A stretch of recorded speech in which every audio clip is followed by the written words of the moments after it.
Hello everyone, hold on guys, I'm sorry. I'm doing a bunch of settings. Hope you guys are having an awesome day. Hey PT, haven't seen you in a couple of days. Alright, this stream is gonna start in 40 seconds. 40 seconds guys, 45 seconds. We're gonna see where this is gonna take us. What is this event will be about? This one's called the Future Game Show. Hopefully this one's good.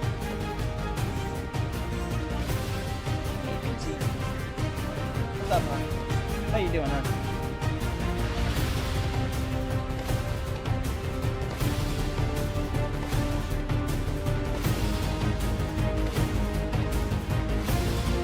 Yes, we missed you. We missed you very much.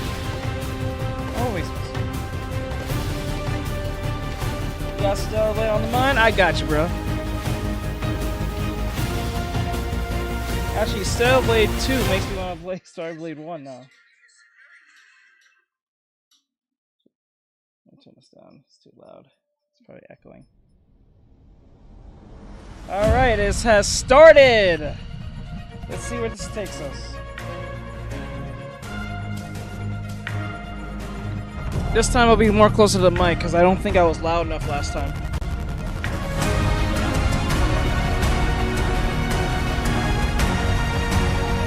Let's go. Hello, you gorgeous, gorgeous people, and welcome to the Future Game Show Summer Showcase. I'm Troy Baker, man of a million video games, or roughly thereabout. But most recently, I got to play Higgs Monahan in Death Stranding 2, Jack Pepper and Mouse P.I. for Hire, and Very of course, good. Hey, B. Indiana Jones. Are you going to do the theme tune throughout? Yep. Great. I'm Alex Wilton-Regan, and you probably know me better as the female Inquisitor in Dragon Age Inquisition, Alt Cunningham in Cyberpunk, and Leia in Lies of P Overture. And? And I'm also Lara Croft in the new Tomb Raider games. Yes, she is. She is back. No! Hold up, sorry, my bad. I didn't mean to do that. Holy shit. Hold on, I got you, I got you. Holy shit. Holy shit. Holy shit. Made a big mistake. Hold on. I made a dingus move. Made a dingus move. Holy shit. Hold on, I'll get that back. Hold on, I got you. I did not mean to press X. Fuck! Why are you not responding? My fault. That was my fault. I pressed the wrong button. I literally just X'd out the damn thing. No! Ah! Son of a bitch! I did not mean to do that. Fuck! Go back to the game show. All these little buried treasures Alex and I are going to be talking about today, then you should head on There we over go. to I'm the so sorry. dedicated Future Game Show Steam page where you can find and wishlist every game in today's show. And you can also visit GamesRadar.com after we wrap up for tons of follow-up coverage on the eye-catching games that are coming at you very, very soon. Oh, you did the dual pistols thing. It's like automatic now. I get it. Speaking of, I think the stage is itching for a little bit of a lighting change. Whoa, there it is. As you can see behind Sorry me, about that, this guys. means it's time for our My very bad. first. Take it away, Alex. World premiere. Okay. You There we want go. some of this? Come and get it! Oh, shit! Okay, so, funny story. There was this guy who was stuck in the middle of the apocalypse. Whoa! Oh, shit!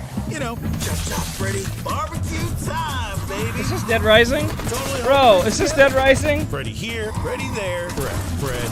Bro, I feel like I think this is Dead Rising. Fred. Yep. He was doing great.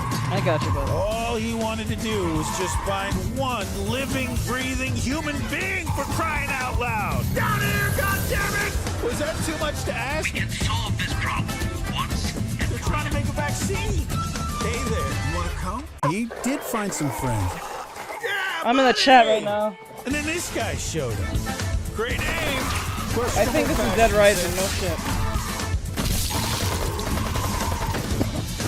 Fuck you, Fred. Screen, Bada bing, bada multiplayer, bam, bada boom. zombies, Hurry, hurry, hurry. dog. Damn, we're good. Can the zombies kill the dog? You getting all this, buddy?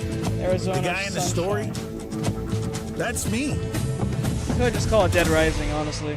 Whoa, hold on. Oh, the cavalry is here.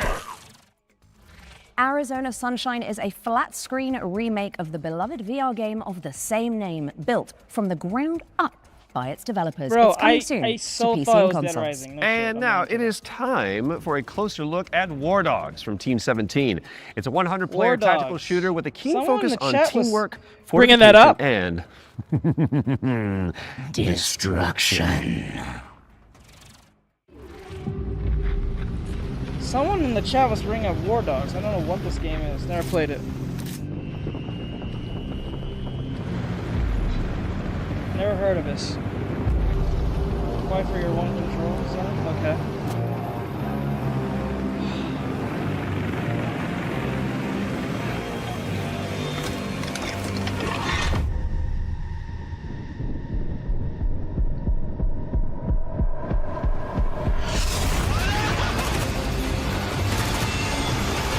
Alright, I'm good.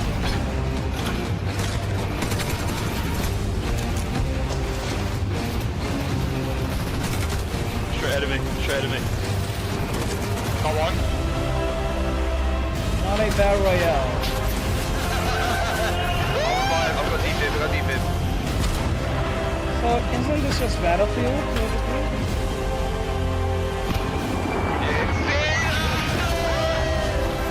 Blow it.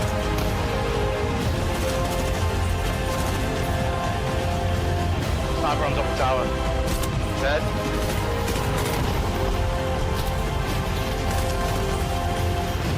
Oh shit!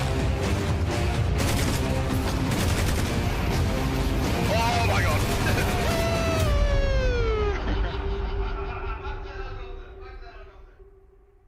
That's why they War Dogs is coming to a screen near you later this year, but the good news is you can wishlist it right now on Steam. Okay, in our next game, you play as a former detective who visits an isolated place where all is not as it seems. Been there. Wonder if there's a girl named Elizabeth involved. There isn't. Okay. Here is a brand new trailer for The Pines. Oh, he's talking about Bioshock. Bioshock You joke. are hopeless,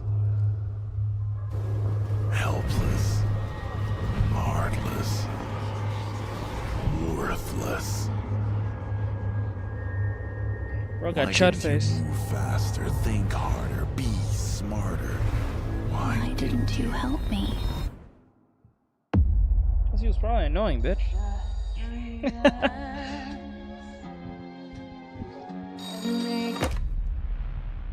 Good evening, Mr. Walker. How are the first few days in the Pines treating you?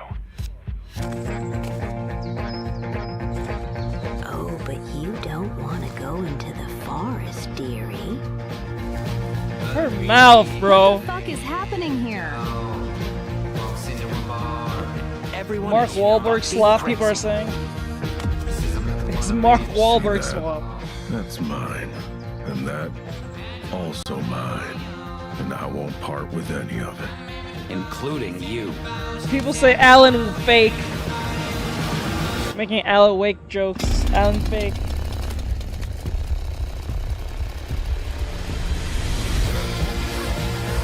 Yeah, he did.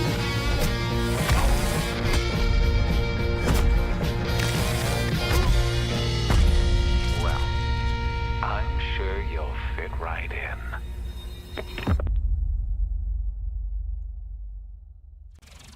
Not that And The exciting, Pines is be coming to honest. PC in 2027. And I am excited. Talk to me, Alex. What's up next? We've got an exclusive interview about Ace Combat 8 Wings of Thieves, the latest installment in Bandai Namco's legendary simulation franchise. Right. From now on, you'll be the greatest ace pilot this war will ever know. Oh, I don't think anyone cares about this, Hello, so I'm I'm not gonna Kona. lie. I'm the brand director of the Ace Combat series. I'm Shimawoto. I'm the producer of Ace Combat 8 Wings of Thief, the game that allows you to fulfill your longing for the skies. The game starts when the Federation of Central Usia I'm just biased. has No, been I'm invaded just by gonna call for this. I'm just biased because like I'm not gonna see myself playing this at all. I'm just biased. Like the East got it. They got the old gaming thing locked, but endurance. After reuniting with your team, you are then immediately forced into another I'm life not or the death target fight audience for this. against the Sotowa forces. This is the story of saving the country that you come from, which is the victim of great destruction. I like the ground. Thank you. Yeah, I like the ground. Thank you. Yes. This is me not so well. Yeah, I'm The not so well with protagonist this. and this legendary pilot fight side by side, providing great hope for the country. PT, where have you But been? in fact, I was that wondering legend where you've is been. fake. He's a Usually fake on every presence that's stream. been He was propped gone up for to like, really what, motivate 3 the days now? country. In the next phase in missed the the 3 story, events that the we did. protagonist and this legendary think it was pilot 3 or go 2. I into think it was battle 3 or 2. together, resulting in the Wing of Thieves getting Well, shot everything's down. fine. After his death, this role gets passed down to the protagonist. So the central theme is living up to this duty that is cast upon you to take on that responsibility. Ace Combat 8 Wings of Thief features a new type of enemy for the series, the land battleship. The idea came from our art director and mecha designer, Kano. He said it's exactly like Godzilla landing on the city and causing huge okay, I got destruction. you. When that idea was presented to them, Can't stop they looking actually pretty. said, oh no, I got this is you. not good. Being pretty but is after hard. they started working on it, I got it you. all made sense. And then it created that great visual. We've also changed the way targets take damage in this iteration. Okay, I Prior to gotta Ace redo the Combat 8 hands. Wings of Thief, the damage you I'll dealt redo the needed to hands, be yeah. hit directly onto the target, Did I do the otherwise it hands? wouldn't have counted. So this chain destruction accumulates this damage, and any small accumulations would actually result in a bigger destruction later on. And you'll see this as you play, so it's very exciting. Ace Combat 8 Wings of Thief will be released on PlayStation 5, Xbox Series X and S, and Steam on the 2nd of October 2026. These skies belong to you, Rex. Go take what's yours.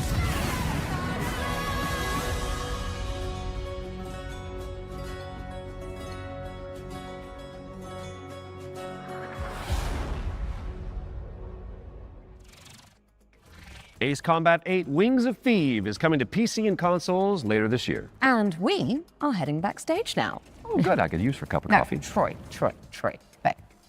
The backstage. It's the new DLC for Little Nightmares 3. Oh, right. I imagine it's got what? Horrors? Yeah. Yeah.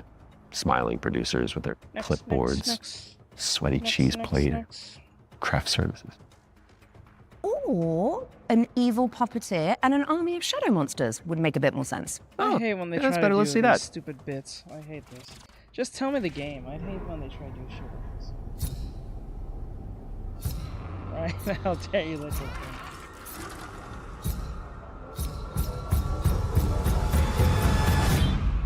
I have to play all the games on stream because I already played 1 and 2 before.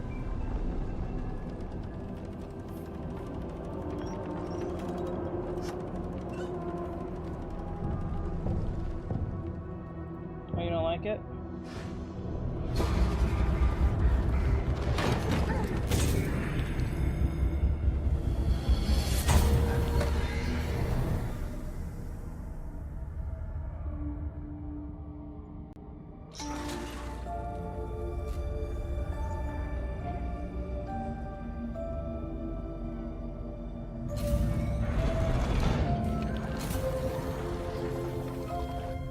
You guys really in there saying, wait, Slava uranium? Why are you guys saying that? What's Slava uranium? Frank.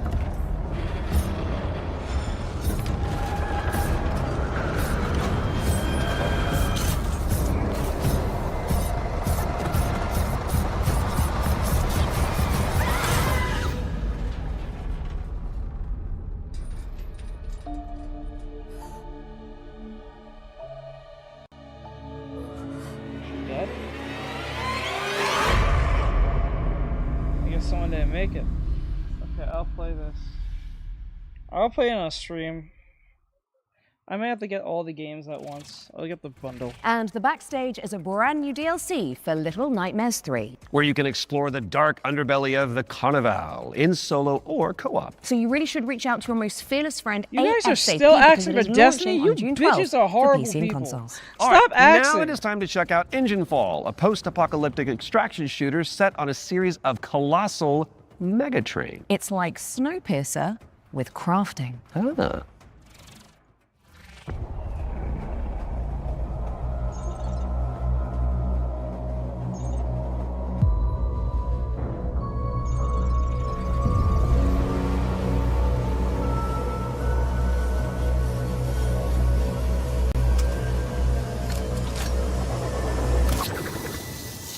Destiny's that Bungie game that looks like Halo. I played both. I used to play the first one and the second one. Got bored of it and stopped playing.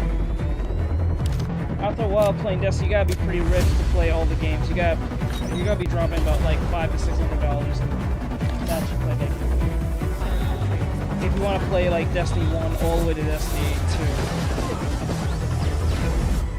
2, you're gonna be dropping at least $300 to $500.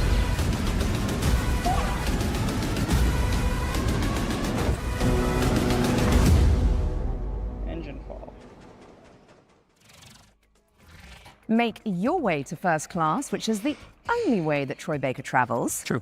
When Enginefall arrives on Steam later this year, and if you cannot wait that long, there's a playtest coming for you on June 8th. Now, before we move on to our next game, let's talk about our partnership with GOG, the DRM free games platform.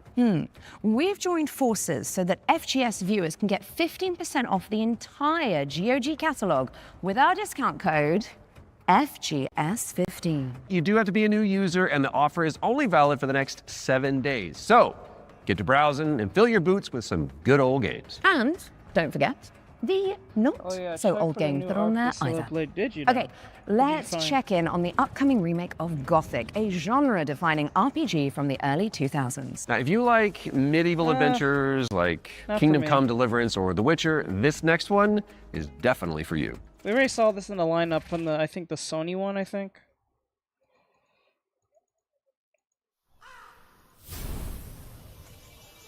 Brothers, the time is finally here. I know it's been difficult, confused, and desperate for hope in a place where there is none.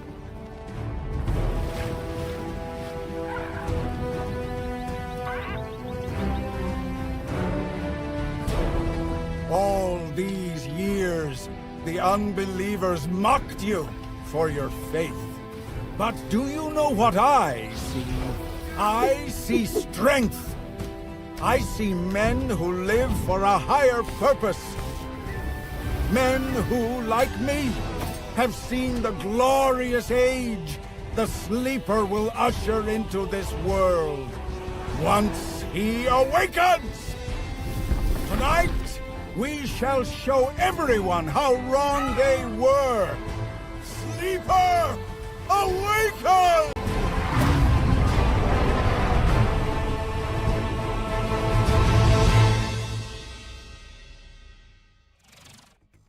Gothic 1 Remake is out now on PC and console, so go check it out after the show. Okay, now for something a little different. I'm pretty sure it's not bad, definitely but it just heard doesn't Sky, stand out. Children of Light, the cozy MMO from the makers of Journey. Well, we are pleased to reveal today that they're creating a brand new game experience based on the life and legacy of the legendary painter Vincent van Gogh, which Why? is Goth. Let's take a look at this Van Gogh MMO, shall we?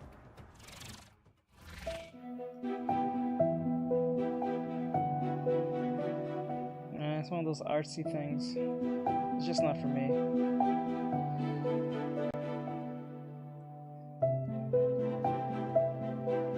It's one of those artsy type indies. More trying to tell you a story than play games, so I get it. That's not technically a bad thing. That's like one of those one-time like playthroughs, and that's it.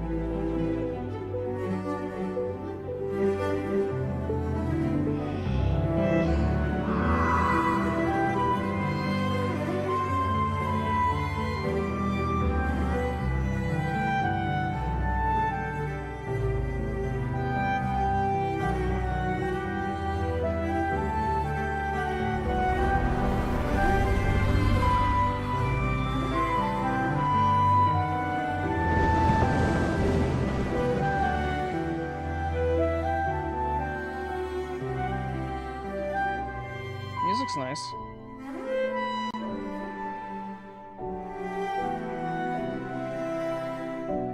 Correct. I think he blew his brains out or something.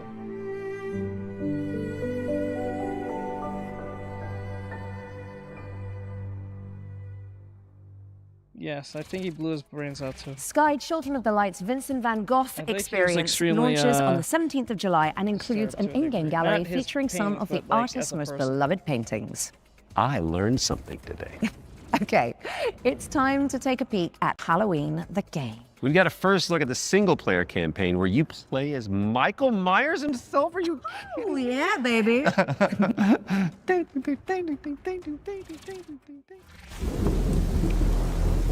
There's so much evil inside him. Okay, back inside, everyone. Let's go, Myers. Fueled by his rage, I shudder to think what he might be capable of. Since when do they let them wander around? Myers is out. Secure the gate. I knew what would come next. Every soul unfortunate enough to cross Michael's path would suffer. No one knew of the evil that was walking among them. Unreasoning, relentless, evil. But sometimes I think the truth was something much more terrible.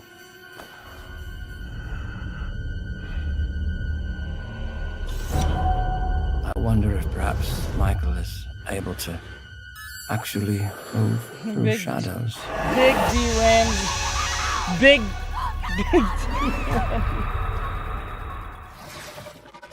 Play through Michael Myers' origin story when Halloween the game lands on PC and consoles this September 8th.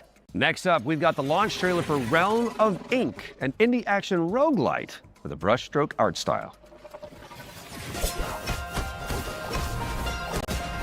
Oh, I heard this. This feeling, as if I've arrived at this moment before, I heard this. time and time again.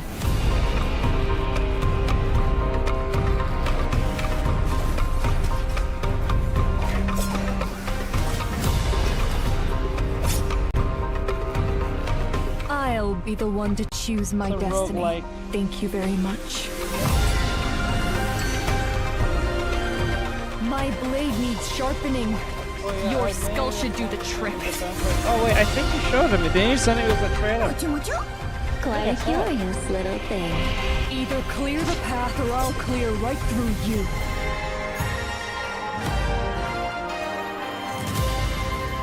Yep. Banner will be good for these games soon. Realm of Ink is out now on PC and consoles. We're taking a look at Dusk Fade now. It's a love letter to the golden age of 3D action platformers. You mean Kingdom Hearts? It's literally Kingdom Hearts. It's Kingdom Hearts game. you. Go away!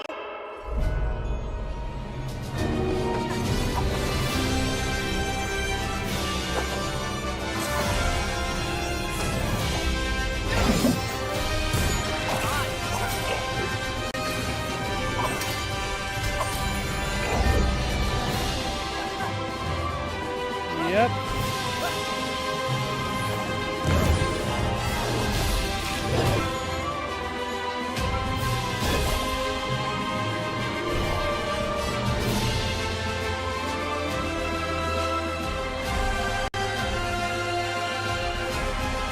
This is a Kingdom Hearts copy. They said Hearts of the Kingdom.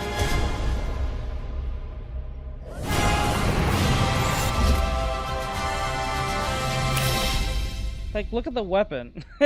Look at the weapon. It's just a... Shatter the shackles of time when Dusk Fade lands on PC and consoles later this Everyone's year. saying Kingdom Farts. Now, we all remember Cairn, don't we? Everyone's It's a ripping Death into Stranding it. style trek of a deadly mountain rage, one limb at a time. And good news if you're a fan, as we've got the exclusive release date trailer for the game's first free DLC. Nice, I'll put that too. What, the Dusk Fade?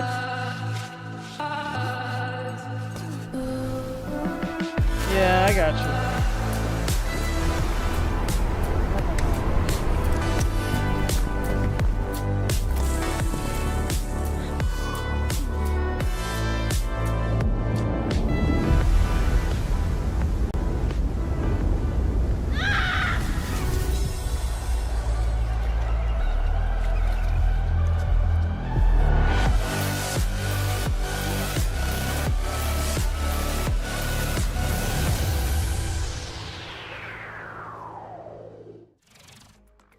On the trail is a free DLC expansion for Ken, and it's coming soon to PC and PS5. All right, folks, our next game is like It Takes Two, but on wheels. You play as a pair of dinky RC cars, solving puzzles and unraveling mysteries in a rather strange laboratory. Here is the latest trailer for Wheelmates. Folks, the rhythm isn't just synchronization.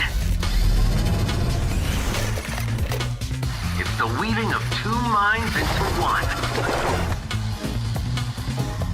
Remember, you're two pieces of one puzzle. Go!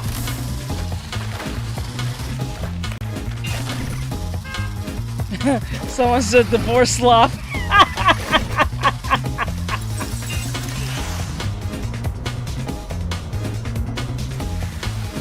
Yeah. Nah, it's because of Peak. Oh, thank you, Flynn. Oh, thank you. Wait, where am I? Thank you, Flynn. I appreciate it, bud.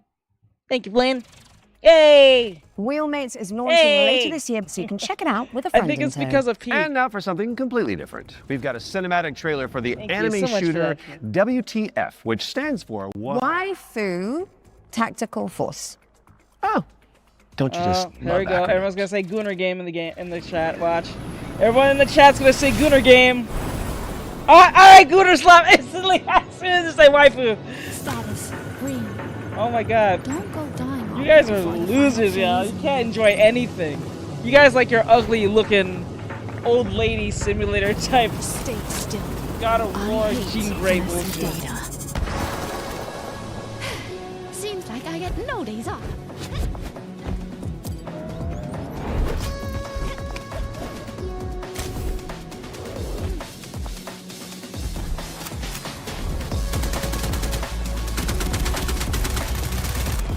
Everyone's saying Gooner Game, but nothing Gooner actually happens. A lot of waifu shooters have been coming out for the last few years. Everyone's saying Russia.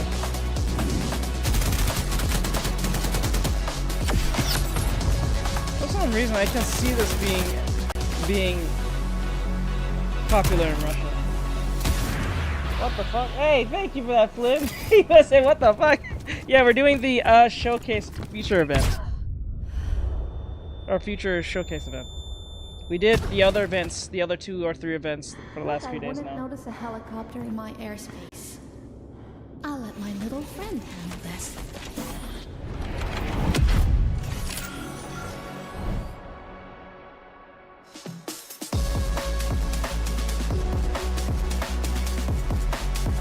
Nothing Gooner happened, so I don't know why you guys say Gooner just because they have anime chicks on it. Nothing Gooner actually happened on the screen. Grab some friends and jump think into I'll the play it. live I wanna playtest see how for fun it Waifu is. Tactical Force after the show. There's a new movement system to check out and 10 playable characters. My goodness. Now, even the most hardy adventurers need to take a step back from time to time, so we're going to throw it out to a series of back-to-back trailers. You watch these, while we'll be back in a jiffy, which is a relative metric of time, I believe. Greetings, my minions. Yeah, Shall we most dominate likely it the is. world together? It'd be crazy if it wasn't. Because tonight, I'm feeling quite passionate. And this is only the beginning. Let's unleash our necromantic rage.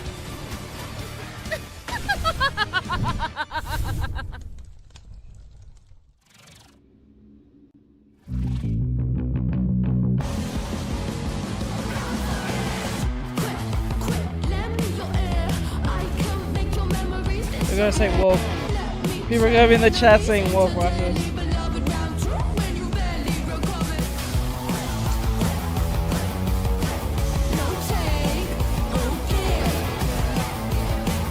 It looks like a mix between Sunset Overdrive. Hey, what's up, Bri? Look at Sunset Overdrive and Splatoon.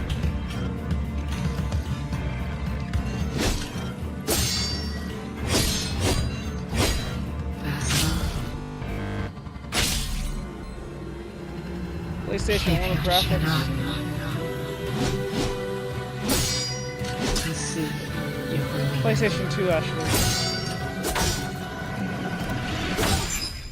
Prison of Husks. It's just a Soul Lights game. So like.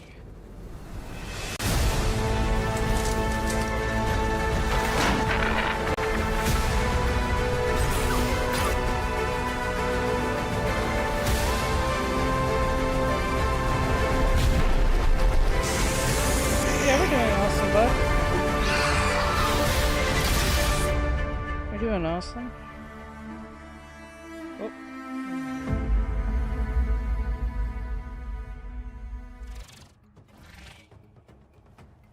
Okay. What's going on here? It's like we're in the future or something. Oh. Mind yourself, Troy. Don't wipe out. Right, got it, because this set is inspired by the anti-gravity racers. I got it. Well, while we solve this little temporal anomaly, here's AGXGP. The block, then.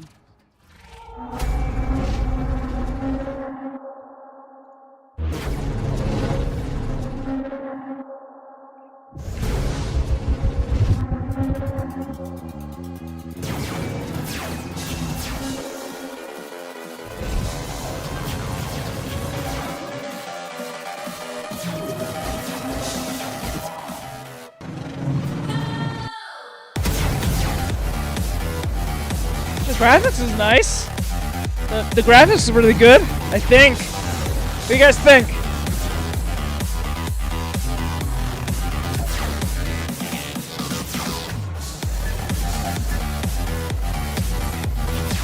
I don't think I will play this, but graphics is nice.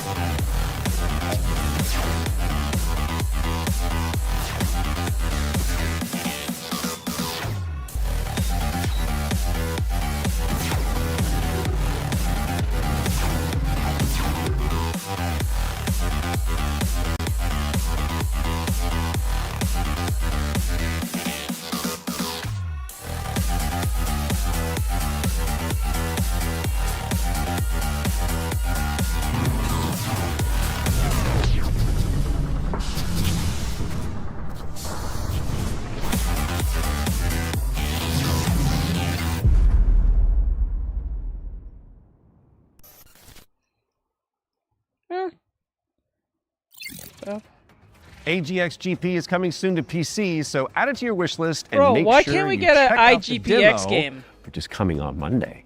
That'll bring the Question nostalgia for you, back. Mr. Troy Baker. Oh, yes.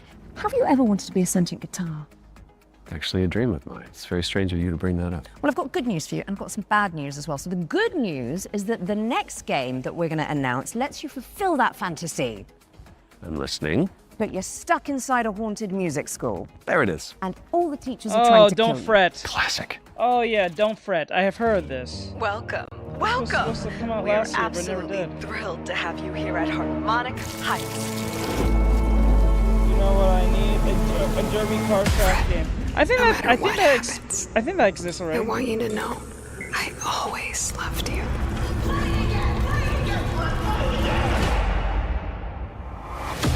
I think it's a horror music game. Hello? You're in Harmonic Heights, Fred. The school. Things always look strange here. Oh, Fred! I was wondering when you'd finally find time to pay me a visit. The only way for a student to leave Harmonic Heights is the winter recycle. Scattered around the school are talent canisters, each containing the very essence of brilliance and potential. What are these things? I don't know, Fred. Nobody does. You've given me no choice! You made me do this! Oh, the Wolverine game already came up 2 days ago. I wouldn't be surprised if we had DLC. She knows you're here. Now run along. Don't fret, it's a world of mystery. Don't fret, strum along and you will see. Don't fret, doesn't matter what you wanna be, and even though you're gonna die, don't fret. C sharp or B flat That's a drum joke in Don't Fret. Mark your calendars for that one. And now it's time for another one of our world premieres. And this one is a side-scrolling platformer starring a very beloved Belgian comic book character. Let's check it out. Oh. Belgian? You said Belgian?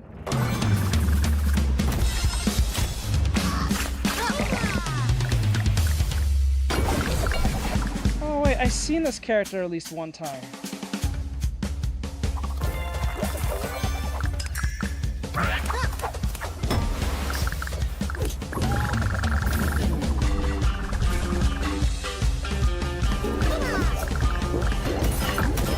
People saying it's Bubsy. I've seen this character one time before. I don't remember where, but I'll see on Twitter.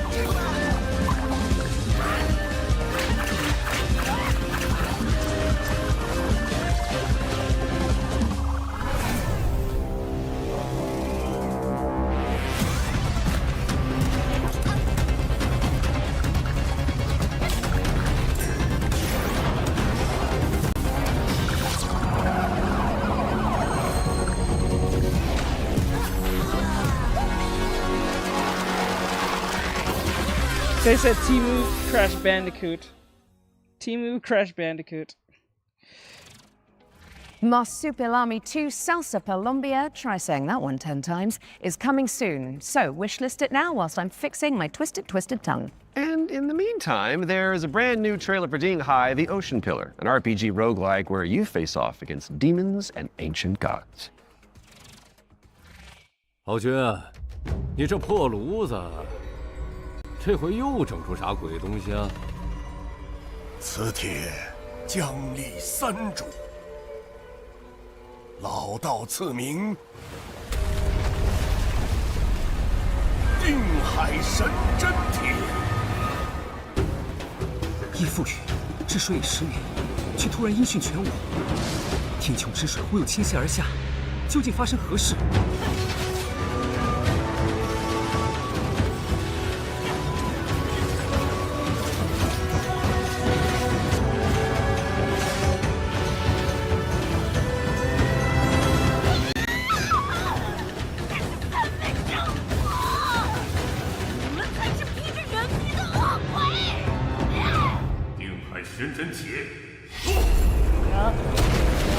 You're not feeling it? I'm not feeling it. Dinghai, the Ocean Pillar, is Dinghai. coming soon. Now tell me, Dinghai. what's next, Troy? Well, we've got our first ones to watch deep dive of the summer showcase, which is where we take out our little trowels, lift the topsoil, and gently brush the dirt off of a game that the internet is raving about. Oh, it's just like real archaeology. You know. When it gets too Chinese, you don't want to play. And what better place to start than the golden age of piracy with the helps from our very talented friends at Ubisoft. Let's dive into the world of Assassin's Creed Black Flag Resynced.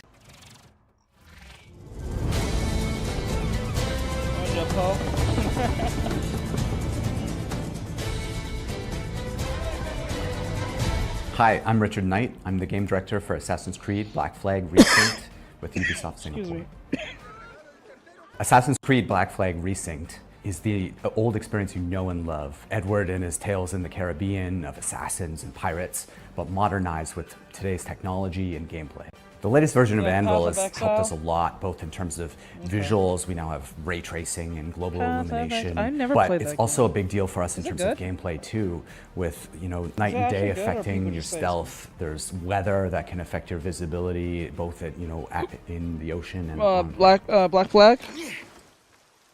What's changed with parkour and movement is that we've brought forward the Assassin's game Creed to the thing. new standards that you've seen. And I kind of hate Shadows Ubisoft. and recent updates. There's ejects, there's Edward can jump, and it just makes for a much smoother experience.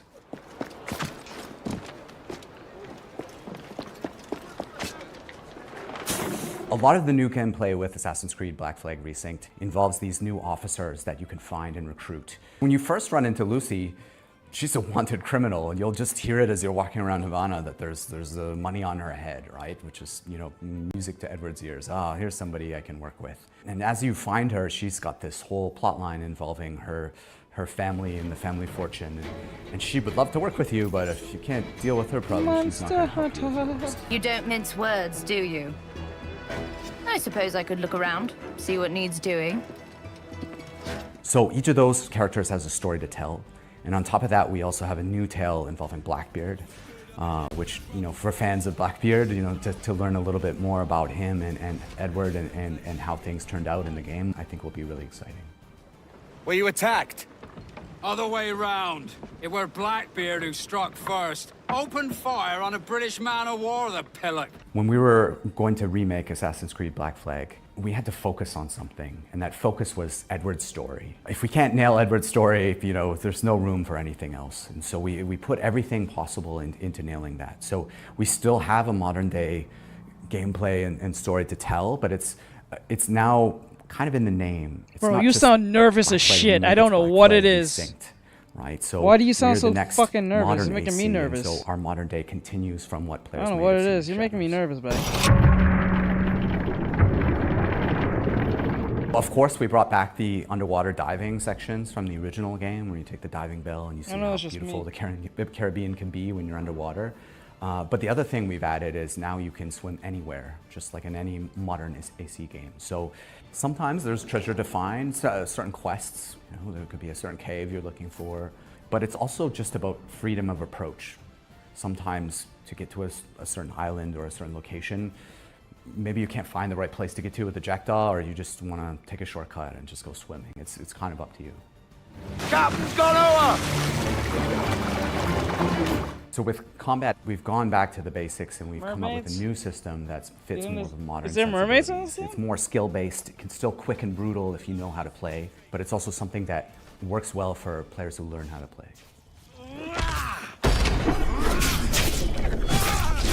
The core with us with naval gameplay was to keep that Oh, you wasn't spirit here that for it that, had weren't from you, the my- original. You know, if it ain't broke, don't fix it. Right. But we added a little bit more now with officer We did the abilities trailer that on that. add cool things like the ability It was like to yesterday. brace perfectly and take out a lot of damage.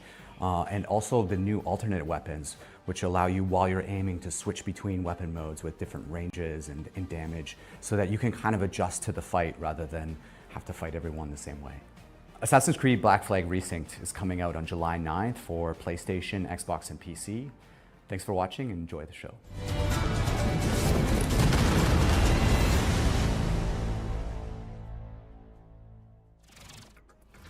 Assassin's Creed Black Flag Resynced is coming to PC, PlayStation, and Xbox on July 9th, later this year.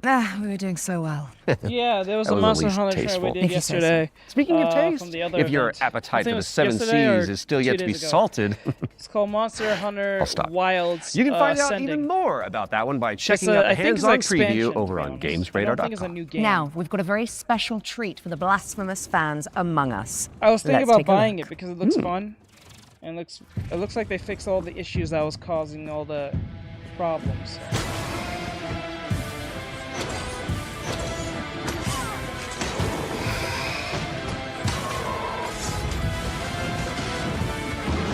Yeah. This castle has a life of its own.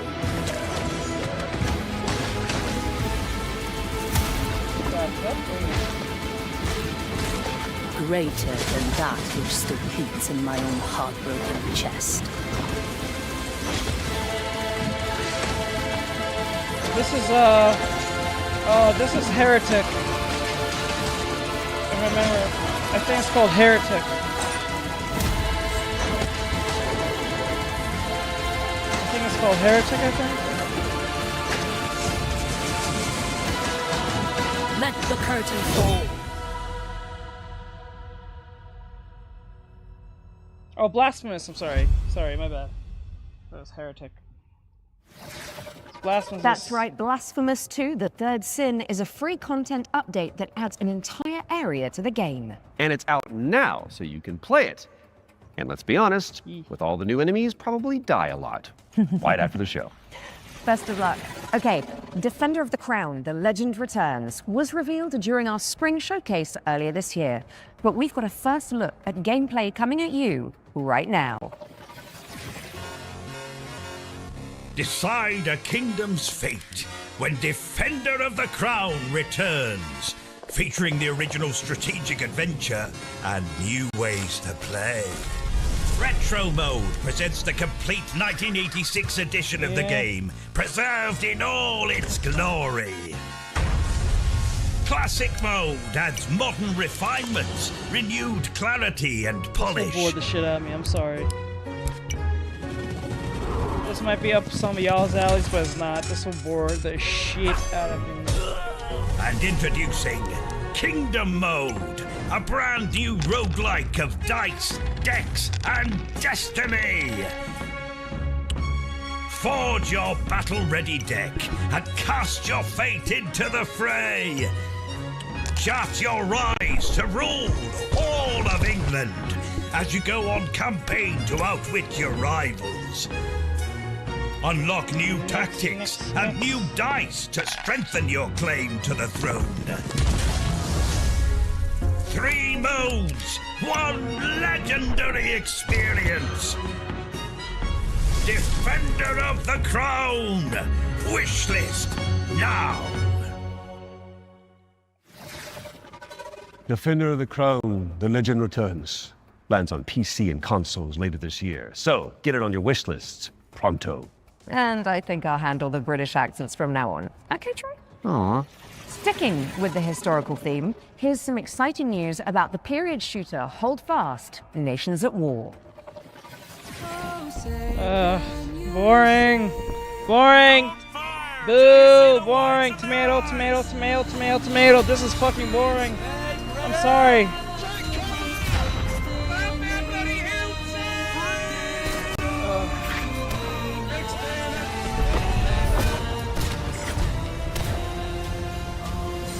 Stand your ground, lads. Push forward! Won't this trigger a bunch of leftists? Won't this trigger leftists? Hold Fast, American Revolution. Releasing June 11th. Won't this... What? Play early for exclusive rewards at holdfastgame.com. Yeah, wouldn't this piss off a bunch of leftists? They don't like me. Hold Fast, American Revolution is a free expansion for Hold Fast Nations at War, and it's launching on June 11th for PC, PlayStation, and Xbox. That is just a mere few days away. My goodness. Visit holdfastgame.com for more info. Now, let's check out the release date trailer for They Will Come, a steampunk stealth game set on a vast airship.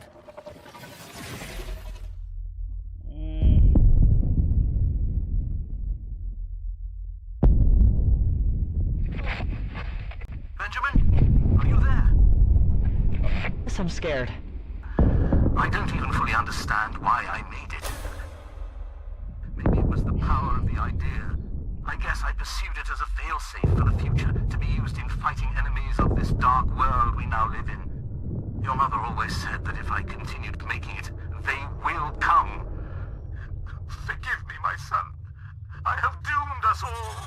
What the fuck? Give up. Your family is captured. The device must be mine, boy. Did you hear that, boy? Give up, or people will start to die. Defense cannons on the Endeavor are down. The attack has been successful.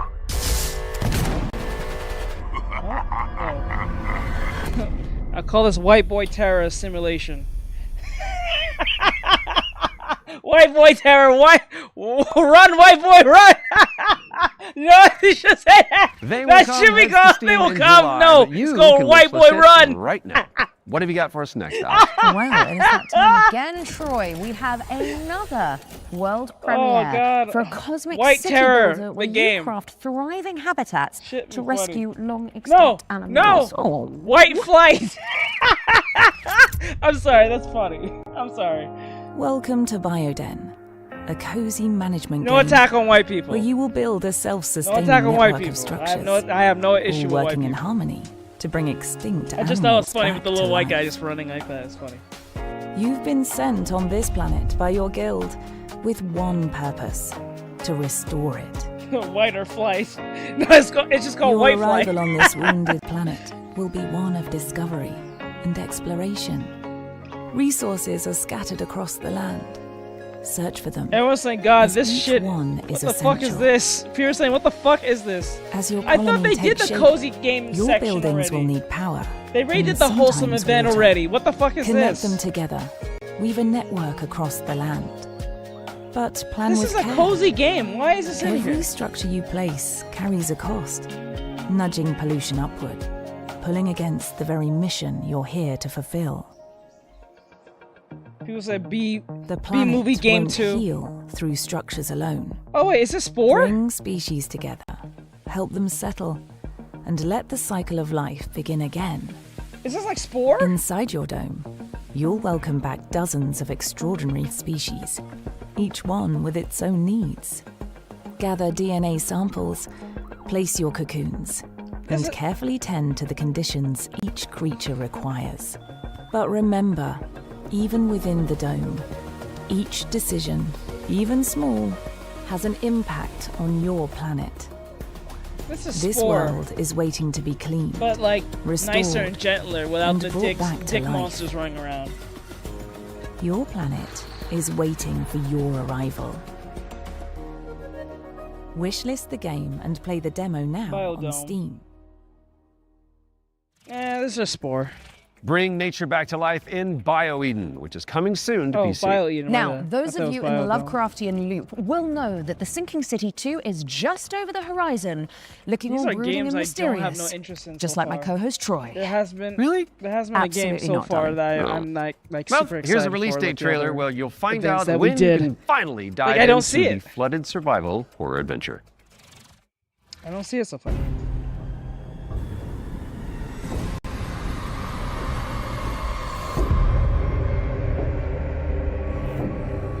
Yeah, I feel like it's like a better score, more nicer, cleaner, gentler score.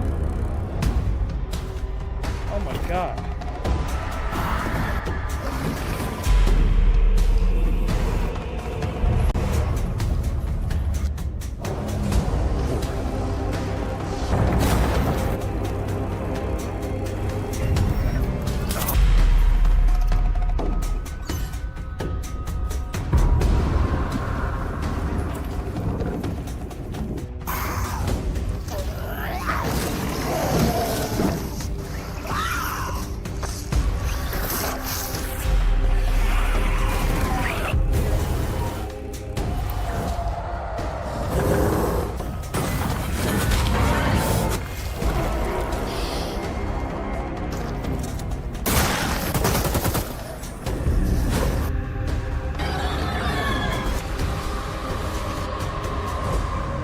Wasn't there a game called Call of Cthulhu back then?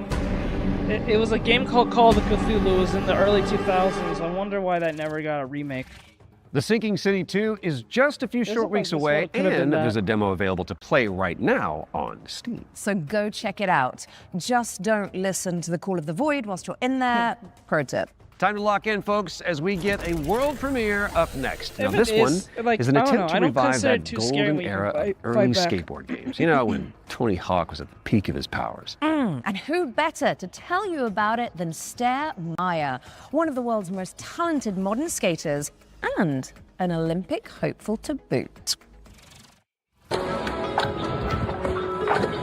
Oh no. Hey Future Game Show, I'm Sarah Meyer, also known as Oh, Surf no. Sarah. Skateboarding is my life and I love it with my I whole need to heart, look at so the I'm chat. super excited to share skates. The chat! What is this? Skate games. Bro! So this is the world premiere of Skate She's Japan. skateboarding in that? Bullshit! Bullshit! Sydney Sweeney is Sydney Sweeney Slop. They know what they're doing! Bro. Bullshit. So let me get this straight. It's horrible for me to like Stellar Blade when the bitch looks really good and hate the wife of what's his name? God of War's wife look. But this bitch can do all this, and no one's gonna say slop? Bullshit. That's some bullshit!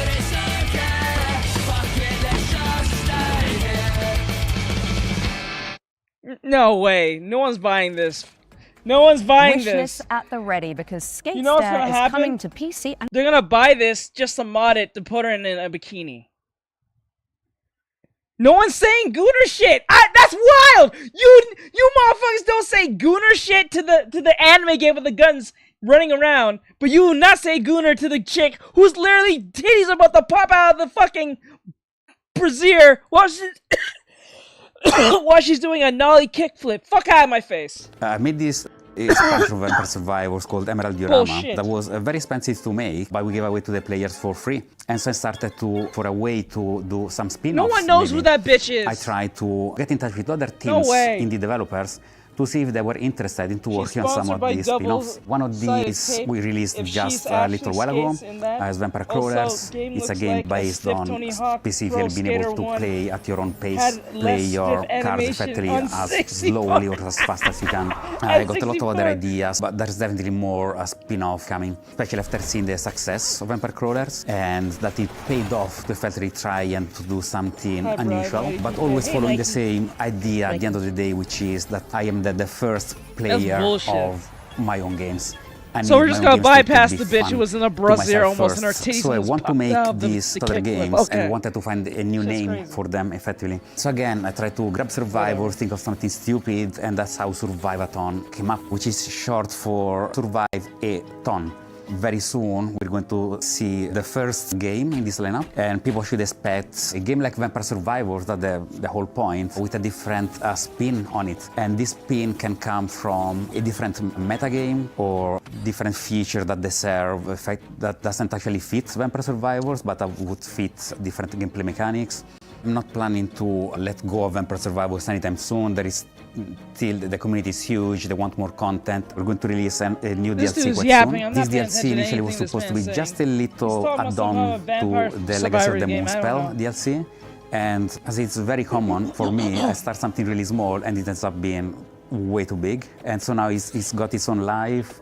It's going to be called Legacy of the Blood Moon, and players can expect a small I'm not feeling this DLC either. with This something dude's just 8+ yapping. characters, 8+ weapons, plus evolutions. But I can also expect The a mask very is low kinda price fire, though. of It's kinda 80 fire. It's pence, kinda something on funny those looking lines. than I'm definitely fire. going to keep updating it think of for Mario, I don't as know long as why. it makes sense, as long as it is sustainable. If anyone wants to stay in touch and get to know more about what we're doing, please visit punkolab.com, where you will find a fantastic and useless count-up to our next announcement. We have a lot more announcements in the near future, but for now, here's a trailer for the next expansion of Vampire Survivors, Legacy of the Blood Moon. Unscrupulous beings consumed by ambition. A cautionary tale, or a story better left untold. There's no retreat once this threshold has been crossed. If you really want to see it through, then just take my hand.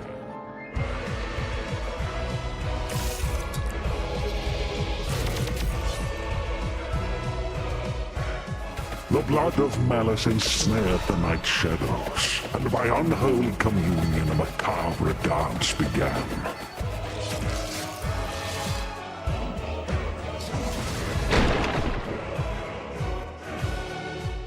As all dawns and twilights of the world paint the moon red, reality shatters and insanity ensues.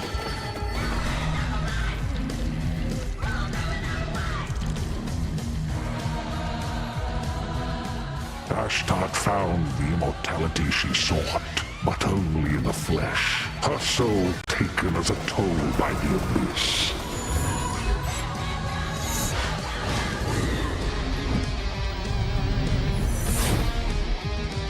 China jumping zombie. As he kept staring at the shadow of the comet, Sargon eagerly paid for its gifts, until there was no humanity left to give.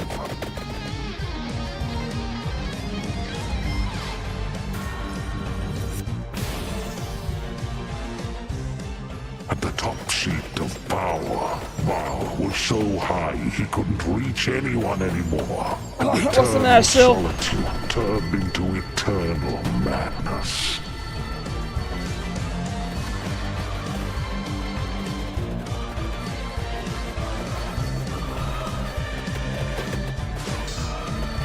On a stream for drawing short stacks? What Legacy of the Blood Moon, an accidental Vampire Survivors expansion from Poncle. Coming soon. But it's more like a turn your mind off game, especially if you know... Prepare your wish list because Vampire Survivors Legacy of the Blood Moon is that coming to PC and consoles later this year. Now, here is another, wait for it, world premiere. And it pertains to one of last year's truly best games. Let's check it out.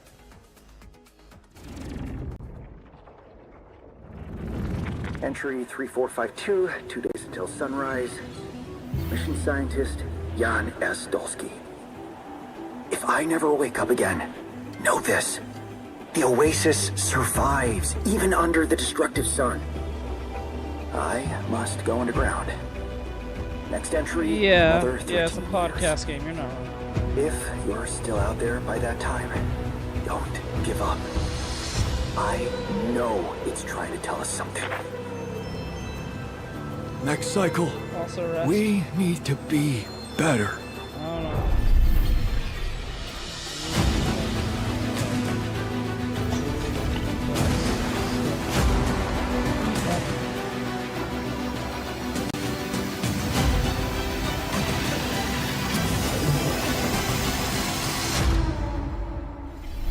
What game is this? Alter's Last Variable? Nah. I don't think anyone cares about this. I think Alex this is Jordan and Jan Scientist Old fans Man rejoice. Sky. The Alters is People are getting saying a DLC Old Man expansion Sky. called Last Variable, and I These don't people are need to tell you something to else, wish I list. swear. No. And now let's take a look at Anemo. It's a free-to-play creature collecting RPG. Important question. Is it this full of game? adorable little guys? I really like adorable little guys. I mean, have you seen what's happening on the screen behind you? Aww. Let's play the trailer. I hate when they try to be like funny. That's just irritating. I don't know why they still do this.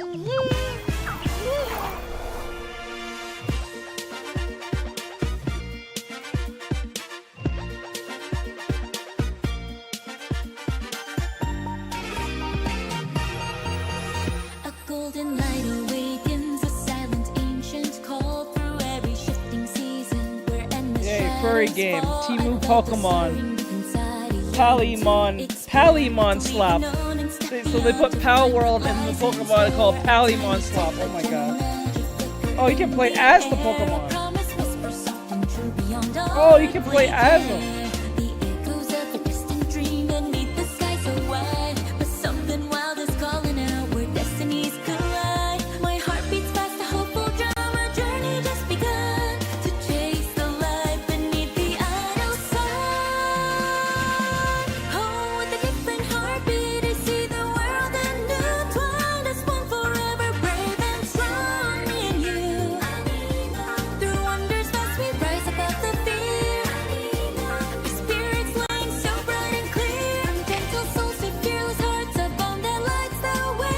Damn, Pokemon is fucking seething, bro.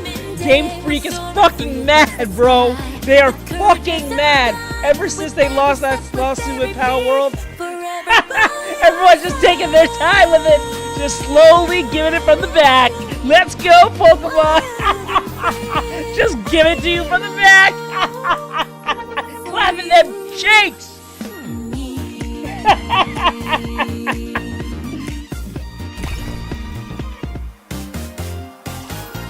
We need a diss track for Pokemon, right? Anemo is coming to all platforms later this year, but you can wishlist it now on Steam.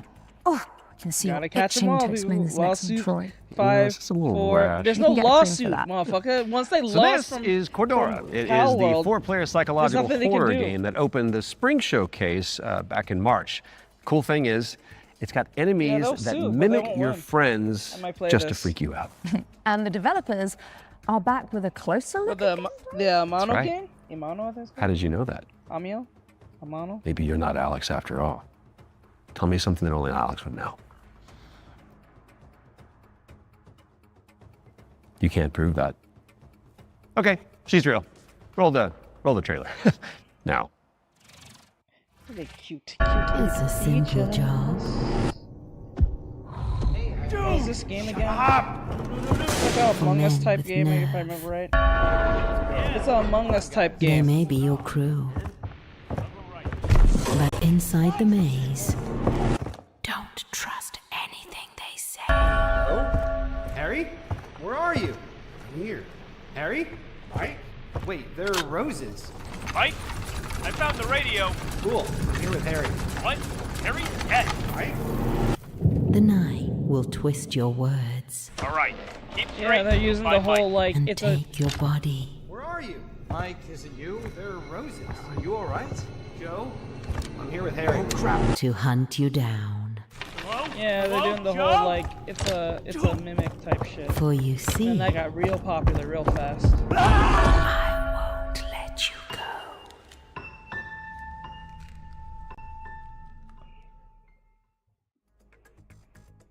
Seth Rogen. Cordura is coming soon to PC and She said- PlayStation. And she what do you know? said- Here's our next game. She It's said called Seth Chrono Rogen, let's Script: go. The Endless End. It's an action-adventure game where you play as an editor trapped inside a never-ending, self-writing manuscript. Kind of like what developers feel like working with me.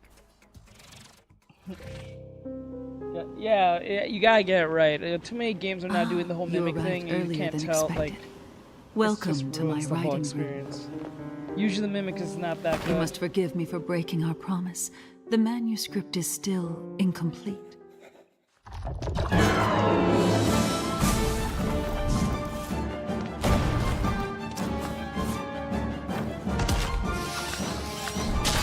People are gonna say this Hollow Knight. I can see people making Hollow Knight.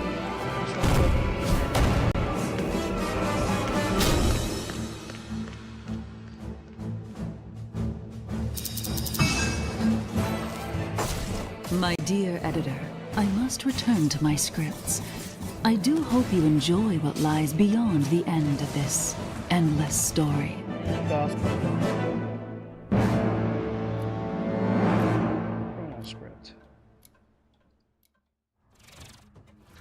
Chrono Script: The Endless End is coming to PC and PS5 in fall of 26. So write it down now on your wish list. All right, now we've got a world premiere coming at you. This one is a psychological horror game where you rebuild the memory of a lost child. Oh, I don't know that. Fuck them kids.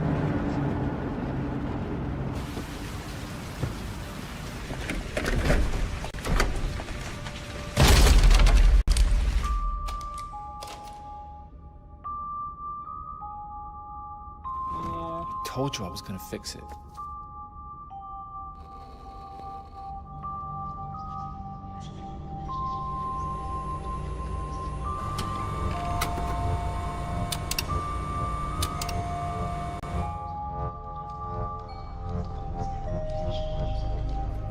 Are you there?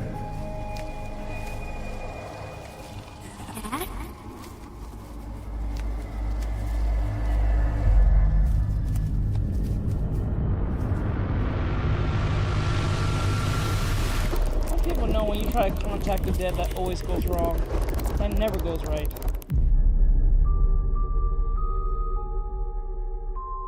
That's horrible consequences when you do shit like this.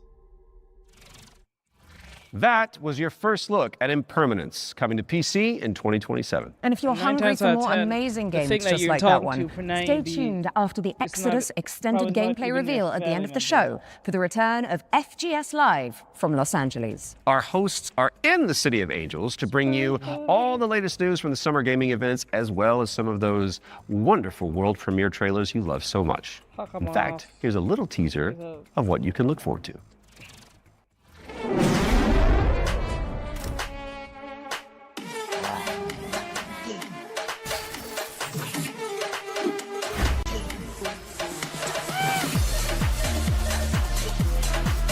I don't think this was a single game that there, I'm Jules Gill, one of your hosts of FGS Live from LA. Stay tuned immediately after the Future Game Show and Exodus Extended gameplay reveal for more world premieres, demo drops, and maybe even a cheeky surprise. You heard them. Make sure you stick around after the Exodus Extended gameplay reveal for FGS Live from Los Angeles, hosted by our very own Amy and Jules. We do love them. You guys break a leg. Right now, let's get back into the games with a closer look at The Lift, a supernatural handyman simulator inspired by the SCP Foundation. Ooh, okay. Hello, SCP? Future Games Show. I'm Ivan from Fantastic Signals. They better not fuck this and I'm up. here to tell you more about our upcoming supernatural handyman simulator, The Lift. The Lift is an immersive story-driven first-person simulator where you play as an engineer on a mission to investigate and restore a massive research facility abandoned after a mysterious catastrophe. From day one, it was paramount that The Lift feels really good to play. All interactions with the world are built to be extremely tactile. So it's not just about what you do, it's about how you do it. How it feels to pull, push, rotate, switch, clean, screw in, click, tune, tighten. All these engineering verbs are at the very core of the gameplay loop. And every action is elevated through responsive animations, fine visual effects, a crispy audio design to deliver an almost ASMR-like experience. ASMR-like experience.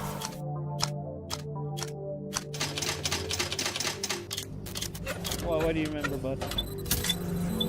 You'll be repairing a variety of things in the lift. We divide repairs into 3 categories. The first one is basic mechanical or cosmetic repairs. Changing light bulbs, fixing a crooked chair, or patching the walls. Simple, but always satisfying. The second category is electrical devices. We have developed an ecosystem of electrical and mechanical components that you can assemble. You can find, craft, and unlock many different parts used to bring the machinery back to life. All devices are connected to the electrical grid, and sometimes you will need to reroute power from one point to another or disassemble a machine to get parts needed elsewhere. It's not a bunch of preset puzzles, it's a deep, open-ended sandbox system that you'll need to master by improvising and thinking outside the box. The third category is what we call boss devices. These are large, multi-step projects that are even more complex and usually involve multiple machines and environmental repairs. Like, for example, the interdimensional antenna. You will fix its subsystems and will be tuning its settings to get the signals you need for your adventure. And of course, there will be a massive payoff at the end of the repair. Each floor has its own boss device. Some will be unveiled in the upcoming months. Some you'll have to uncover yourself when the game launches. People said this is a headphones The on Lift kind of is game. launching on PC, PlayStation 5, and Xbox in 2027. So you're If just you're a interested, handyman? please add the game to your wishlist. And if you want to help us shape this adventure, So, like, what's the sign up point? for You're a just a closed playtest on handyman Steam who's just, for a chance what, to play fixing this the facility? Is newest that what in this development is? build. The playtest begins on June 14th. Thank you, and enjoy the rest of the show. I thought there was gonna be like monsters and stuff, but apparently it's not. The Lift is coming to PC in 2027, but you can and should wishlist it right now on Steam. Our next game is technically a theme park simulator, but there is a morbid catch. Oof. Never-ending coasters? Salty fries? Expensive bottled water? Not quite. The owners are trying to eat the guests. Oh, that's a new one. Here's wow, My Cannibal Family. Did you hear the mob dumped one of their own in this goo? Not just that. I heard a flesh-eating creature crawled out of it. Huh?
really speak to him. I'm pretty sure it's fun.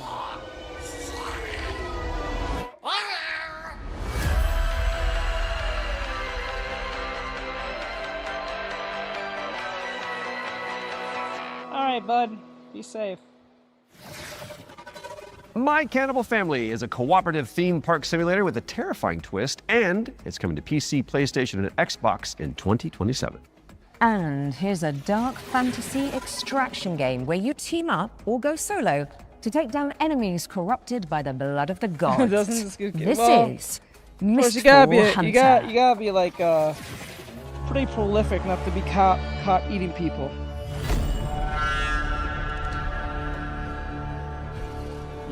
To be a cannibal, you gotta be a very thorough murderer. So that doesn't really make a difference, right?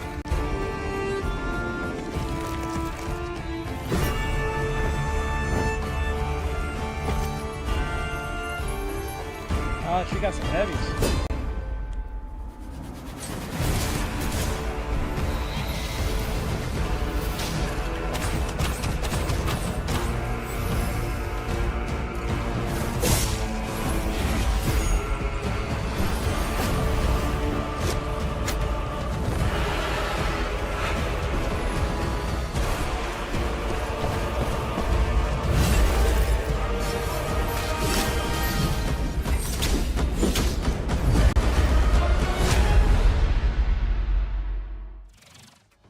Set a reminder for July 29th when Mistfall Hunter lands on PC, PlayStation, and Xbox. Right, I think it's time for our next Ones to Watch deep dive. Troy? Indeed it is, and here is an exclusive interview with Saber Interactive about Clive Barker's Hellraiser revival.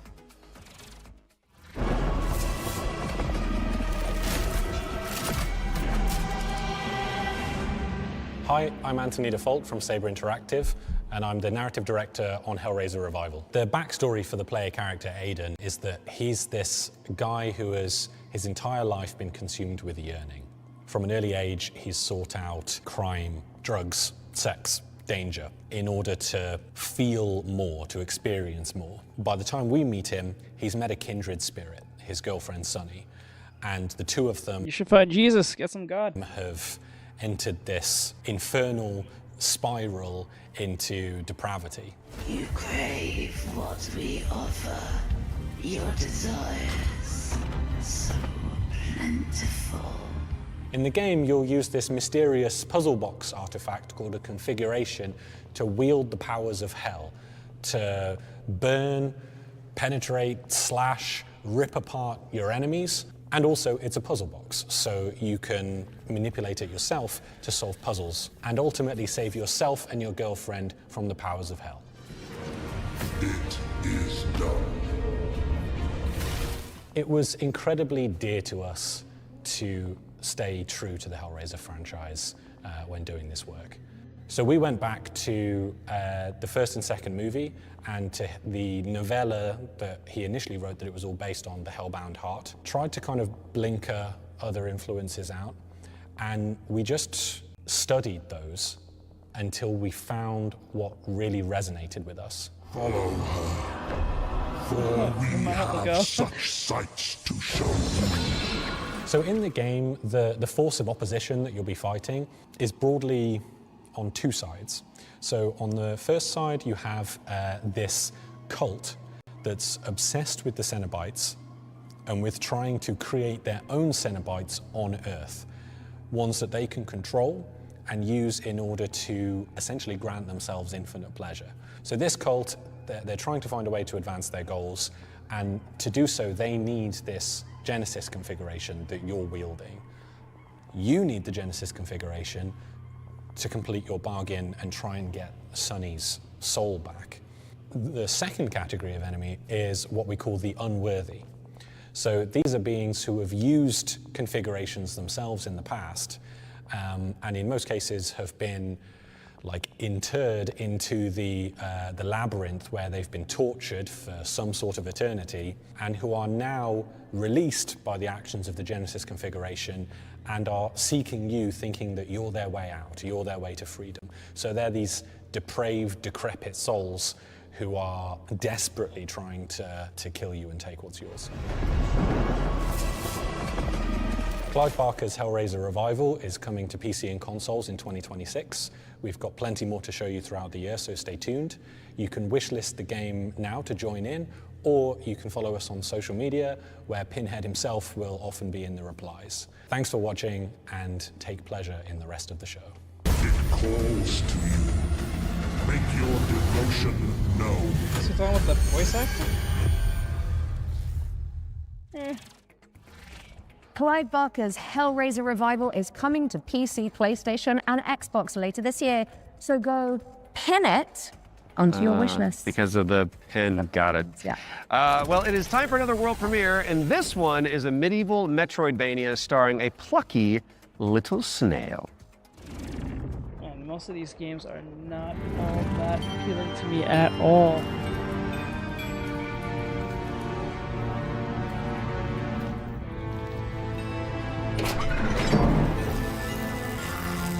The chat is dead. The chat is kind of dying.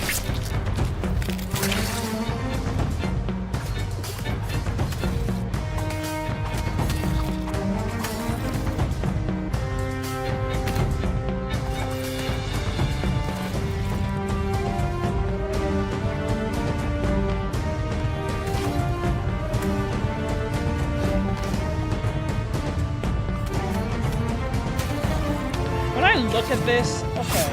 Bro, when I look at this, all I see is like a world where Kit and her friends have to stop this dude from Deadroot is coming soon to PC and Xbox. The monster, the main villain, so they end up like not destroying their world. Tab open, because we've got another great game up next. And this one is The Road of Dust and Sorrow, a pixel art survival horror game inspired by Silent Hill. Red wall.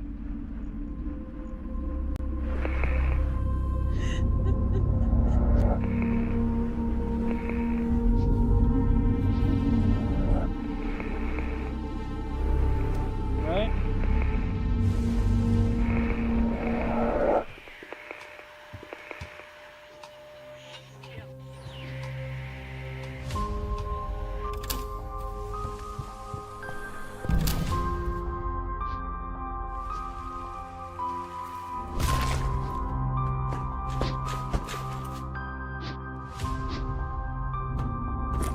Oh, Jesus.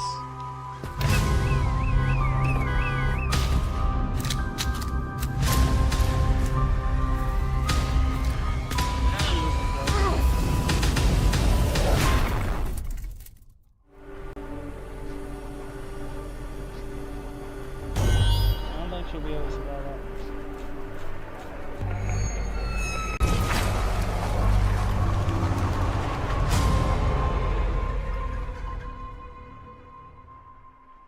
That where they make the MC does the heinous acts. Oh, okay. The Road of Dust and Sorrow is coming to PC and consoles in 2026.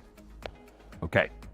Our next game was revealed late last year and is a stunning reimagining of... Are you seriously going to intro this one whilst I'm standing right beside you? My bad. Our next game was revealed late last year and is a stunning reimagining of Lara Croft's 1996 adventure. Lara, played by yours truly, will visit the jungles of Peru, the ancient ruins of Greece, and much, much more. Here's the team behind the game to dive deeper into Tomb Raider: Legacy of Atlantis. Hard woman to track down.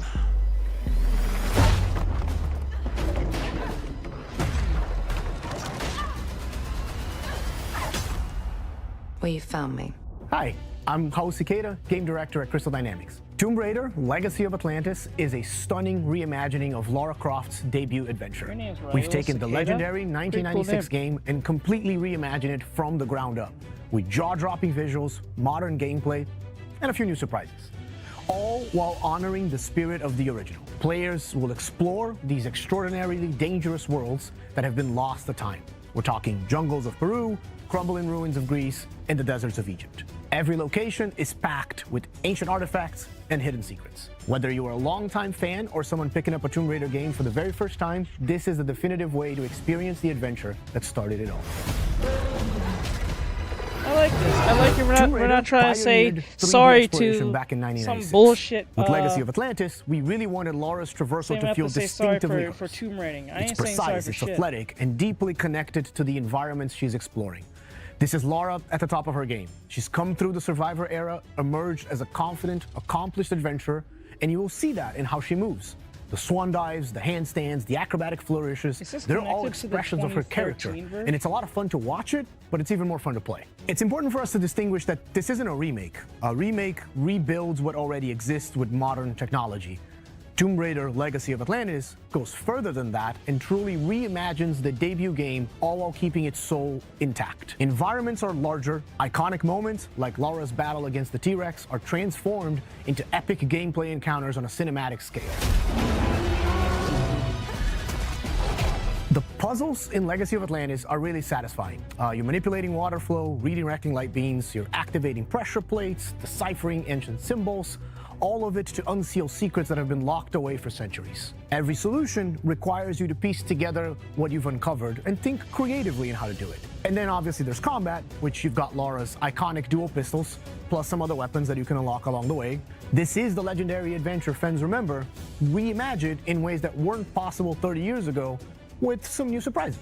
Tomb Raider Legacy of Atlantis launches on February 12, 2027. It comes out on PlayStation 5, Xbox Series X and S, Steam, and Nintendo Switch 2. You can pre-order the game now. From the bottom of my heart and the rest of the development team, we cannot wait for everyone to experience this. Thank you so much. Some legends are destined to be retold. Maybe if they're meant to stay there, the game does not give much options. Let the legend come back to life. I see what you did there. Because the thing that Yeah, you made it about you. Tomb Raider Legacy of Atlantis is coming to PlayStation 5, Xbox Series X and S, PC, and Nintendo Switch 2 on February 12th, 2027. Which is 2 days before Laura's birthday. And if it's not on your wish list already, then this is me, Lara Croft, asking you nicely to add us. Don't make me use my nasty voice. She'll do it. Seen it. Kind of like it. Okay, so yesterday we learned about the next game from the creator of Assassin's Creed. It's called 1666 Amsterdam. It's officially back from the dead, baby, and it does look amazing. Now, I'm sure you've all seen the reveal trailer by now, but if you're keen to learn more, here's an exclusive gameplay feature from the team at Panache Digital. Enjoy. It all began with magic. In ancient times, the earliest human tribes would periodically gather in a sacred place. One of these tribes, the Zandaris, was entrusted with an ancient form of magic along with the duty to pass it on to those deemed worthy to bear it. But this gift came at a cost. The very magic meant to elevate humanity instead corrupted it. Those who received it were changed. And those who bestowed it had to learn how to take it back. Step into the role of Noah, heir to a long line of Zandaris, as she's about to become the Collector. She will not be alone. A choice must be made. One that will stand by her side throughout the journey. Together, they form the Union. Together, they must preserve the balance of the world. 1666 Amsterdam is coming soon to PC, but you can wishlist the game and play the prologue on Steam after the show. But we do still have one more great game to show you. If you've been holding out for a spiritual successor to the Mass Effect games, which I know a thing or two about, you need to know about Exodus, the planet-hopping sci-fi RPG coming to PC and consoles early next year. Now, the dev team, Archetype Entertainment, is made up of a bunch of ex-BioWare talent, including Drew Karpyshyn, who is the writer of the first two Mass Effect games, and Knights of the Old Republic, so you know it's got the juice. The team over in Texas have put together an extended gameplay reveal led by the game's director, Chris King. That is coming up next, but you should stick around after for our sister show, FGS Live from Los Angeles. Right then. The time has come, show? the walrus said. I've been Alex Wilton-Regan. And I have been Troy Baker. And this has been the Future Game Show Summer Showcase 2026. Oh, we nailed so that. good. Which means it is time for you, my dear friends, to enter the world of Exodus. Enjoy.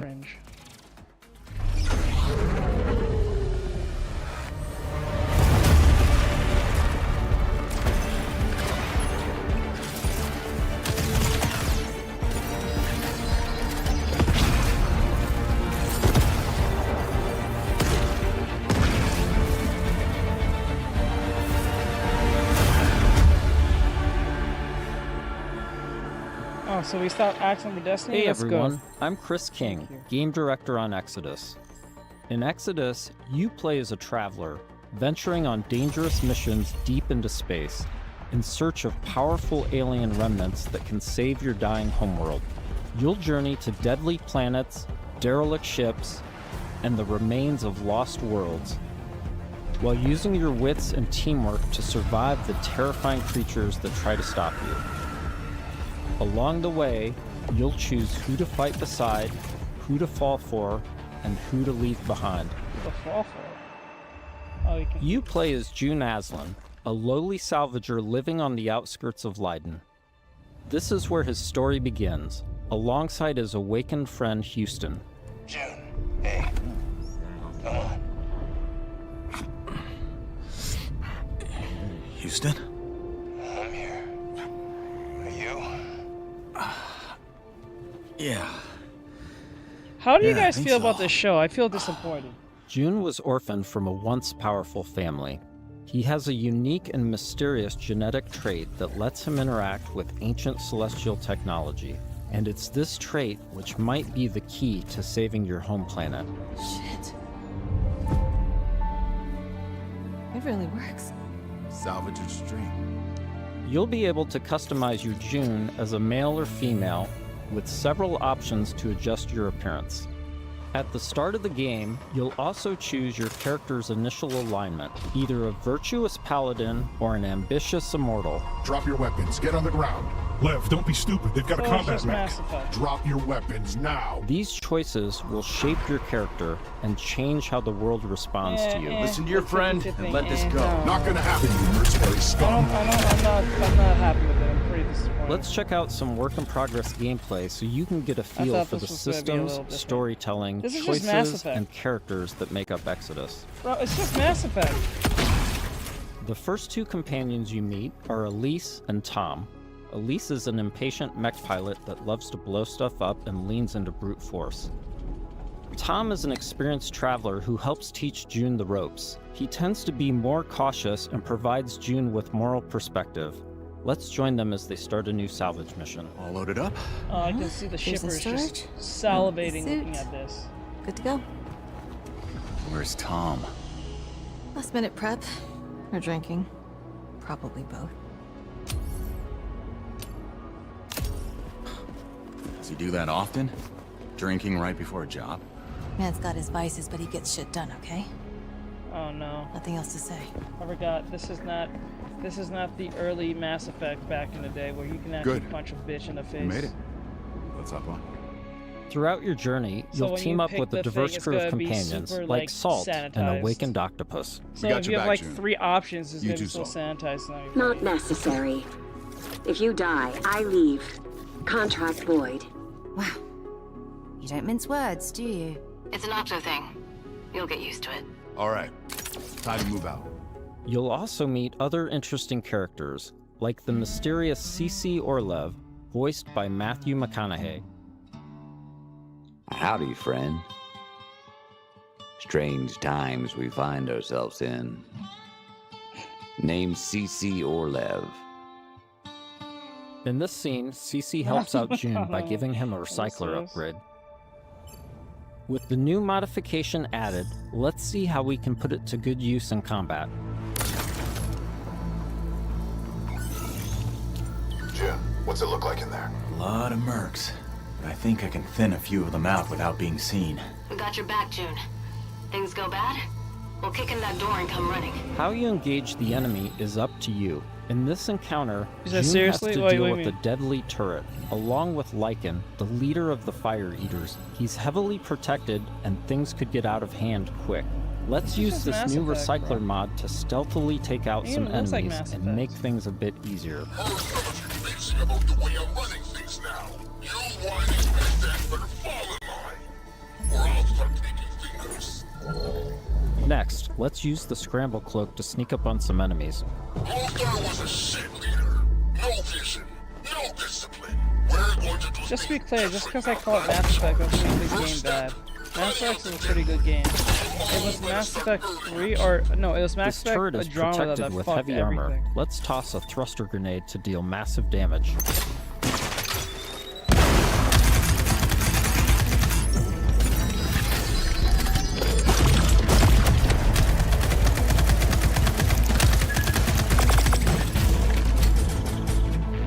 It plays like Mass Effect. Check out 1 and 2, you won't regret. Yeah, it's Mass Effect.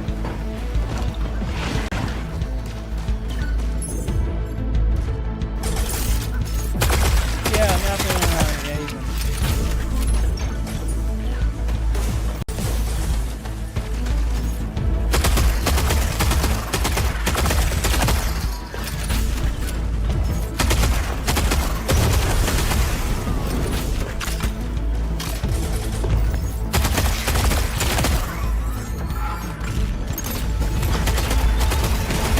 Awesome, that did the trick. We now catch up to the team having made it to the salvage. However, rival mercenaries have already staked their claim. Gotta hand it to you. Never thought you pricks would make it this far. Too bad you reached the end of the road. We're just getting started. Making it past your friends was a breeze. I hope you're more of a challenge. We've got control of the auto cannon. How's that for a challenge? Okay, that is going to be difficult. June and team have managed to push through the enemy defenses to the control room and now face a pivotal choice. Yeah, I know. June, time to do your I'm thing. not a big Mass Effect dude. I played it before, but it just never really got to my. It didn't really like. I'm in. Taking But it's the not a guns bad game. offline It just now. didn't appeal to me. Wait. This is a control room, right? Should be a way to open the airlock doors. Blast all those damn mercs out into space in one shot. Whoa, hold on. There could be dock workers and maintenance crew in there. We can't just vent the airlock. Fuck that. We're gonna walk up there to verify who's a merc and who's a zealot dock worker who might just kill us on sight anyway?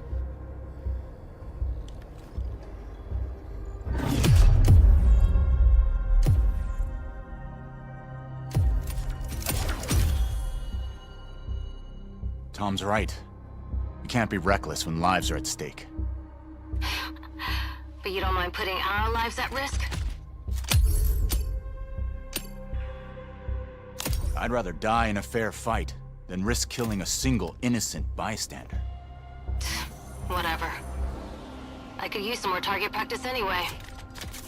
Let's move. We've given the mercs too much of a head start already.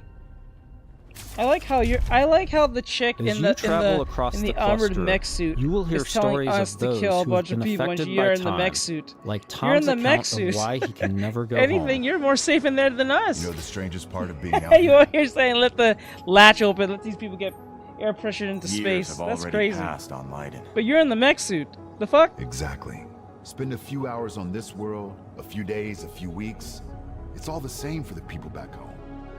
In between missions, you'll journey back to Persepolis, your primary hub and a major city on Leiden for both humans and Awakened. Good morning. Afternoon? I forget. Regardless, nice to meet you. There's a whole elephant. Forget? Ah, you're doing the thing.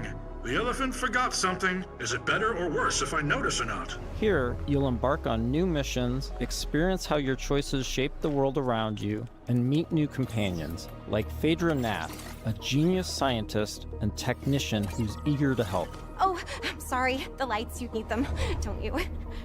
And you don't? No. The eyes, Why they do they don't white work. characters So like I this? built my own. Spectrum's different.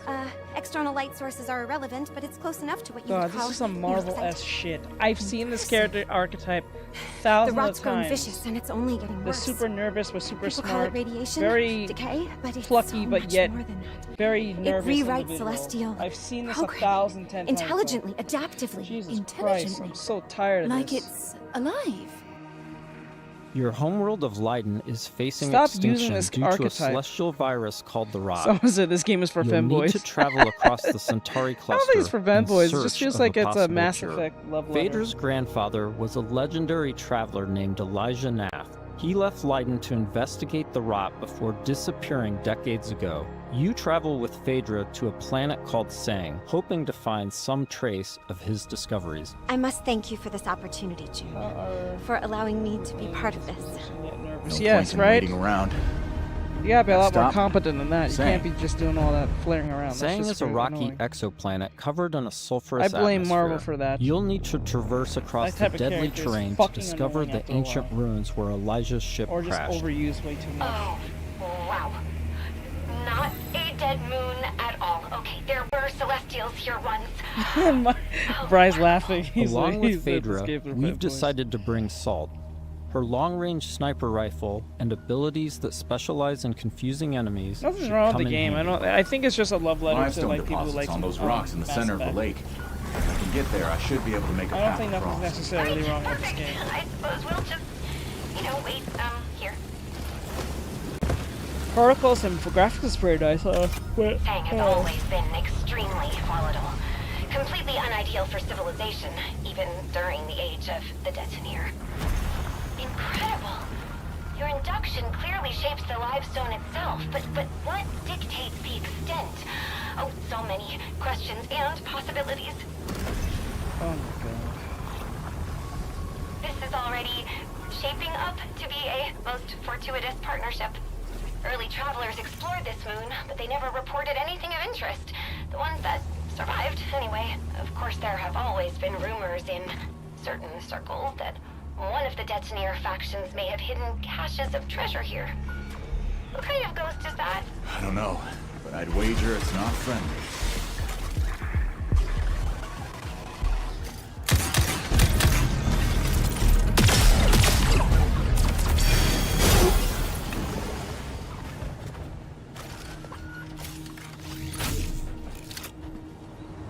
The number of ghosts is not decreasing.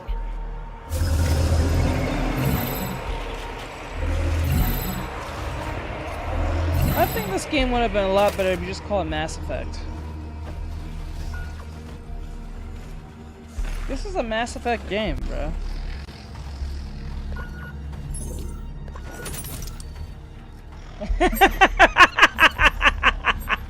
You're not wrong! You're not wrong! You're not wrong! The face like a... Oh my god.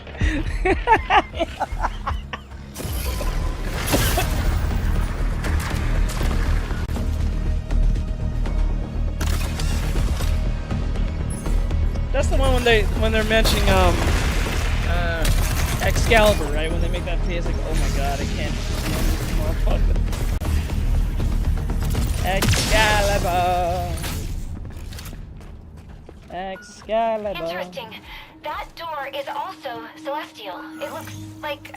Yes, this is definitely Truth-Seeker architecture. I might be able to use my drone to open this door. Shall I try? Hey, you're the smart one, not me. This is an incredible discovery, you know? So little of Sang has been explored. Because it's, so hostile. But now we can confirm that the Detoneer Celestial did have a presence here. During missions, June will discover ancient technologies that upgrade his gauntlet, a powerful artifact passed down to him from his father. Once upgraded, it unlocks new possibilities for both traversal and combat. Any idea what this is? I can't decipher it, but clearly this artifact was held in great reverence. June, be careful. A celestial technology can affect human bodies in unexpected ways.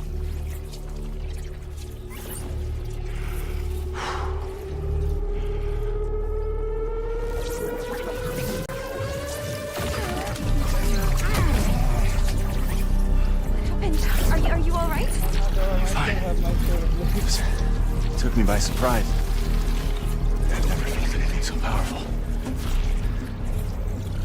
Let's see if this gets us past that bramble. Maybe Here we see June acquiring Lance, a powerful new gauntlet ability that can pierce and destroy bramble, a byproduct of the rot.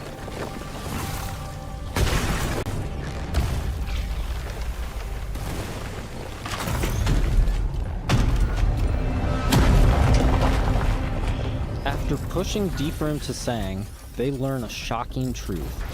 Phaedra's grandfather is still alive and guarding a terrible secret. You were warned. I told you to turn back. I told you there was nothing here for you but death. You've seen too much now. Stupid, stubborn children. Elijah has unleashed a corrupted and extremely powerful war machine on the team.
With the construct defeated, June and Phaedra must now confront Elijah, hoping to persuade him to share the secrets contained in Sang.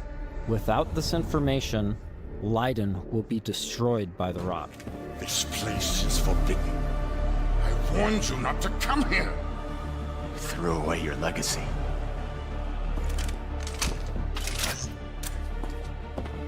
Phaedra! Elijah, please. Whatever you are afraid of, the answer isn't more bloodshed. I need a promise. A solemn oath.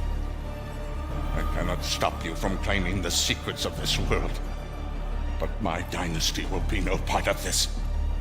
Elijah, what are you doing? The Nath bloodline ends here, my child. With me and with you. I will take our dynasty to the grave rather than allow it to fall to the sway of Orion's spawn. I don't want to kill you.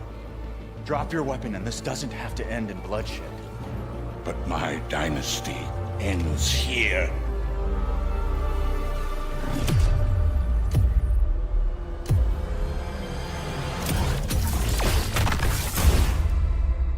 This has been a small peek into the larger world of Exodus. We're in the final stretch of development now, and we'll be sharing more details all the way up to launch. In the meantime, wishlist on your favorite platform now, and become a traveler today.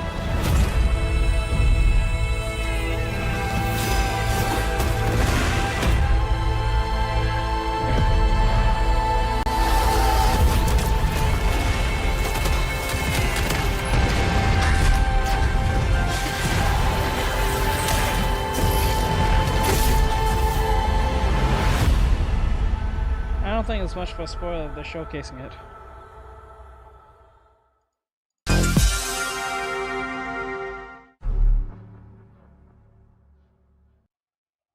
What is this? What just happened? Is it over? Oh shit, is it over? That's it? Bye, I guess. Yeah, that bye was horrendous. What the fuck? Just ends like that? Everyone's saying bye, game over. Everyone's all confused. Oh my god. I'll send it to you. Okay, bro. Okay, bud, I'll look. Okay. I would go and watch something else. I would watch something else, but they said there's another show right after this one, so let's see. I don't know, that's weird.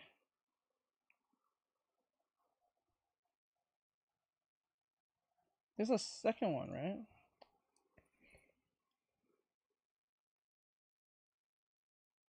DNA center in the ocean. Herbs versus vaccines. Multifamily compounds. Homesteading. Huh. They're really trying over there.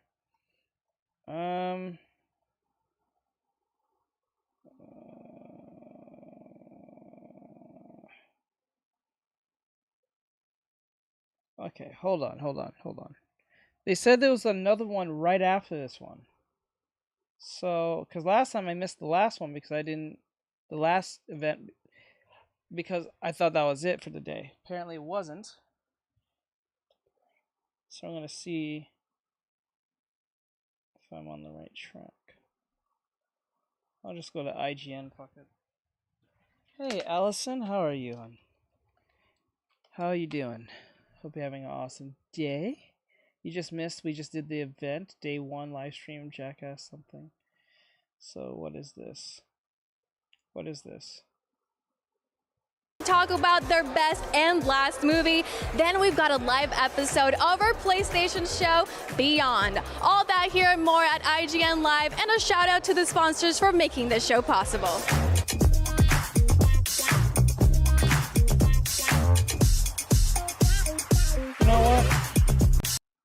You know what? This is what I'm gonna do. Green Future Game Show. First day, second day. Okay. I'll play something else for now because I don't think it popped up just yet. It'll come up when it's ready. Because I know tomorrow that the Xbox showcase will be tomorrow. So that's kind of cool. Oh, wait. I found it. The Frosty Games Fest. Yeah. Definitely staying hydrated, bud. Okay. Let's see. Okay, so the Frosty Games Fest starts in 2 hours. So at 6 o'clock. So what we'll do, we'll watch something else as a replacement for now. I'll look around if there's any other gaming like focuses on anything. I don't really give a fuck about IGN doing shit because they're doing live streaming. I don't care for IGN. So let's have this video here. This one's from Asmongold. Right now this is 30 minutes long. It should be able to kill some time. We're just here to kill time for the next event, so that's what we're going to do. Yeah, IGN kind of gets on my nerves too, so I don't blame you for thinking that. Hold up. Fuck. Okay, there we go. And then make this big.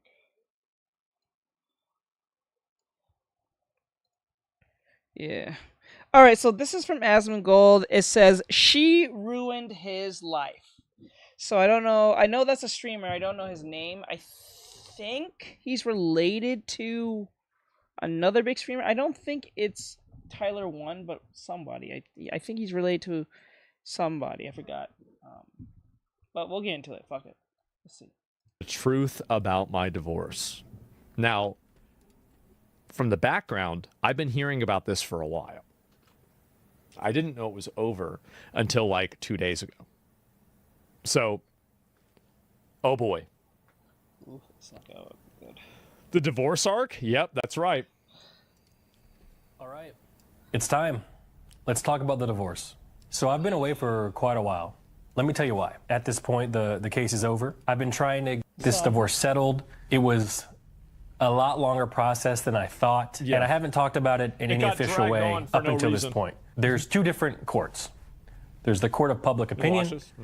That is Reddit, Twitter, all those great and wonderful places. And then there's the court of law, where I believe that was the best place to spend most of my time and focus most of my efforts. After it was settled, then we could talk about it. We could dispel any rumors or any sort of questions people had. And that's who this video is for. It's for people who genuinely are curious about what happened. I have documents here in front of me. I'm going to read them as they are. I'm going to try my best to not have any of my opinions in here. Some of these things are a bit confusing for people who don't know lawyer speak. So I'm going to do my best to explain these documents in a more Volume casual should be good way. now, right? So hopefully everyone can understand them. Keep things as plain as I can. This isn't to inflame the situation or cause any stress to anybody whatsoever.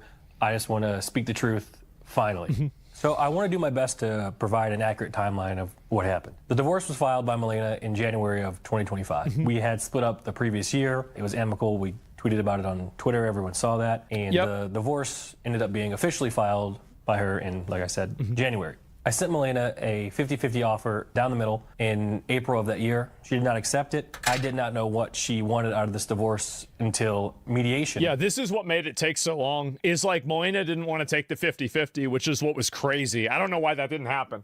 Which was actually I have no in November. idea why. And essentially what she wanted was the same thing she wanted in trial, and that's what we have here. I warned Milena that trial would be very expensive. It would cost hundreds of thousands of dollars, but still we had to go to trial, and you'll see why. So bear with me now. We are going to go into some legal documents. Oh boy. What I have here is what they call Milena Midtoy-Palom's First Amendment disposition of issues. So this is essentially what she wanted. I'm going to read the document to the best of my ability because I can't read very well, but I'm going to explain things so everyone can kind of understand what she wanted and how it went down. Keep in mind, we each had this. This one's hers. This one's mine. We'll go over mine, but first let's do hers. Hers is a bit. How you divorce a lawyer? Like, I don't know. I kind of think if you're a lawyer, I think he's a lawyer. If you're a lawyer, right? It must be really difficult for a woman to get one up all over you, right? Right? Like, think of it to yourself. Like, most dudes who get real worlded or whatever case may be, they usually are not lawyers, right? So, like, how do you pull one-on-one? Like, I just thought of that. Like if you're a chick and you marry a dude who happens to be a lawyer, wouldn't that be your biggest, like, opposition of divorcing? You can't, like, you can still divorce him and he'll be probably fine with it, but if he knows law, you can't pull bullshit on him. You know what I'm saying? You can't pull one on him. He knows how, you know. Yeah, right? Like, like, it's weird. Like, it's, Longer. The first thing she wanted, if you're a chick and you have a lawyer husband, you should be afraid of him, like, to a degree, because, like, more than a cop, right? Because a cop knows things, right? But, like, a lawyer knows things, right? So,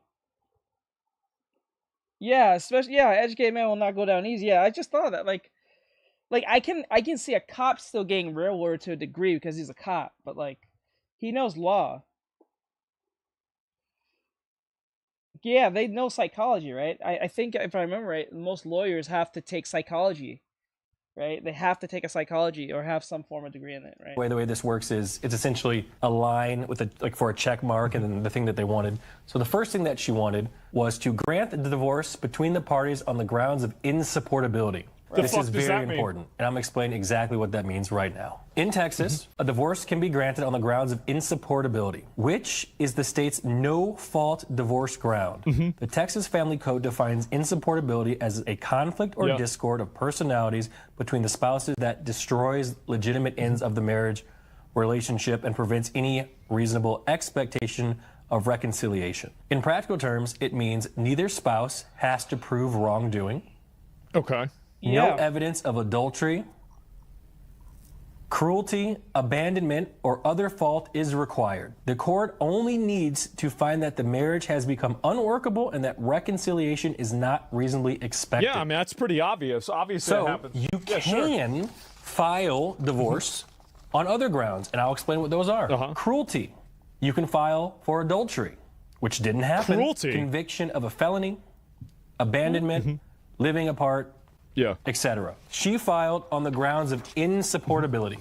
Next, award Milena Midtoy-Palom a disproportionate shares of the party's estate for the following reasons, including but not limited to. So she wanted more than 50-50. Respondent's economic and financial abuse of the petitioner, respondent's failure to permit access to the party's community property accounts, including for purposes of insight and access to such community funds, benefits the innocent spouse may have derived from continuation of the marriage, disparity of earning power of the spouses and their ability to support, earning power, business opportunities, capacities, and the Well, just ability... because she can't make as much money doesn't mean that he should just be having to pay her.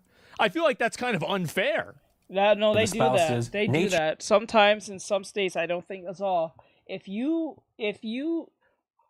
subsidize I think subsidize, or you fund someone's lifestyle like your wife, and you do some type of cheating or something like that, some states will force you to keep that lifestyle for them. So like, if she doesn't make as much money, but you was with the most money funding whatever lifestyle she was having, even if you divorce, you're supposed to somehow subsidize that lifestyle as if you guys didn't get divorced. So even if you get divorced, if I remember right, I could be wrong, the money that she asks every month she gets, or some shit like that. True? Okay, I'm not too off. I think I'm a little wrong about some things, but it's up to that premise. It's insane. Like I think this happened to 50 Cent or some celebrity where they end up they got a divorce from their wife, and they have to hold up the lifestyle as if nothing happened. So the wife will ask for a certain amount of money to make their lifestyle still comfortable, even if you're not with them anymore. It's fucking insane. It's fucking insane. Of the property involved in the division, waste, and attorney's fees to be paid. Oh my God. So to explain that, So she wants... Okay. the judge, in order to grant Milena her disproportionate yeah. share, would have to find something that fits those sort of grounds. Any of those bullet points that I read off. Yes. Next, confirmation of Milena Midtoy's separate property as outlined in the attached spreadsheet, meaning that there's an attached spreadsheet here that has her own property in it. Makes sense. Next, order Milena Midtoy-Palom's waste claim for Nicholas Michael Palom's excessive expenditure. But he's that wasting was your money. over $100,000 they had claimed against me. The next thing she wanted, and this is one of the reasons why we had to go to It's trial, his money. order Milena Midtoy-Palom's request for It don't post-divorce matter. maintenance for a period of 5 years from February 1st, 2026 in the amount of $5,000 a month. So she... Oh my God. Yeah. She's asking for $5,000 a month. What, $5,000 a month? That's Yeah. like what? So that's $60,000 a year. Yeah. A maintenance fee? Yeah. Yeah. What is this? A car? Yeah. It's a car you're not even driving That's, anymore. I think that's exactly what I just said. You have to fuck's keep the point of that? You gotta keep that lifestyle as if nothing She happened. wanted me to pay her $5,000 a month for 5 years. 5 years. We don't even have kids. Next. What? This was Oh the my biggest God. one, the most important. Securing. Holy shit! Bro, they don't have. She doesn't have kids with them. Usually, I think they usually grant this type of nonsense when you have kids because the kids have to get taken care of. But like the fact that they don't have kids and she's doing this is insane. Holy shit! Wicked work. Yeah, forget the banshee. He's like, let me see. Oh my God. Rainbow Asman. Let me see. I just realized he is wearing a rainbow. What the fuck? That's insane. Imagine, guys, your spouse, whether man or woman, usually this falls upon women. Say you're a dude, you make good money for whatever reason. Maybe, like I said, you're a lawyer or something, doctor, and your wife leaves you for whatever insane reason, and then she tells the courts, hey, even though I'm not with bro anymore, I still want the same exact money allowance that he would probably give me if he was still with me and I wasn't working. So therefore, I want $5,000 a month to keep the lifestyle I have for the next 5 years so I can be more steady. So, you know, it is what it is. Plus, we have no fucking kids, so there's no kids to, like, look out for, no money, no food for them, no school, none of that shit. I'm just a single woman who just don't want to be with her husband for whatever god-awful reason, and I want $5,000 every month because he makes good money, and I need my lifestyle to be upheld for the next 5 years. What? No, Milena, his girlfriend or wife or ex-wife is a streamer too. She streams too. I'm pretty sure they're making something around the same, or at least she's making like 3,000, he's making 5. Holy shit. And take some time to explain or he's it. Making like, let's say he's making 20,000. She's making about what? 7,000. Also why we really had to go to trial. Order Milena Midtoy-Palm be granted a judgment against Nicholas Michael Palm with specific language securing such entrance against the shares and stock held by Nicholas Michael Palm with his... They spout in about equality. Yeah, that's a bullshit lie. I think Myron said that. A lot of women say that. They say they want equality, but it's really just a bullshit lie. Interests in OTK Ventures, OTK Media, and Kings Gaming Labs Incorporated. So this was, oh my God. Oh. It's shit like this why most men are scared to get married. It's shit like this that scares the fuck out of men. And I don't blame them, to be honest. My God. The amount of headaches this caused was fucking insane. Let me just say that. Jesus. Your fault. Wait, no, it has nothing to do with me. I didn't do this. I don't have anything to do with this. This is essentially the crux of the entire trial. I mentioned earlier that Milena wanted a disproportionate share of the estate. She wanted a 60-40 split of the entire estate. 60-40, so she wanted most of it. Meanwhile, Nick was the one streaming every single day, and Milena would stream with Nick regularly. And like I said, she's a streamer too. This is fucked up. This is very fucked up what she's doing. Nick was even okay with giving her 50%. He was fine with that because he acknowledged that. But 60-40? Holy fuck. But it was Why a little would more you do this? complicated I than did that. not What do she this. wanted to do essentially was this was not have her 60% be all cash and my 40% be heavily weighted in my OTK shares. She wanted about 90% of the cash reserves, plus she wanted me to pay her this post-divorce maintenance. And my 40% would be essentially all in my OTK shares, which... And my understanding also is that she also wanted some of that too. And if this man ever says he's a feminist, he's a male feminist, he gets what he deserves. I'm telling you now, if this dude says anything close to I'm a male feminist, you get what you deserve. She did nothing wrong. I can't fault a horrible woman for being horrible when you advocate or you coddle the horrible behaviors of a woman or a dude, right? So like if he tomorrow says what my ex-wife did to me was railroad me completely, but I'm still for women's rights, or at least the whole equality shit, fuck you. Go fuck yourself. Now, I'm not saying that people shouldn't be equal in certain situations, but you can't be equal in everything. But the fucking point I'm getting is, you are really saying this shit after what happened to you? Like, if he says anything close, I don't feel bad. Milena did the right thing. I will be for Milena up to that point. I'll be on Team Milena almost instantly. If he says anything close to the fact. I can't, like, as much as I hate what some women do to men, I'm not saying all, but some women do to men, if he justifies that in some weird way that he's for that feminist shit, I don't feel bad for him, and I'm on Milena's side. Right? Not everything's equal, correct. That shit's crazy. I want I want to heard. Yeah, I understand. Listen, I'm not willing not to hear someone's story out because maybe for all we know he probably was cheating like crazy for all we know. I don't know. We're only hearing his side so far. So even if I think she's evil for trying to take his estate and shit, which I don't think is cool, but then again, if he's caught doing some weird insane shit, then I don't really blame him too much.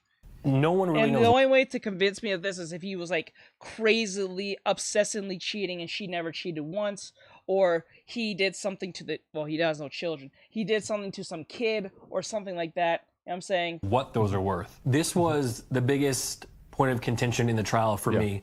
I don't think anyone would have accepted the offer that was presented. Why did you do this? Shut Essentially, up! It would drain me to 10% cash reserves, be in debt a whole bunch of money. So I would put a lot of trust in those OTK shares being worth something someday. Surely. That is just about half of the document. And I don't know if I should say this, but now it gets kind of funny, and I'm going to explain to you why. Up next is a section called income taxes. I know a lot more about this than what's being shown in this video. Let me tell you that, as I said yesterday, whenever I watched the little small cut down of this is not the tip of the iceberg. This is the seagull that is perched on the tip of the iceberg. Okay? Okay. Oh my God. Trauma. Let me read this for you. Order that any refunds received from the date of marriage through the date of divorce be divided equally by the parties, with Milena Midtoy being entitled to 50% and Nicholas Michael Pollan being entitled to 50%. So if there was a tax refund, she would get half of it, I would get half of it. She gets taxed. Makes sense, right? Yeah. Order any liability from the date of marriage to the date of divorce be paid solely by Nicholas Pollan. So he has to pay for... If there was a tax bill, I would have to pay for all of the taxes. So he has to pay all of the taxes, but she gets half of the refund. What? Right. What? Oh my God, are you fucking serious?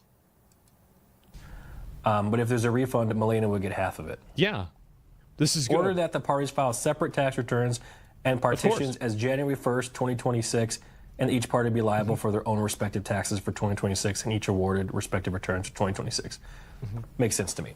Up next, injunctions. And this is where it gets a little bit confusing. I'll try my best to explain it for everyone. Order Nicholas Michael Pollan be restrained and enjoined from making any public statements, whether written, verbal, or visual. Well, that one didn't happen. Regarding the ongoing litigation and the parties' divorce, unless mutually agreed upon in writing by the parties and filed within the court. Yeah. So that essentially says that me, and you notice her name's not there, but me and me alone can't talk about it. But she and could, the next theoretically. line is, strictly in the event the court does not grant the requested... Why the fuck that you can't talk about it, but she can? What kind of nonsense is that? The fuck? That's crazy, what? What the fuck? I have never heard that one before. You can't talk about it, but they can? What? I have never heard that one before. Usually when I hear shit like that, that's like a DMCA where no one can't talk about it to a certain amount of years or a certain time or some shit. But the fact that specifically you singled out to be the person not to be able to talk about whatever the what's in the document, that's crazy. So she can literally make up anything. Holy shit, that's crazy.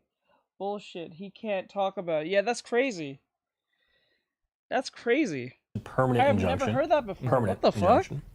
Milena Midtoy Pollan requests the court, after trial on the merits, to grant the following permanent injunctions enjoining the parties, their agents, servants, employees, and attorneys. So pretty much everyone involved this is the following injunction. Directly or indirectly disseminating, publishing, or causing to be published, or directly or indirectly requesting a person disseminating or publishing any letter, story, statement, correspondence. Basically, you can't talk about it. That's pretty much what she wanted to have happen.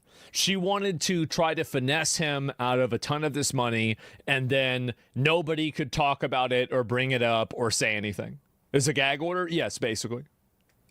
Description or depiction of any kind whatsoever, but she could talk about it. Yes, but she could talk about it. Whether fictionalized or not, which is or could be reasonably interpreted to be disparaging, negative, or defamatory in its description of the other party's personal, professional, private, or family life, including without limitation the business or the financial affairs of the other party. So essentially, anyone involved with me whatsoever could not talk about this divorce. Yeah. Spoiler, that did not get granted because obviously we're talking about it now. I'll explain why. I knew this was happening, and this is the reason why I never made any comments about it until all of this was over. It's because I didn't want to complicate it or add a, throw a wrench into the system, right? And make anything like that happen. That's why I never said anything about this. That didn't get granted because essentially that's an infringement on my First Amendment right to the Constitution of the United States of America, which is freedom of speech. Milena Midtoy-Palm requests the court order Nicholas Michael Palm to pay reasonable attorney's fees, expenses, and costs through trial. Yes. And appeal. So he has to and pay a for judgment everything. should be rendered. So he has to pay all the taxes. He has to pay all the fees. He has to give her all the cash, and he also has to pay her for 5 years. Holy shit. And what does she have to do? Nothing. Oh, nothing? Oh, okay. I got... Right. Of course. Nothing. Of course. Holy shit. Favor of Milena Midtoy-Palm against Nicholas Michael Palm and be ordered to pay directly to Milena Midtoy-Palm. Milena Midtoy-Palm request post-judgment interest as allowed by law. No, they didn't have a kid. Also, it says Milena Midtoy-Palm requests the court deny any and all of Nicholas Palm's requested relief filed with the court. So that's a lot. I'll explain quickly what she wanted. She wanted a 60-40 split because of her reasons listed. She wanted me to pay her $5,000 a month for 5 years. She wanted the majority of my part of the split to be locked up in my OTK shares. She wanted me not to be able to talk about the case whatsoever. She wanted the... Because here's the other thing, too, is that it obviously... You know what's crazy?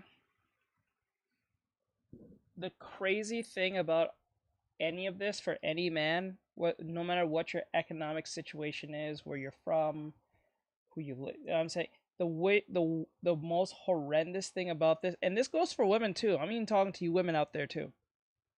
The craziest part is this is someone who you was in bed with for a certain amount of years or several amount of years, and they said they won't hurt you, they won't lie to you, they wouldn't put you in a compromising position. They said they respect you, they love you, all that shit, and then 5, 10, 15 years later, not only that they want a divorce, but they want to make you pay for everything. They want to take everything from you. They want to take the kids from you if you have kids. They want you to suffer.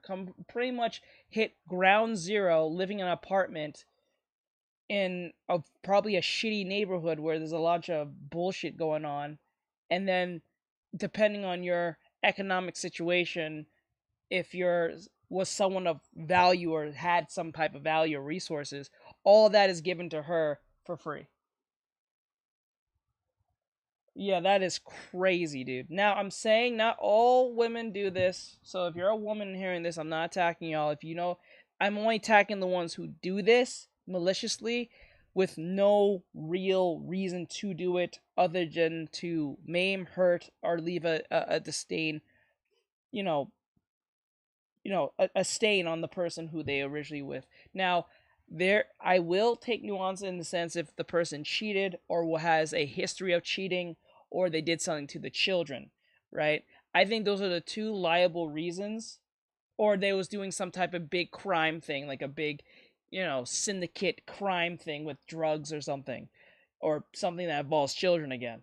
I can understand that to a degree. But when it's under the veil of he got boring or he's not the same as he used to be type shit, but he's not doing anything to the kids. It's like that story we did. Yeah, if it doesn't apply, let it fly. So it's like that story we did I think 2 or 3 years ago with the woman, I think it was 3 years ago, with the woman who threw away her marriage because her friend says her husband is boring. Dead serious, I'm not even kidding. For those who are brand new or hearing this for the first time, the woman threw her marriage away because her two stupid friends who are not married, and she was the one that was married, said that her husband was boring, so she divorced him. And not only that she divorced him, she said she ultimately regrets doing that. She regrets doing that now because she can't get what she had before. She had that it's green on the other side type nonsense. And she was already past her 30s. She was 40 something or some shit. She was in her late 30s or 40s. Yeah, you remember that? Okay, were you there, PT? Were you around that time? Because we did that whole segment. And it was so sad how the dude was a tech dude. He was making 6 figures a month or some shit. or 6 million. I think 6 figures a year. I mean, my bad. Or was that a month? Or I think it was 6 figures a year, some shit like that. He was okay. He was around. Okay, good. So he was an engineer. He was like some tech engineer, software engineer type dude. He had 3 kids or 4 kids with this woman. She said he was a perfect dad. He was a perfect provider. He was not horrible in bed. Notice what I'm saying. He was not horrible in bed. He was a perfect provider. He was good with the kids. He was never abusive. He never laid a hand on her. He never even yelled at her past an octave. Whenever they had disagreements, he always knew how to diffuse the situation and make it more wholeheartedly to go through, or whatever the case may be. And she threw that away because her fuck ass friends told her that he is boring. Right? And then when she left him and tried to find a new dude, she realized that the dating pool wasn't for her because it just doesn't work for her. She can't date the way she's not in her 20s, right? She's not beautiful anymore. She's not, you know what I'm saying? She had to contend with 20 and 30-year-olds when she was already late in her 30s, in her early 40s. And then she realized, oh shit. And then she did find a dude, but the dude was not as good as the dude that she originally was with for the last 10 plus years. Or I think 20 years or some shit. Remember, this was her high school sweetheart when they was teenagers, all the way to their 30s and 40s. Late 30s, early 40s. And she threw that away because of the whim of her punk-ass friends. The meat has aged and the men grown smart. So boy, yes, that's what happened. And then she said that not only that she missed her husband, but she was more in love with him than she ever was when she was with him. Because she didn't know what she had when she had it. And then when she even said, if her husband were to right now say he wants her back, she said she'll drop the dude in an instant. Instantly. She said she'll drop the new dude that she got instantly for the old husband. Right? Horrible decision making. She would ask the children, is he seeing anyone? She will ask children to be little spies for her, to see who is he talking to, who is he associating with, type shit. While she was with the new dude, right? And then the kids was in this weird position where they have to say, I don't know, Mom, I can't really tell you. I'm not really in his business like that. It's kind of weird, X, Y, and Z. And then when he finally did get a girlfriend, or he was fucking around, they will tell her, and she will feel extremely jealous, but she couldn't do nothing about it. But she said she's willing to she's so in love with him and miss him so much that she doesn't mind being his booty call. She said she'd rather be his booty call than not be his wife. Than not be in his life. That's how serious it was. She said she demoted herself from wife to booty call. That, not even girlfriend or ex-wife type shit. He said she would rather be his booty call at any moment, anytime, at any whim for him, than be absolutely not in his life. Proceeds the short tracks of his feet. Yes.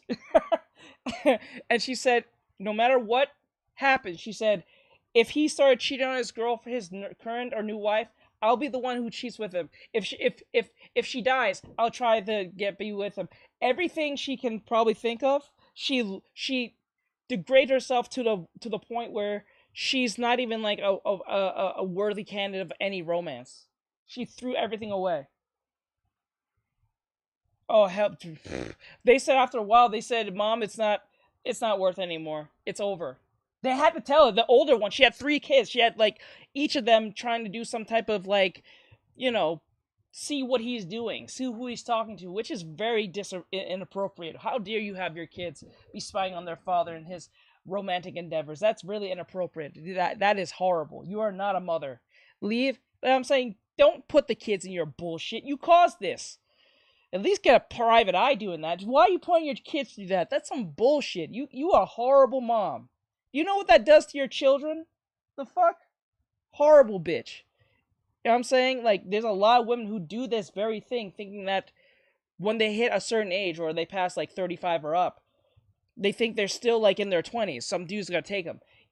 You're not gonna lie, some dude will take you, but it's not someone worthy of anything. It's usually some lonely loser dude who don't got nothing going for him. He'll take you because you're the best thing that gave him any form of attention, so he'll fuck with you type shit. Like the divorce and everything definitely made Nick look bad.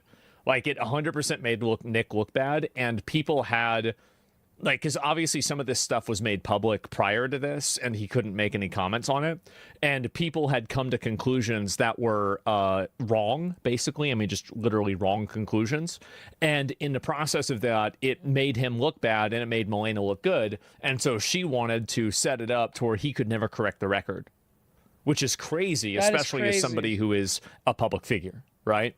Insane to even say that. About taxes.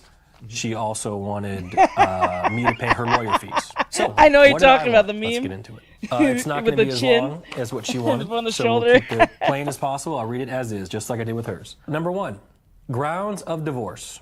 Nicholas Michael Palm requests that the court be granted a divorce on the grounds of insupportability. So there's that word again, insupportability. This is the only thing that we agreed upon in the entire case, which is good. Okay. It really is. Next. Division of community property. Nicholas Michael Palm requests that the court divide the community estate in a manner that the court deems just in right as provided by law and set out in Exhibit A attached hereto. So Exhibit A is essentially a exhibit with spreadsheets, and it ends up being a 50-50 split down the middle. Stocks, shares, cash, everything. Next. Separate property. Nicholas Michael Palm requests that the court confirm and assign his separate property to Nicholas Michael Palm as set out in Exhibit A.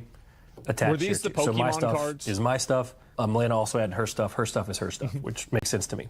Next, waste and reconstitution. Nicholas Michael Palm requests the court to find that Milena Midtoy Palm has committed waste on the community. You're not wrong. The kids do have a prime example of what not to do, but what happens is kids tend to follow the sins of their parents without even realizing it. So it's really hard to like not fall into those situations because, you know, we tend to follow what our parents do, but we have to fight our own demons not to fall into that. I'm not saying it's not possible. I'm just saying it's really hard because when you're exposed to something so long or something that's going on that is not corrected in a way that it should be, if it just keeps going on, it's really hard for the kids to distinguish what's wrong and what's right.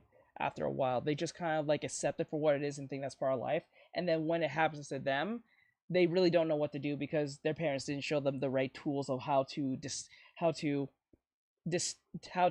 detect or at least avoid these things, because by the time the parents tell them, it's way too late. 9 times out of 10. Like picking a toxic individual as a partner who is like godless and don't have nothing really going for them, and then they say insane or do stupid things that they really shouldn't be doing, but like it's really too late by that time. And to reconstitute It'd be like Cats in the Cradle type shit if you know the song. what ought be the actual existing value of the estate as a part of the court's just and right division of the community estate as set out in Exhibit A attached here too. So just the waste claim, essentially she had one against me, so I had one against her. I'm not trying to get into the gritty details of that. Yeah, Next, I actually attorney's don't know about fees. that. Order Milena Midtoy Palm pay a portion of Nicholas Michael Palm's attorney fees, expenses, and costs, rendering a judgment against Milena Midtoy Palm in favor of Kirker Davis LLP, attorneys for Nicholas Michael Palm, and order Milena Midtoy Palm to pay such a judgment directly to Stephen W. Payne and Kirker Davis LLP, who That's like may the legal firm. enforce the judgment in attorney's own name with post-judgment interest as allowed by law. What is Attorney's waste in fees. this context? And You then didn't my last thing elaborate. that I asked for, request for Milena Midtoy Palm. Nicholas Michael Palm requests that all relief requested by Milena Midtoy Palm be denied. So essentially what I'm asking for That's in just- this is a you clean don't have to give her money. 50-50 split down the middle, just like I wanted back in April and March of 2025. What we have here You know, this is why getting a prenup is a good thing. is the court's ruling. This is what everyone's been waiting for. And even getting that is not a guarantee that everything will be hunky dory. You know what? You know what's better to getting a prenup? Just get a good woman, but that's really hard, or get a good man. That's really hard because we have 8 billion people on this planet. Just finding someone who's a good person is really hard because a good person is really subjective depending on who you're fucking with. Because if you ask some feminists what a good man is, they start describing a slave. If you really think about it.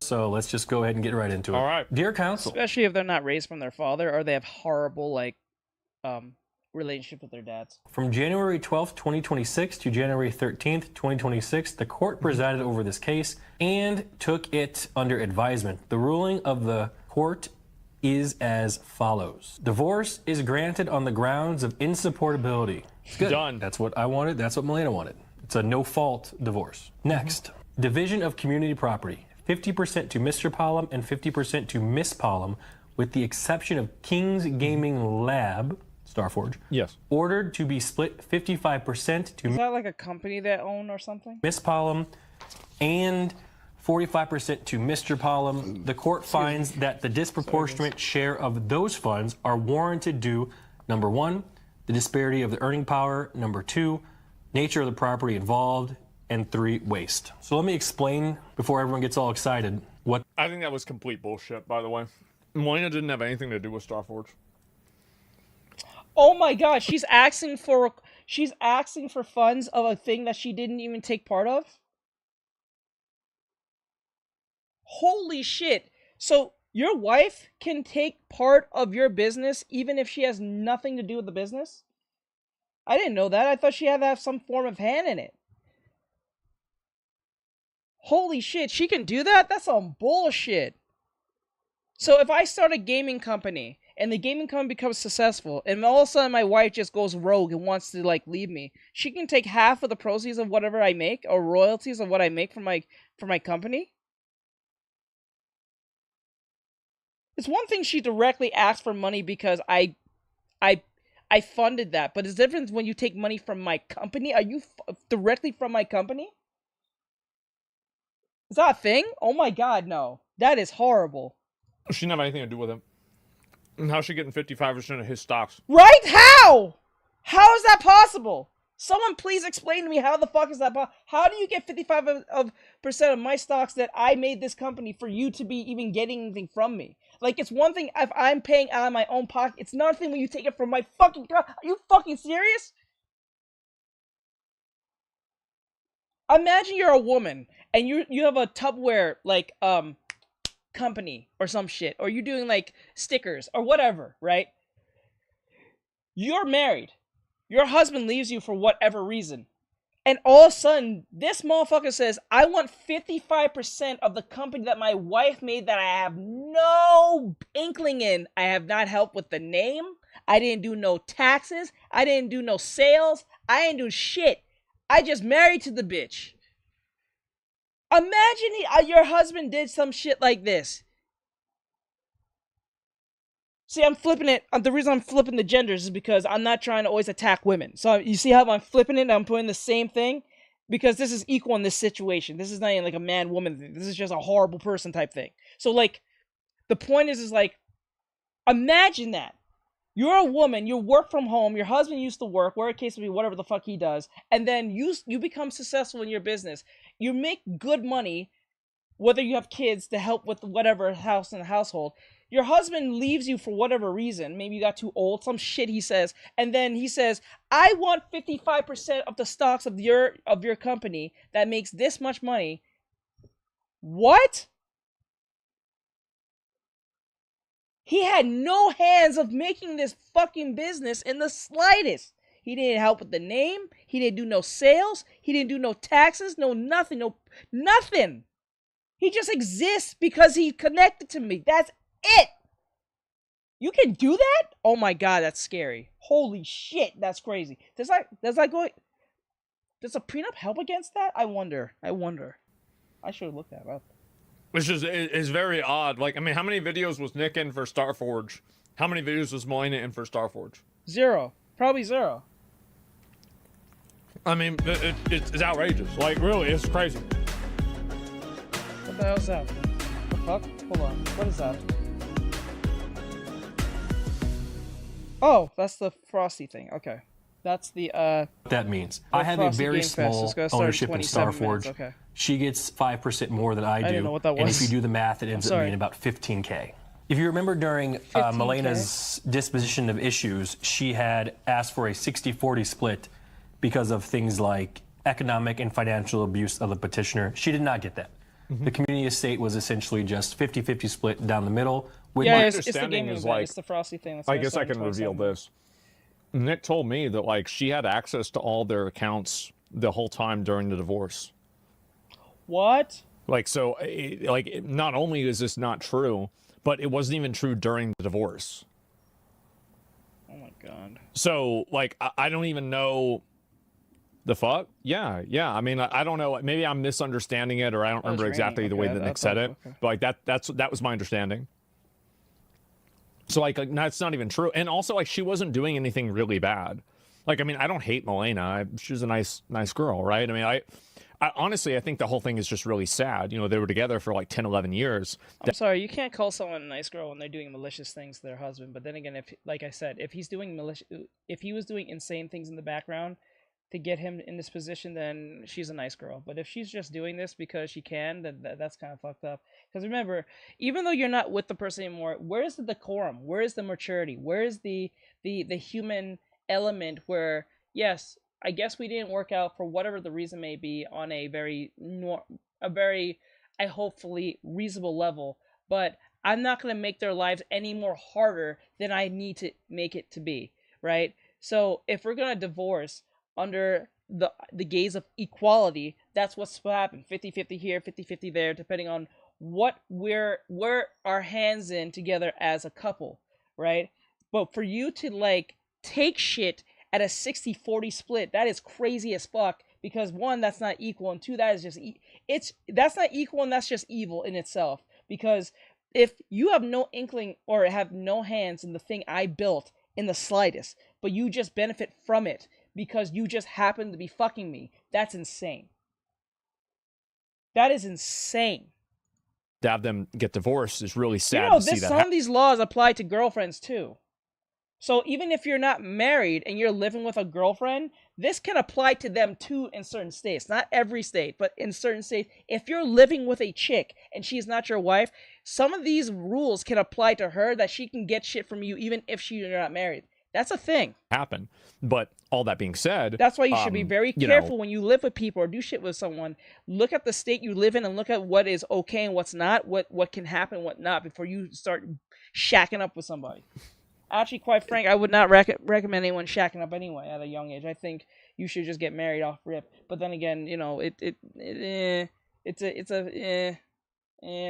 a different thing for a different time. Yeah, I think it's a little bit outrageous that she would get 55% of his Starforge equity. Like, what the fuck? That is crazy. Exception of Starforge, which is about a $15,000 extra towards Milena. It makes sense to me. I will probably earn more than her going forward, and that seems pretty fair to me. How do you know that? And this is very, very, very important because it has to do with my shares. Nick and NMP LOL are designated as constructive trustee for Miss Palom's interest. So what that means, I don't have to send her my shares. I don't have to send her cash for the shares. I will hold her shares in my name until they're sold, if and when they're sold. So that was a big deal for me. Doesn't put me in generational debt, and you know, if they sell, they sell. Up next, attorney's fees denied. Each party pays their own attorney's fees. Motion to seal the court records denied. Injunctions denied. Post-divorce maintenance denied. Well, the problem is that they already, they tried to seal the court records prior to this, but they got out, and the narrative was against Nick. And so I guess then they wanted to seal it to begin with, and then after, right? So then he could never correct the record. That means me not being able to talk about the case was denied, and the $5,000 a month for 5 years that Milena wanted was also denied. She did not get that. Each party is to keep credit card in its debt in their own name. Each party to keep household furnishings in their possession. So all this stuff in this house is mine. All the stuff in hers is hers. Each party to keep their jewelry and personal items. So for example, that necklace that I wore, I get to keep. Pokemon card collection to be divided equally. Welcome to millennial divorces. Okay, that's funny. That's right. That's genuinely Welcome to millennial funny. divorce. That is funny. Yep, he had to cut every card in half and give half of it to Milena. Jesus, are you serious? No. Mr. and Mrs. Palom to each keep their own online skins. Magic the Gathering card collection to be divided equally. The Super 73 bike is awarded to Miss Palom. Each party to keep ownership of their own social media accounts. 2023 Not Cadillac the Magic Escalade is the awarded to Gathering Miss cards. Palom. 2021 Nissan GTR is awarded to me. Wait, she got the Escalade? No, not the Escalade. What the fuck? Shit. No, bro. You know, it's if you have money. I'm just saying, if you got money, right? If you got money, it's not that expensive to get a good hitman, you know.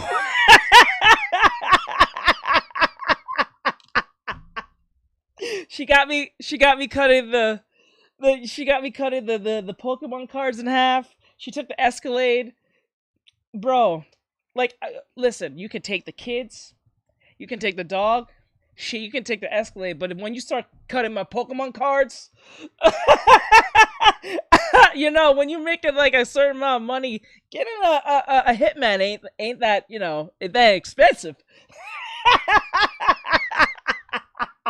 I'm kidding. It's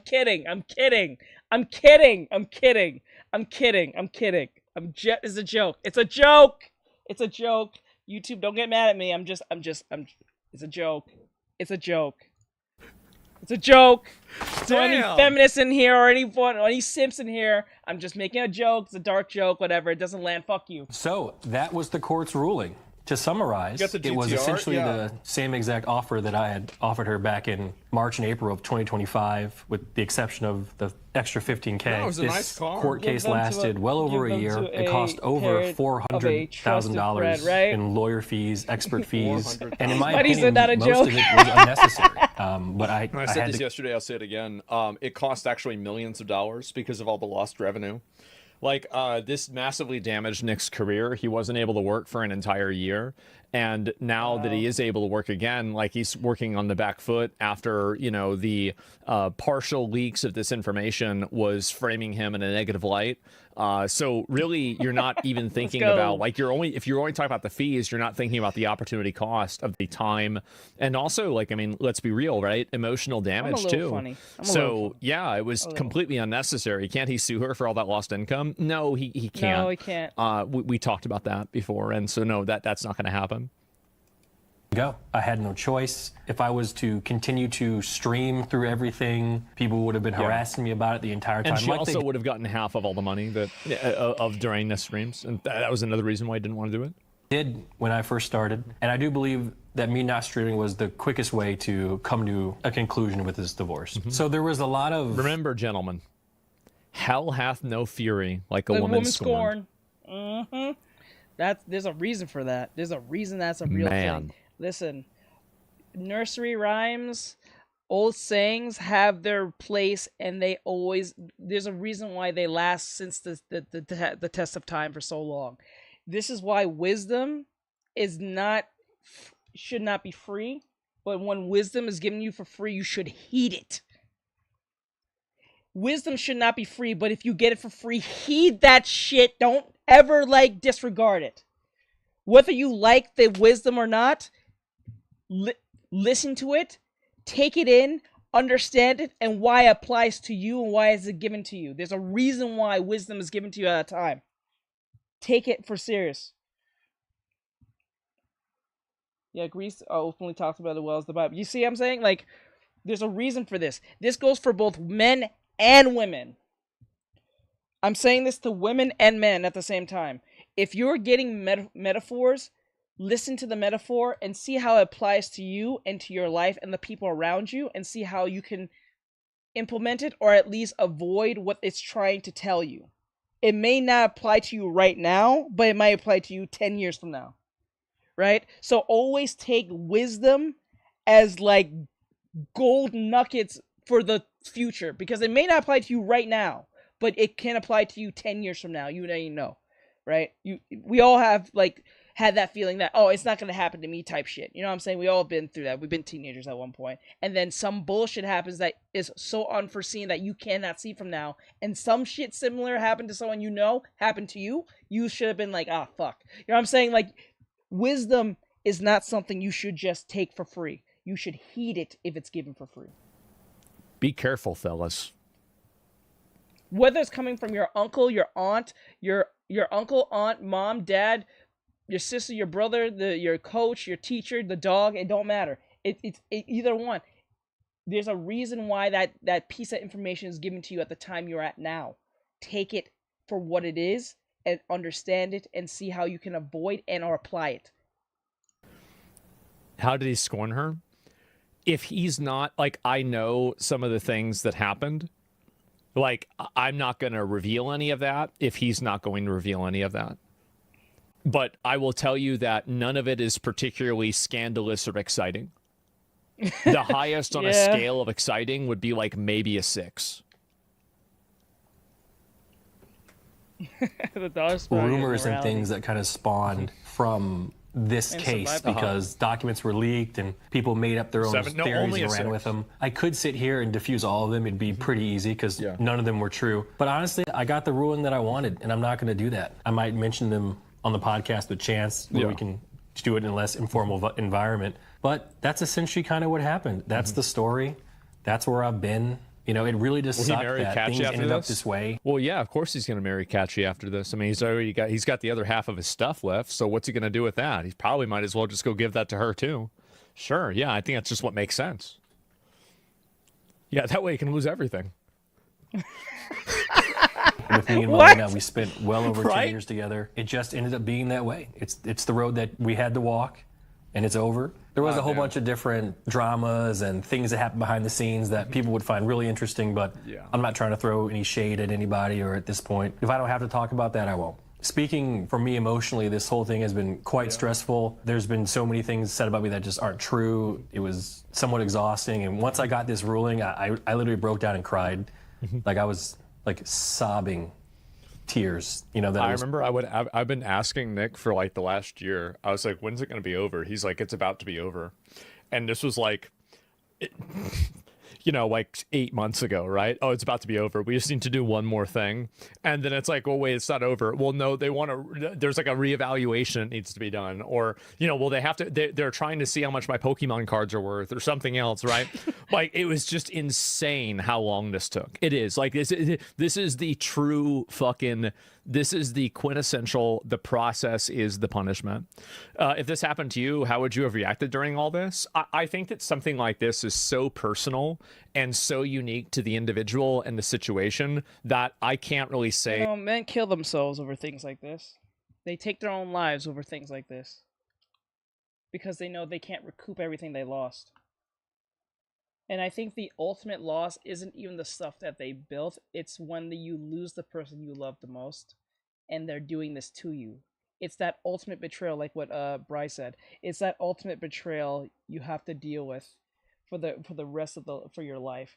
To know like that someone you genuinely cared about is doing this to you. And that's scary as fuck. A man was a teacher. Let me see. Yeah, I have an example. A man was a teacher and what? How I would react. If I would try to get through it, I would probably react the way that XQC did, where you just try to stream through it, ignore everything, and just keep going. That's probably, like, in my mind, that's what I would do, because I wouldn't want to take time off, but always get a prenup. Again, that's it. It's not as simple as you would imagine, right? I don't think but it's like that Nick simple. tried to do that for a while, and then there were other problems that created, and then there were compounding issues with that were like triple and like quadruple faceted issues that created. And so especially, and I don't want to overshare, and wait. I will leave it at that, right? But yeah. Wait, I think I heard of this story. It's finally, unless I'm thinking something different. finally Yeah, keep going over. with the This story, actually tell happened me. back in January when we finally I think got I the heard this ruling. story. But lawyer stuff. It took until last month for it I to remember. actually. I think there was one on Steve Wilkos where a woman was it Steve Wilkos? I think it was Dr. Phil or Steve Wilkos where a woman accused her husband of touching touching their kids, and it was found out that she never did. He never did.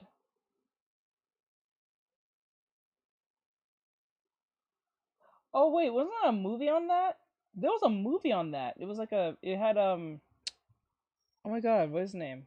There was a movie on that. Actually be over. It was I like wish Milena and her family the best. I have no ill will towards them. Hopefully. Yeah, like she made up a lie that he was touching the children, and she took a lie detector test, and I think they gave a lie detector test to him, her, and the children. And I think it was a black guy, and he said no, he didn't touch children. He came out true, The children said he didn't touch.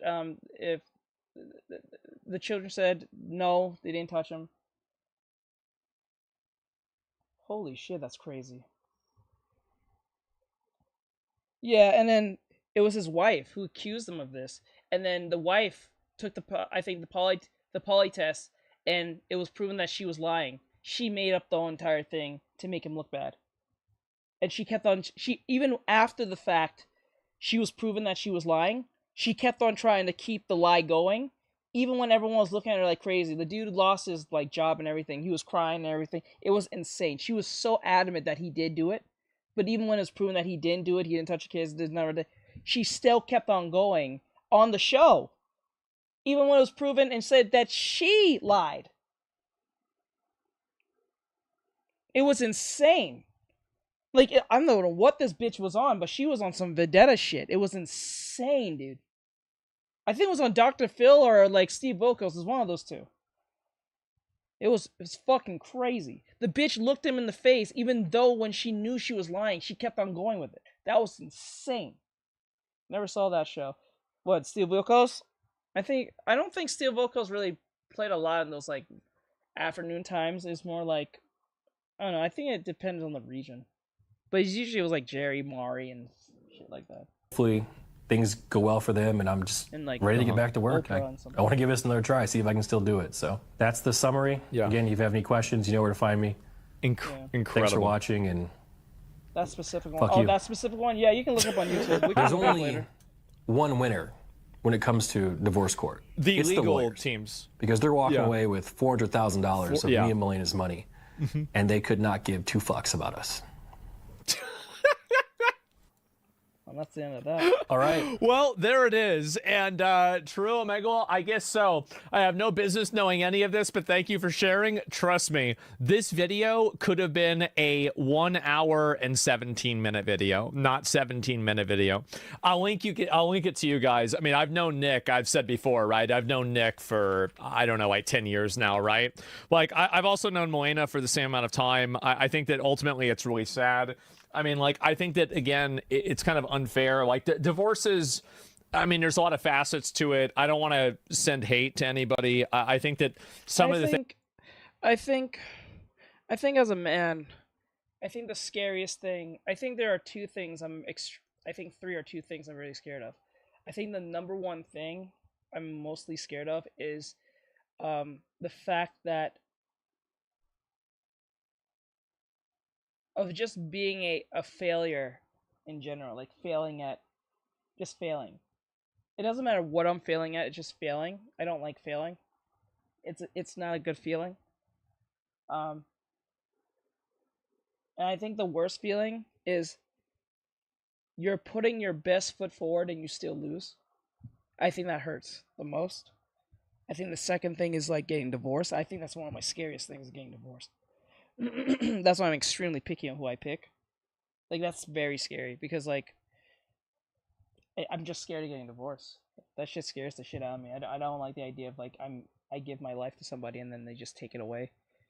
That is fucking scary. The third thing is, like, being a bad example to my kids. I think that's like the biggest one for me. Go have an ally of crows. That actually sounds pretty cool.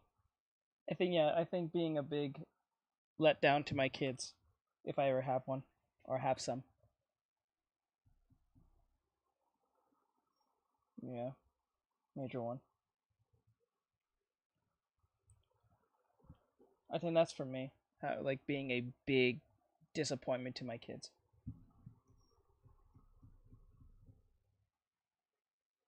Become a villain. Become a villain. Alright, guys. So we're going to move on to the next video. The next video, it's the next event. It's coming on in like a couple of minutes. It'll be on like 7 minutes.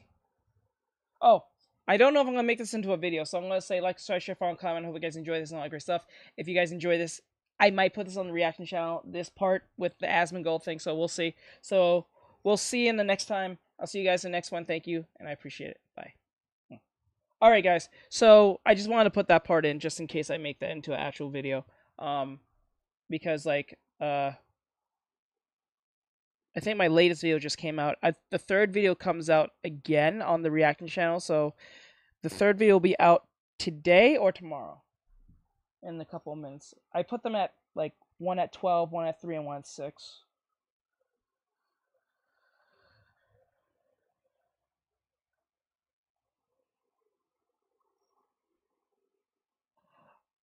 In a weird way, it's a lose-win having that type of detachment. That way you can detach from it, because if you can detach from people, it makes it easier to be honest. But that detachment can come off as extremely inhuman.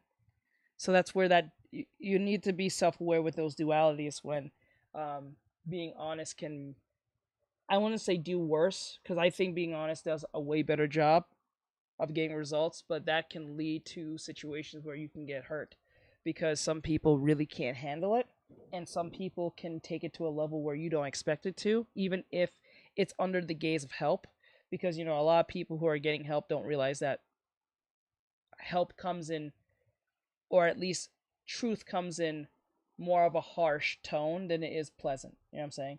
So like it's kind of insane to a degree. So like you gotta be very mindful of, because I get it a lot from my mods. They'll say it's not what you say, it's more like how you say it, and I get it, and I get annoyed by that a little bit, because I'm like, it doesn't really shouldn't matter how I said it. Is it true though? But then again, I feel like you're coddling someone to a degree when they're doing something like that, but I am very mindful and aware that not everyone is the same. So you have to play that role to a degree to, I want to say, coddle their feelings, but be not too heavy-handed, because everyone's sensitive.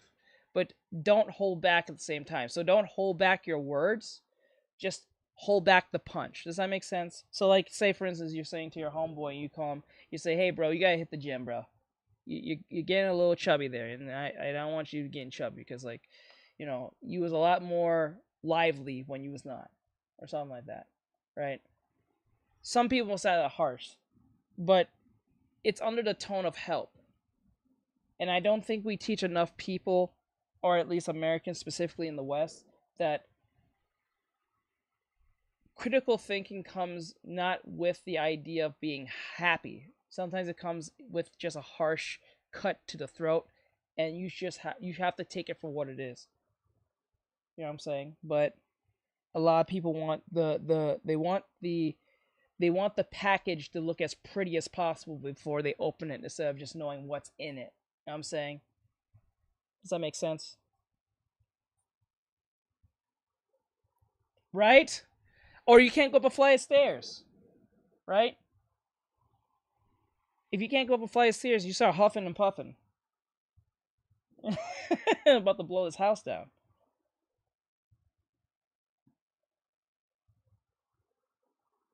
Yeah, a lie's hurt more than a truth. Actually, a lie's hurt 10 times more than the truth. The truth feels like a prick or a stab to the heart, but like the lie can be like thousands of arrows coming down your way. It is what it is. Why is it so big behind me? What the fuck? I just realized it's just so big.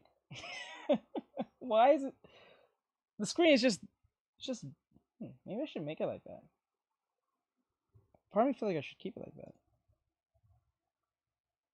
Holy shit! She's back there. Why is she back there?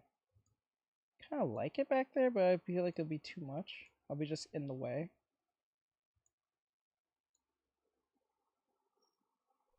Let me see. About, I want to see your guys' chats. That's, I'm gonna have to change the chat a little bit. Yeah. I'm gonna lie, people can't read. Yeah. There you go. I can't wait till I upgrade this Avi. I'm gonna upgrade my Avi soon.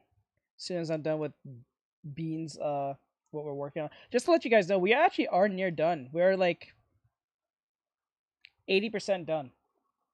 We're 80% done with the Avi that we're working on here, the V2ing model for Bean. The only thing I need to do is just separate everything. I did the eyes. The eyes are good. I think they're similar to mine. And then we did the hands. That's done. We just need to, like, we need to just separate everything, and then we are good. And then I can probably get her a rigger to rig it, and then she'll have to just pay, like, I think $200. I think it's $200 for the rigging. I remember. I think it was like $150 when I paid for mine. But yeah.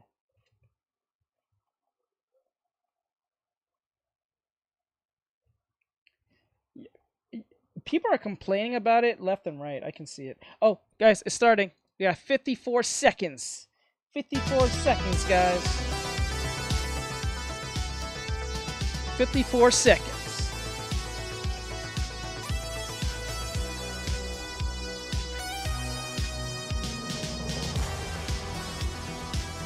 Yep.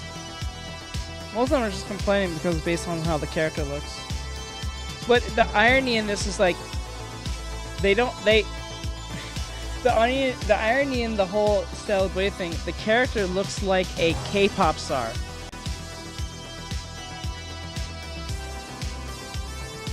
Oh, Rigga. Oh, I get what you're saying. I see what you did there. Okay, you got me there. Yeah. We acknowledge the traditional owners of the beautiful lands upon which the Frosty Games team lives and works, the Darawal and Wurundjeri Woiwurrung people, and pay respects to elders past, present, and emerging. We also extend that same respect to any First Nations people tuning in today. This always was and always will be Aboriginal land. What? I'm not liking this. Sound kind of woke. Just get to the games. What the hell?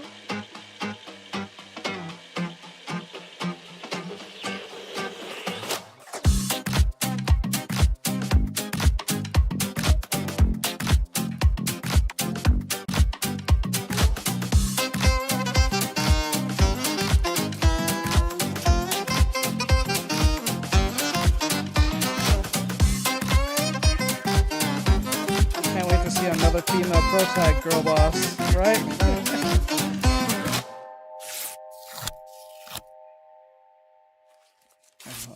Kia ora everyone and welcome to the second Frosty Games Fest showcase. We hope you're excited to see announcements, reveals and updates from more than 50 of the coolest games made in Australia and Aotearoa in New Zealand. But before we get started, we want to take a minute to thank our incredible 2026 sponsors, Code and Strange Scaffold. We are incredibly grateful to both our sponsors. Their support has meant we can bring you another awesome showcase full of fresh, homegrown games. Code is New Zealand's Centre of Digital Excellence for game development, helping indie game studios with grant funding, mentorship and more, supporting pathways into the games industry. Find out more at nz-code.nz. Strange Scaffold is a game studio committed to making great games consistently and taking care of the people who make them.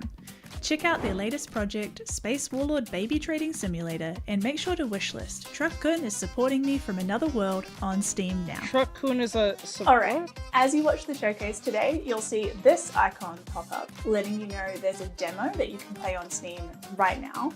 You'll also see this special Frosty Scoop alert before all of our exciting world premiere reveals. Last, but definitely not least, and actually maybe the most important thing, is that you can find a complete list of all the games featured today over on frostygamesfest.com, as well as a link to our Steam event for easy wishlisting right after the show. Okay, now let's see some games. Hello, it's me, Janet DeMornay, coming to you digitally thanks to the wonders of the internet.com. I'm here today to tell you about an exciting new demo my marketing team just told me about. It's got chills, thrills, and product placements. An escape house comedy horror starring me, Janet DeMornay. So won't you join me, Janet DeMornay, in Janet DeMornay? Is a slumlord and a witch. Steam demo out now. Is that it, Bridget? Are we done here? Dirty little renters. Hey Frosty fans, my name is Bibi and I'm a variety streamer, a historical baddie, and a lover of using my platform to raise funds for charity. Come hang out with me on Twitch or YouTube at Basically Bibi and let me know what your favourite Frosty Games Fest feature is. Could this next game be it? Fans of cows and chess, listen up because this game has neither. Strap in for a fresh look at this real-time artillery game where Super Smash Bros. Meets Worms, but with a movement system all of its own. Friends, Roman statues, Frosty games. This is cow chess. But where's the cows and chess? Get upgrades, blast rockets at your friends until somebody falls off. Oh, it's the little guy. Introducing the little guy. Wait. Did you bring your motorbike? Oh my god. Motorbike, little guy. Oh, nice save. I'm not fucking with this. This ain't it, bro. It's ending. Don't forget to wish list. Okay, a cooking game. Not for me, but I can see how this could be appealing.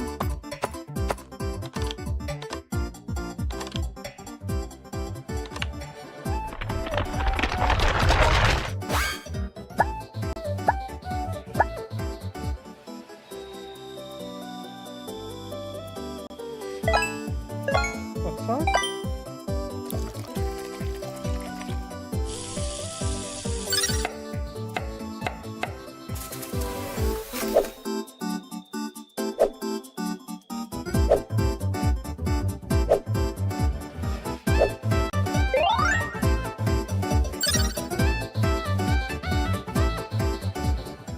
Hi, I'm Sean from Duo Bonza, and I'm out here in the tropical rainforest of North Queensland. This place has been a huge inspiration for our fishing game, Fishing Echoes. You'll need to track fish feeding habits and their activities to catch the most special ones that will help you on your journey. We can't wait for everyone to see the game, get hooked, and learn how to master the art of the rod.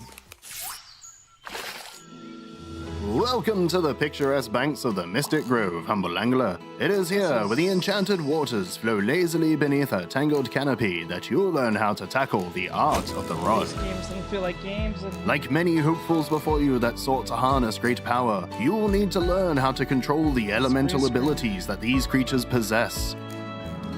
You'll discover that the fish of these waters hold many secrets, some wondrous, some bizarre, and others still that truly embody the alien mysteries of the deep. Your journey will take you far from your peaceful grove, into the deep heart of jungles, across icy tundras, and other fantastic vistas beyond. You will need the help of the masters of these places if you are to succeed where others could not.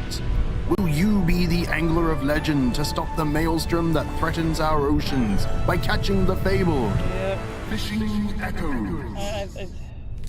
So far,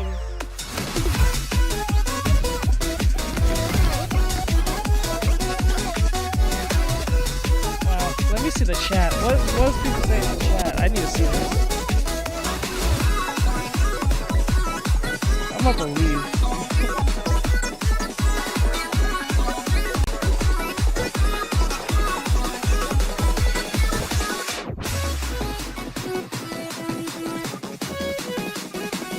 Everyone's saying, what the fuck? Everyone's saying, what the fuck in the chat? What the hell? This is going to be perfect while waiting for what was that? Hi everyone, my name's Ted Darling, and I'm the video editor here at Team Frosty Games Fest. If you're watching this, it means that I was successful in putting the showcase together, and I'm not currently being hunted for sport by a giant anthropomorphic ice cream. Coming up next, we've got an early access announcement for fans of roguelike tower defense games, like me. In this next game, you'll play as a reluctant Apollo, helping the gods of Olympus defend their home from the ravenous hordes. Hope you enjoy.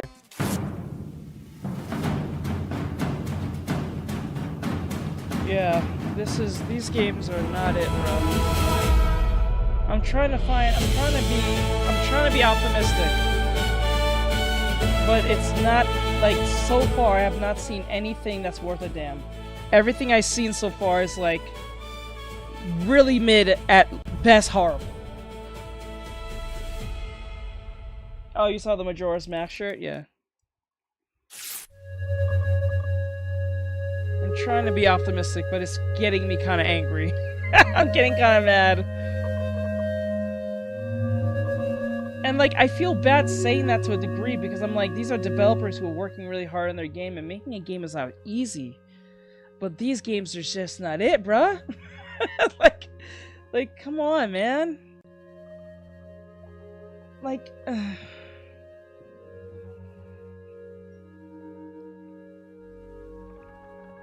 Stickman game?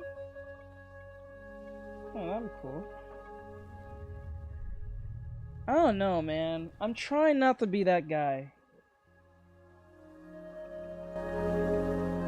Yeah, so far. The land of ooh. The land of ooh.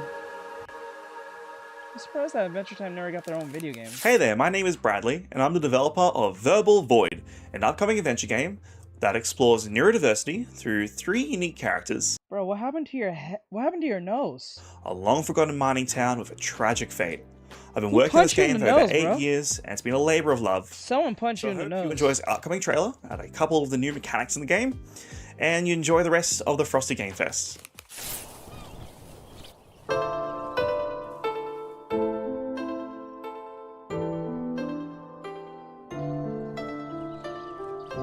I'm about to leave.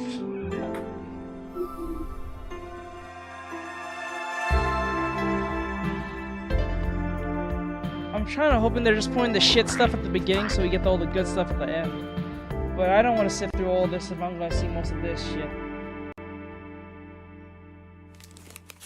I haven't seen anything that, like, says, wow, that's a game I will play.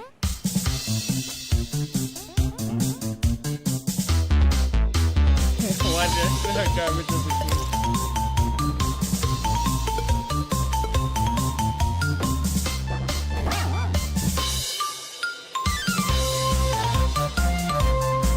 Oh my god.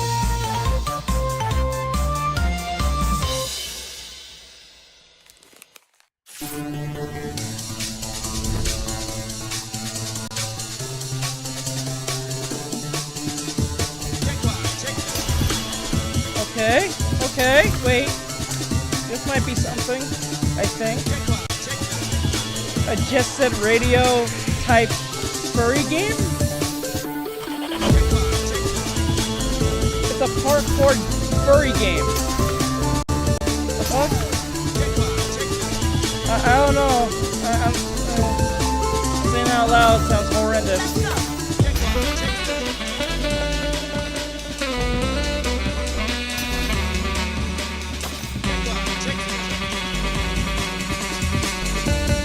Someone said cassette radio. Indie devs put in work, practicing marketing. I guess so. That's what I feel like what I'm looking at. We're seeing more of the marketing than the game itself. Hi, I'm Kieran from Team Frosty Games Fest, and I was brought here from my home planet to discover what Aura is and if it can help our declining birth rates. We're really letting it rip with this next title. Build your battle top and fight to become king of the streets as you skate around a vibrant Y2K city in this bite-sized roguelike based loosely on a certain 2000s toy anime. 3, 2, wait, what? 1. What did you just say? You said anime. Slay BLADS.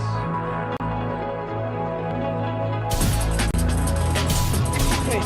Slay Blade? What the hell? Okay, wait, we're onto something. What the hell?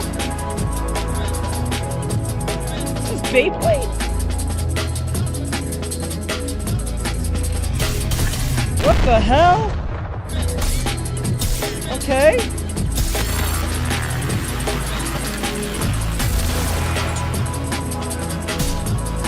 The game's called Slay Blade. What the hell?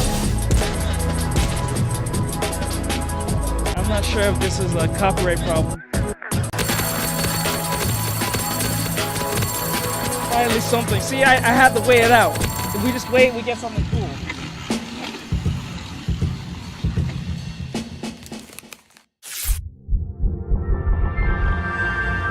It has to be. It's called Slay Blade, and it's just literally blades. It's like top spinning. Ooh, got the kick.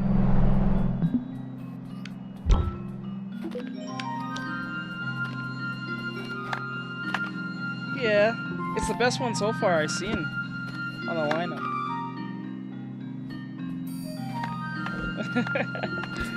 I could see myself playing that, probably. I'm probably bored enough, but like it's the best one so far on the lineup.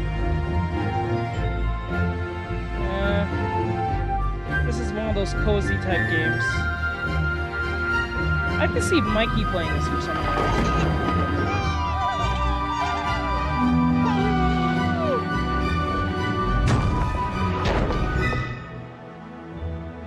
Cloudlings. For some weird reason, I see Mikey playing this. I don't know why. Okay, we got some 3D graphics. Let it up. Stay, let it up. No, that's better. Not let it rip. Let it up. Yeah, I can't copyright it, bro.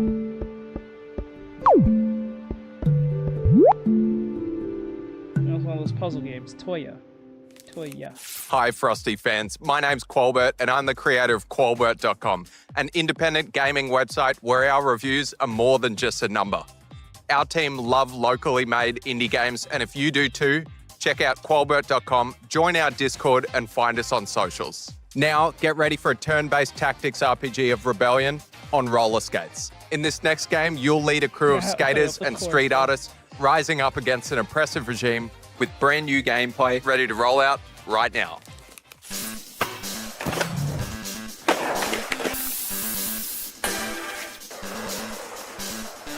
The frame rate is horrendous.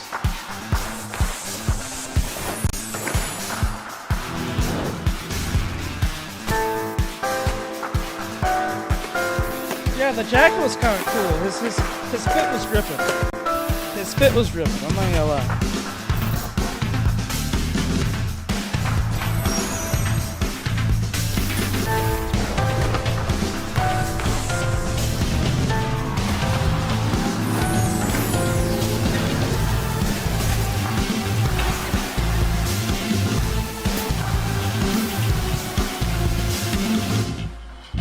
Turn-based skating game? This sounds horrendous. Is this an XCOM skating game? Oh god. Jesus Christ. Okay! Something with some speed! Okay! We might be onto something, boys. Right? Give me an air gear game, bro. That'd be crazy if they did.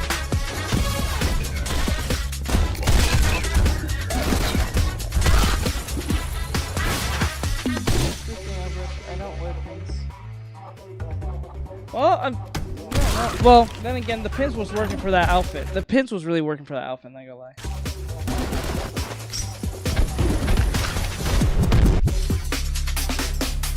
Hyper primates. Hyper primates.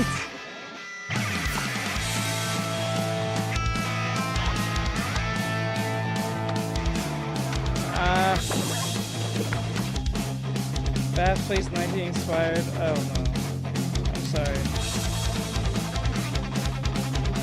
How do you guys put like a banger in 1 second and put something horrendous to the right after? It's kind of crazy. And I don't see myself playing this. I'm sorry. Hey there, I'm Jeff, former magician. Whoa! And I'm Winston. I'm one of the directors of Samurai Punk, the studio that brought you the classic indie multiplayer shooter Screen Sheet. And I'm a pharmacist turned magician turned game developer who was also in the Mortal Kombat movie as a double for Liu Kang. We've teamed up to build a new kind of multiplayer game, and you guys look kind of alike, not because you're both Asian. You kind of look like you could be brothers. Becoming a movie star? This could be your big break. Piracy! See the truth of pirate TV, now hand it over! Which? Oh, Camera 5 ruined it. What are you doing? It's too dangerous. They could come back any second. And they have guns. So be a breeder of sinners. Oh, and here we're going Camera 1 now. Now, right? Oh no, wait, I'm dead. No, I'm dead. I'm dead. I'm sorry, boss. The money Your is game. family. We got responsibility. Wait, I'll pay! You are a liar and a cad, on God! Finally, I am ready for it to all end. This case. So it's a friend slap game about making a movie. Close friends are right now!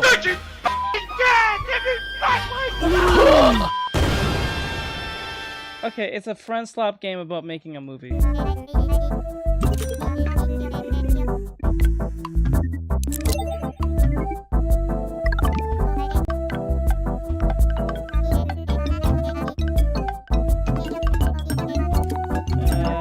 ain't big, bro. Like, it's a puzzle game. It's a physics puzzle game. Yeah, Steve Flop.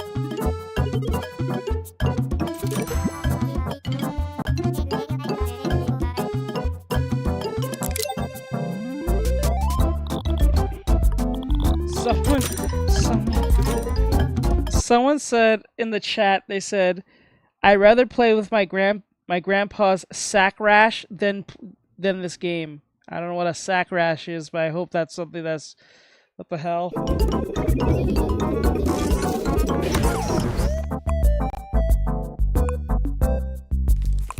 In case you missed it, we're currently running a Made in ANZ Humble Bundle containing some very, very cool games at an incredible price, all while supporting Doctors Without Borders, an international charity delivering emergency aid to people affected by armed conflict, epidemics, healthcare exclusion, and disasters globally. Be sure to check it out. Hey Frosty fans, welcome to my Games Corner. I'm Nom and you can join me on YouTube, TikTok and Instagram at Nom's Games Corner, where we talk about weird facts about video games. Now let us take you on an introspective journey as we exclusively reveal this narrative-focused walking sim told through a preteen's YouTube video playlist. No. We invite you to take this opportunity to think about your relationship with play, community, and creative practice. No! What's up everyone? I'm just going through these videos that we made when we were like 12 or 13. I don't think anyone was even watching these videos. They had like, lol, Who the 13 fuck views. holds a gun like that? I mean, we were just having fun. Maybe it was kind of cringe, but we were just making mods. And even like custom maps. Yeah, she must be focused. Oh, and we even made my friend's childhood bedroom. I don't even know who we were making these for, but we certainly posted them for the world to see. Oh shit, sorry. I'll just mute that. I don't want to get demonetized.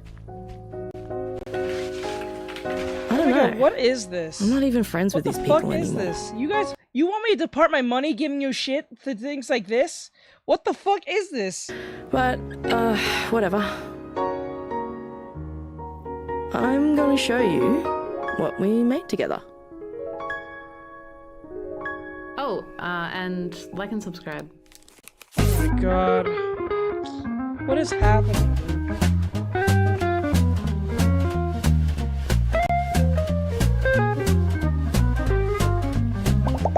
Yeah, I'm reading the comments. They Gmod, Counter-Strike 3. People are saying it's adjacent.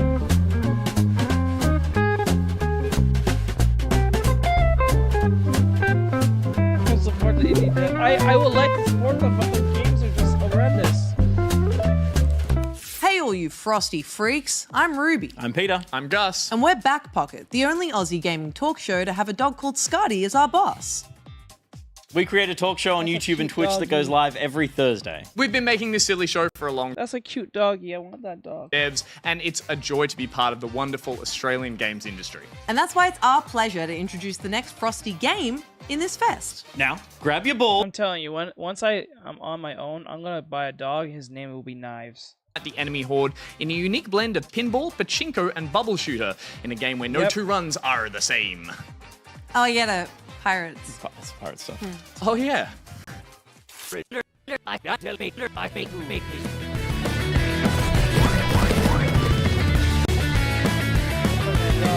got a doggy DT? Yes, I would actually. You caught me. Yeah, I would. I would name the other one in Bash. Yes, Bash and Knives. I actually would.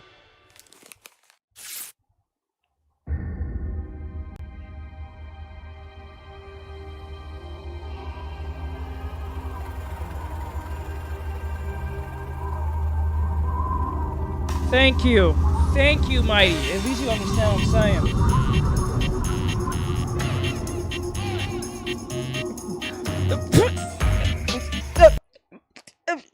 Oh my god, Bri! I hate you!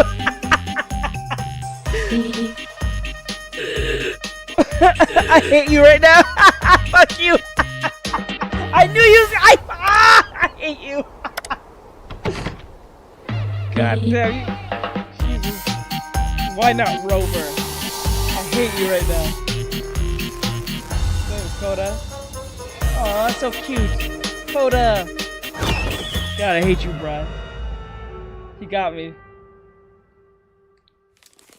Hi, walk into that I'm one. Lucy. I'm the AD here at Frosty Games Fest, which means I'm responsible for a ton of the art and wrangling our little ice cream guy while being responsible for any crimes he commits. Coming up next, you awaken as a little troll trapped in a mysterious witch's house in this 2D hand-drawn point-and-click adventure. Piece together fragments of the past, uncover secrets, and find the secret to your escape in this upcoming title.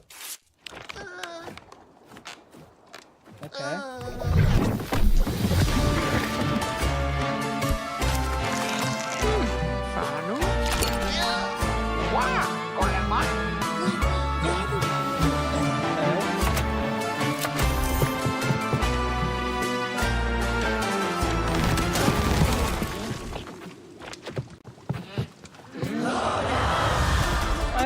I like the art style.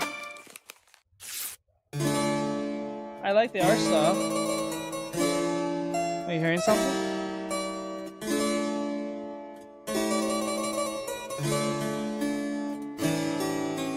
What the fuck?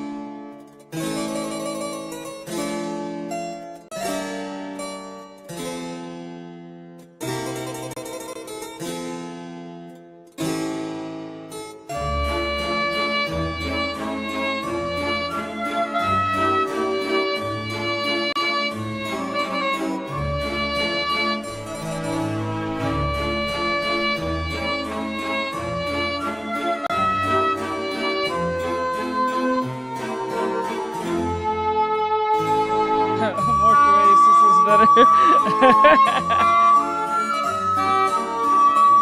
wonder if it has any updates. I'll have to check later. Woman JK Frosty Games Fest. My name is Jack with the Fingers, What and happened I to am your a fingers? disabled and queer streamer on Boonwurrung Land. With my chaotic community and my furry sidekick Pudge, I love to play a God. variety of games, all with a lens of accessibility shit. and inclusion. You can find me everywhere searching Jack with the Fingers, and you can find our new First 30 Access Review series on YouTube. Now, I'm proud to introduce the next title from a team that has been vocal about the importance of accessibility in their games. Get ready to start your job as an official trading card inspector and uncover a tale of friendship, corporate espionage, and murder? Haboobus Corporation needs you to become our newest Trading Card Inspector. Your new cozy job as a trading card inspector will have you sorting, shredding, and valuing cards from our award-winning Haboobus trading card game. You'll enjoy the many benefits of working for Haboobus Corporation. Challenging work environments that provide opportunities for personal growth. Desk personalization with company-approved colors, toys, and cosmetics. The exciting ability to spend your wage on your very own Haboobus card collection. Weekly access to a room containing a window, and more. Join Haboobus Corporation and dive into its mysteries when Trading Card Inspector launches. Wait a minute, it's already out? I'll forget the trailer. I'm gonna go to Steam to play Trading Card Inspector right now. Prepare for your first shift in Trading Card Inspector. Out now on Steam. We think you're really going to fit in with our corporate culture.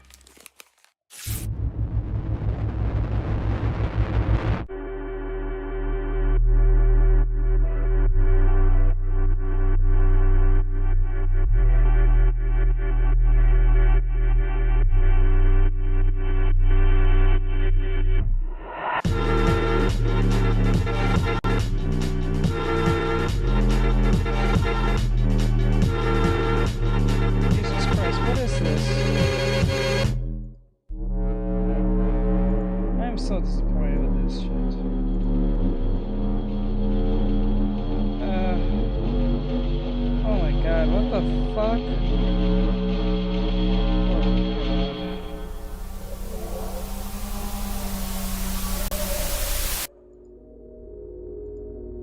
fuck? Oh my god. This will piss me off. This is pissing me off. I'm feeling it. I'm not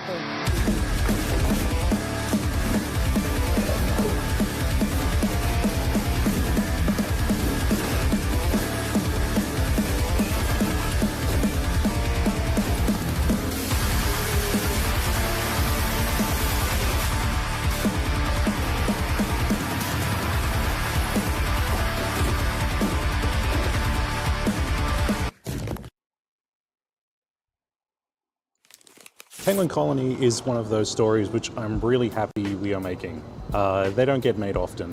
It's a new type of cosmic horror game where you're a penguin instead of a human. You're from the southern hemisphere, You said not horror the north. game? It's the story of dual narration. Nazi relic hunters have stumbled their Did bro way just into say the horror game? Lovecraft mythos, and they think they've found their ancestors. From the south, it's what our whānau would be doing in a story like this, cleaning up their mess.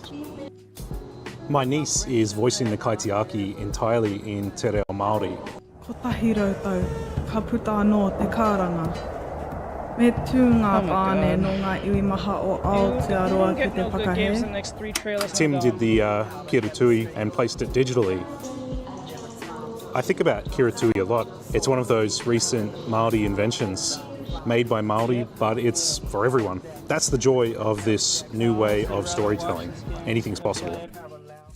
Hello, Frosty Games Fest. My name is Reeps, and I'm a horror games fanatic, obsessed with lore and theories, as you can find out on my YouTube channel. But most importantly, coming up next, take on the role of an outcast fledgling alchemist, crafting potent potions and uncovering secrets in this hand-drawn Lovecraftian thriller with a brand new demo out now. Wow me, I'm gone. I'm getting genuinely annoyed.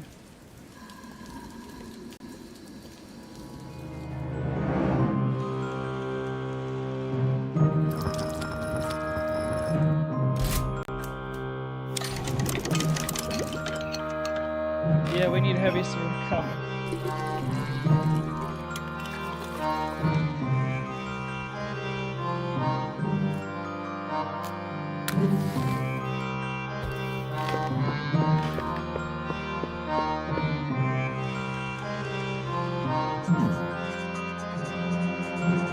Yeah.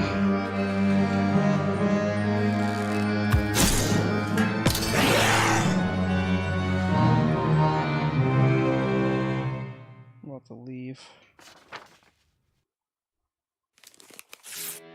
You guys got 2 more trailers. This is just trailer 1. If trailer 2 don't make it,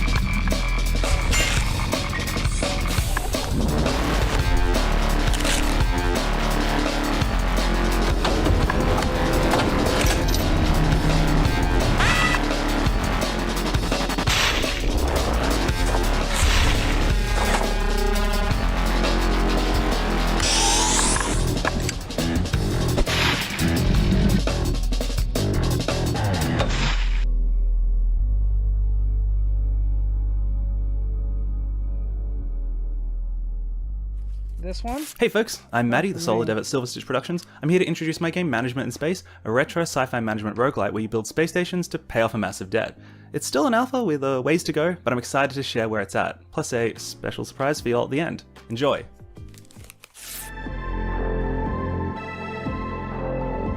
I got you. I got you. Mighty. If you like it, you like it. I'm not gonna make fun of you for it. It just wasn't. I gotta see myself playing it. Whether privately, I see it, like when I say this, I'm saying under the veil of like me playing it personally, privately, and on stream.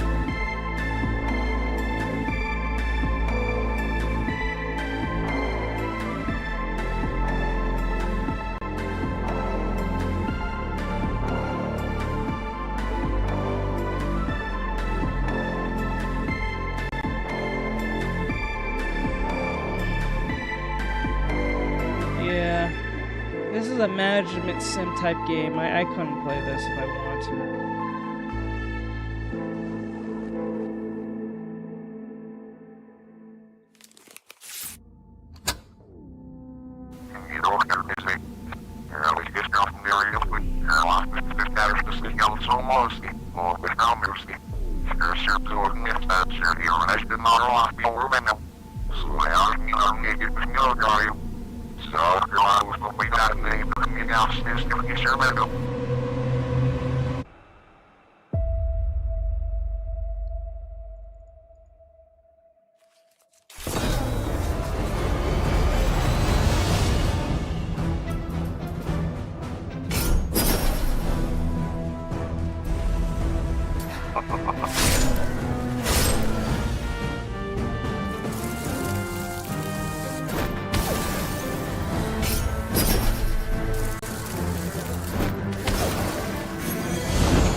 Don't worry, there's still a lot more announcements to come. This is just a quick reminder that you can find all the games we're spotlighting today in our Frosty Games event on Steam.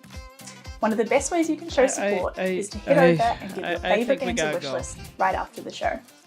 Hello Frosty Games Fest, I'm Cassidy, a cosplayer and horror streamer based in Auckland, New Zealand. When I'm not playing Dead by Daylight, you can catch me playing indie horror games. You can find me at Cassidy on most platforms. I think more women play Dead by Daylight than men. Up next, I'm excited to formally reveal this co-op survival horror game set in a supernatural nuclear apocalypse. Drop down into abandoned cities with your crew to extract loot from radioactive anomalies, avoid or fight gruesome monsters, and arm yourself with arms.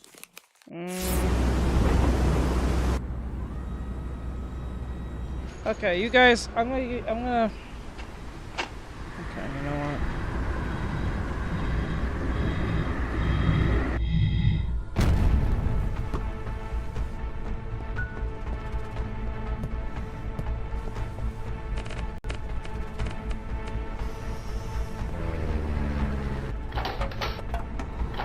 I'm alright.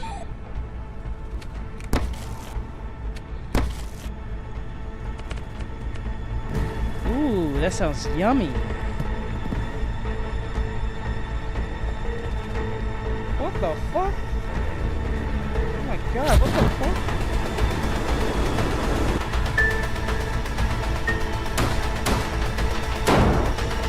Okay. Not that bad.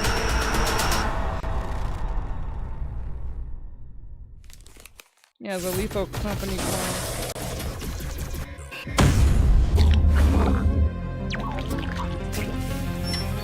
Welcome back, Zero.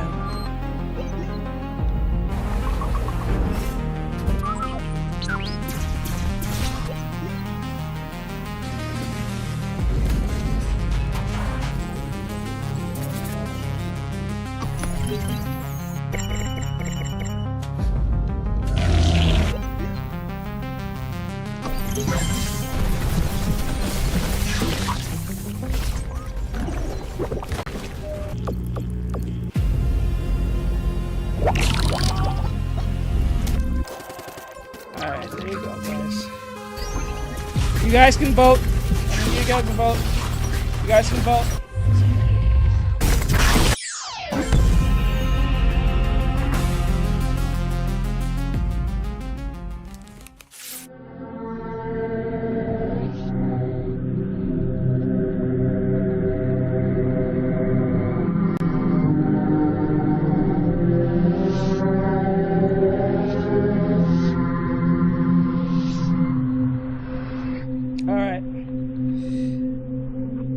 The audience has spoken.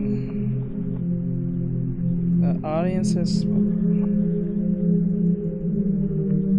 Alright, we out of here, guys. I can't take it anymore. None of these games has actually helped me. Hi friends, I'm Steph Panicasio and I am a journalist, presenter and creator who loves all things RPGs, narratives, TCGs and celebrating freaky little guys in our games. You can find me at Steph Panicasio on pretty much every platform. I'm the only one, so reasonably easy to find. Now, get ready to balance work, vampirism and partying like it's 1999 in King's Cross, Sydney during the final year of the millennium. Find the meaning of life between night shifts at your dead-end job and try your best Final to keep the video, dark desires final at trailer. bay. Then we jumping out. Or don't. Let's see if this will be a little bit redeemable before we go. It doesn't look like it is. Oh my god, these games are ridiculously stupid. I can't do it. I'm sorry. I can't do it. Stop. I can't do it no more. I'm sorry, I can't do it. Alright, we're gonna watch something else. So, we have a video here. And it says, okay, first it comes from this YouTuber called UVXCX. Not sure what that means or how to pronounce that as a name. You selling me something, PT? He's like, you selling us something. It's like you're selling us something. Your commercial. All right, so Universe. This is from UVXCX. This was posted 4 hours ago. It has 7.3 thousand views with 191 comments, and it says this streamer is disgusting. So we're gonna see what this is about. I'll put up. Sorry. There we go. So I don't know if you guys are on this side of Twitter or not, but apparently there is a streamer that legitimately actually did, with her cousin. Her boyfriend decided to put it on the internet. I'm not gonna lie, that man could not have made me do that. I guess we'll just watch the video, man. I mean, it's really unfortunate that, fuck, you know what? All right. My fucking girlfriend cheated on me with her cousin. See, shit like this ain't even funny, because I wouldn't have even wished this on my worst enemy. Who the fuck prayed on my downfall this much for some shit like this to happen to me? Now, I'm not gonna drop no names or anything, but y'all know who she was. I posted with her, obviously she's my ex now. I don't even know why I say girlfriend, bro. My only thing is, I'm looking at this nigga's room. Yeah, and you got his dress over his face. But besides that, I am just kind of thrown aback by the fact that the girl he's talking about, I actually know who she is because we used to follow each other on TikTok for years.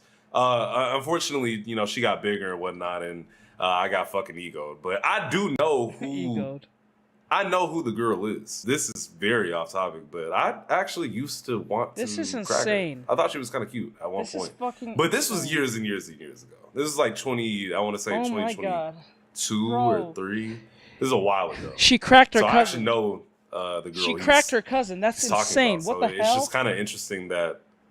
Oh, Mew's in here. Hey, Mew. We made content together. We dated for a couple years, and all of that ended recently, bro. As of last week, I had to call it quits, bro. I caught her cheated on me in my house. Keep in mind, I paid all the bills in this motherfucker, bro, and she had the audacity to cheat on me with her blood cousin. Now you're probably asking, how is she still roaming the earth? Me personally, I would have put her 6 feet under, but nah, I'm not gonna lie, bro. Yeah, it's like a different type. Again, I said this before. If you got money, a hitman is not that expensive. I'm just saying. Of self-control I had in that moment where I was just like, you know what, bruh? It's not worth it. That's something I have in my head too, is if you found out a girl you were dating for years, first of all, fuck the fact that it's her cousin. The fact that a girl you put time and effort into for years and basically took care of, as he just said, he was paying the damn bills. You spend that much time with the girl, bro, you kind of just... That's disgusting. The amount of disrespect I would expose them she publicly. had Yeah, for I this would nigga too. is unfathomable. Fuck my life. Basically, bro, she just didn't really give a fuck about this nigga at a certain point, because that's disgusting. Lying in this man's house, doing whatever, whatever. The point is that it's upsetting. It is very upsetting. And Family first.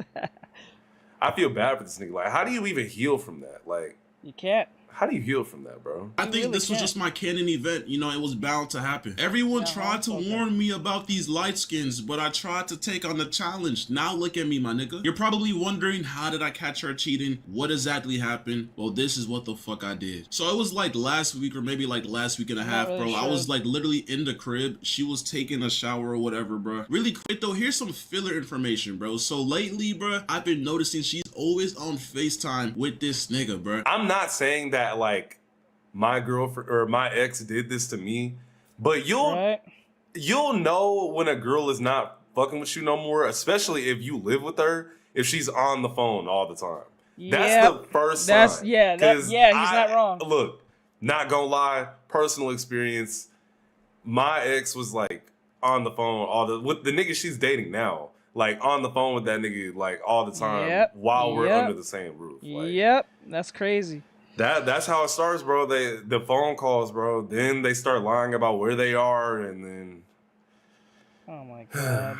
But it's like, what normal person would think that's weird? Like that's her cousin. Like, I thought it was on some normal ass shit. Like, you know, like, I guess I didn't realize that they were sleeping on the phone together. That every time I would come near her, she would go on mute or whatever. But that's not the point. But I heard her say the word gains, as in like gym gains, and I heard yams come out her mouth. And once I heard that, I'm like, who are you on FaceTime with? And why are you talking about yams, my nigga? So basically, I have like a little cat litter box, but it's like a AI advanced $900 litter box that has a camera for some reason. And it's in her restroom. So I was able to connect to that shit. And I basically seen her at the mirror of her restroom with her phone plug. Oh my god, he bought a $900 AI cat litter with a camera.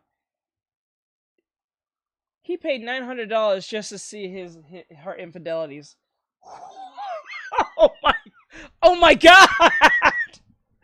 You paid $900 to see her infidelities, bro. Oh, what a way. Oh, what a way, bro. Oh, shit. How very convenient, right? Oh, man. Oh, man. The cat got you exposed, bitch. Yeah, oh my god. Holy shit. Popped up. You know, the FaceTime shit was on, her camera was on, and she was on FaceTime just showing straight yams to that nigga.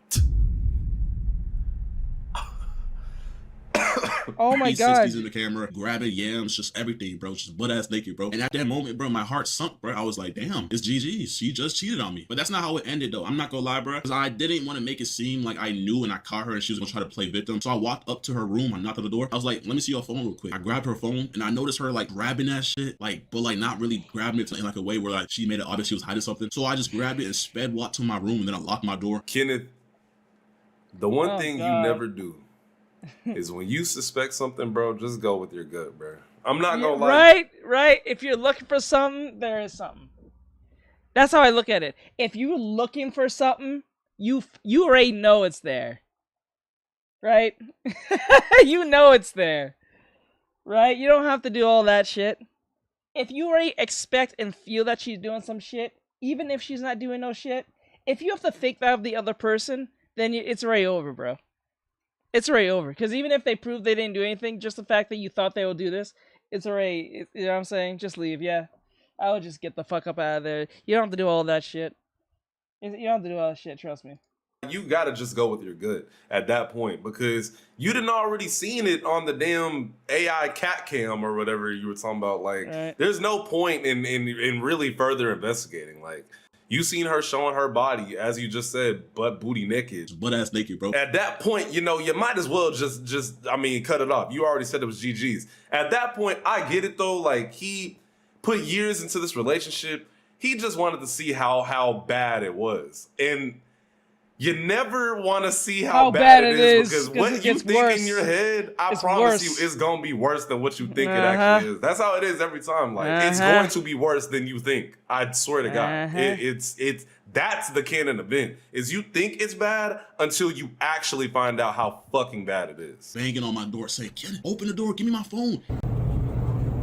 Hold on. What promise? No matter what happens, we can't have any hidden resentment or bad feelings that could fuck our bond up. Like if we go through a breakup or some, obviously it might not feel good, but no matter what, we can't have hidden resentment after or once niggas get in their next relationship or anything. If we feel some, we gotta say it and talk about it. I'm talking about on both sides. You feel me? God. Oh my god. Oh my god. How do y'all think this? I got a question. I got multiple questions, but like, how do y'all think the family feels about this? Like, mind you, the girl took her account down. Like, her account is gone. There's nothing of her on the internet that is hers. Like, she took her. I don't know if she was on Twitch or Kick or whatever. Her Twitch is gone. Twitter's gone. Her TikTok's gone. She's disappeared off the internet after this came out. So this is real, by the way. Because I was talking with my friend Jalen about this shit. He was like, what if like this is fake? And I was like, bro, who in their right mind? Like, it's 2026, so niggas will fake anything. But like, I feel like this is one of those things you just wouldn't be able to come back from. So there'd be no point in faking this. Because they could come out and be like, oh, just kidding. But like, what? You know what I'm saying? Like, what kind of joke was that? Like, this doesn't seem like something that would just be made up. Like it does. And that's why it's so viral, because it sounds fake, but this shit is actually, I think this shit is actually real, unfortunately. Kenneth! Okay, I have closed. Can you open the door, please? Hello? She sounds slow, too. Kenneth! Got a little lisp. That's true. I know I'll never lose you. I'd just be worried from us getting this intertwined, like, if we had to end it. Oh my god! Oh my god. Bro, you really reading that? Oh god, dude. I can't. I couldn't. Oh god. I'm so sorry, Her dude. cousin, bro. Isn't she like half Dominican, like half black? Like, I don't know what she is. Like, this is a picture of her. I'm putting it on the screen, but like, oh god. How y'all think the family feels about this, bro? Yo. This shit is not funny at all. I actually feel so bad for this dude. I'm not gonna lie. It's actually just fucking disgusting at the end of the day. Hello? Kenneth! Please! Please! Open the door, let's talk! You're actually like a psychopath, gang. Can we talk, please? Like, you really are fucked up in the head. Can we talk, please? Nah, gang, we're good. I'm good. Open the door! I'm good off you, bro. Get on my house. Open the door! Get on my house, bro. Can I talk to you, please? Kenneth, please, open the door, let's talk first. If this is it, let me just talk to you. No, this is it, gang. Okay, that's fine, let me talk to you, though. Can we have a conversation? Yo, what did that just say, bro? I think after Kentucky, I am deeper. Why you say that? Like, deeper? What? I gotta make this big, guys. I'm sorry. It might be too big on the screen. I'll adjust it. I think after Kentucky, I'm deeper. Why you say that? I feel like way more endearment towards you. Oh shit. Hold on, let me see. I know I'm in the way. I just realized I'm in the way. Hold up. I'm gonna pull it. I'm gonna move it. Hold on. I got you guys. I will move it over. Hold on, I got you. Guys. Hold up. There we go. Okay, it says, I think after Kentucky I am deeper. Why you say that? Like, I feel like way more endearment towards you. And also more disconnected from Kenneth. Oh my god. Oh.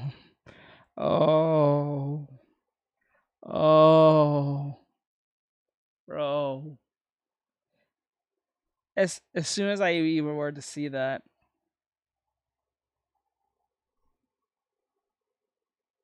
Bro, I would just, bro. It's weird and horrible at the same time. It's weird and horrible. It's horrible and weird. It's like, it can't just be horrible. It's horrible and weird. Right? The cousin stuff be fucking me up in a different way too. Like, I'd be worrying it is what? I will be worried this shit is a fruitless love. You know what I mean? I just don't want to get heartbroken ass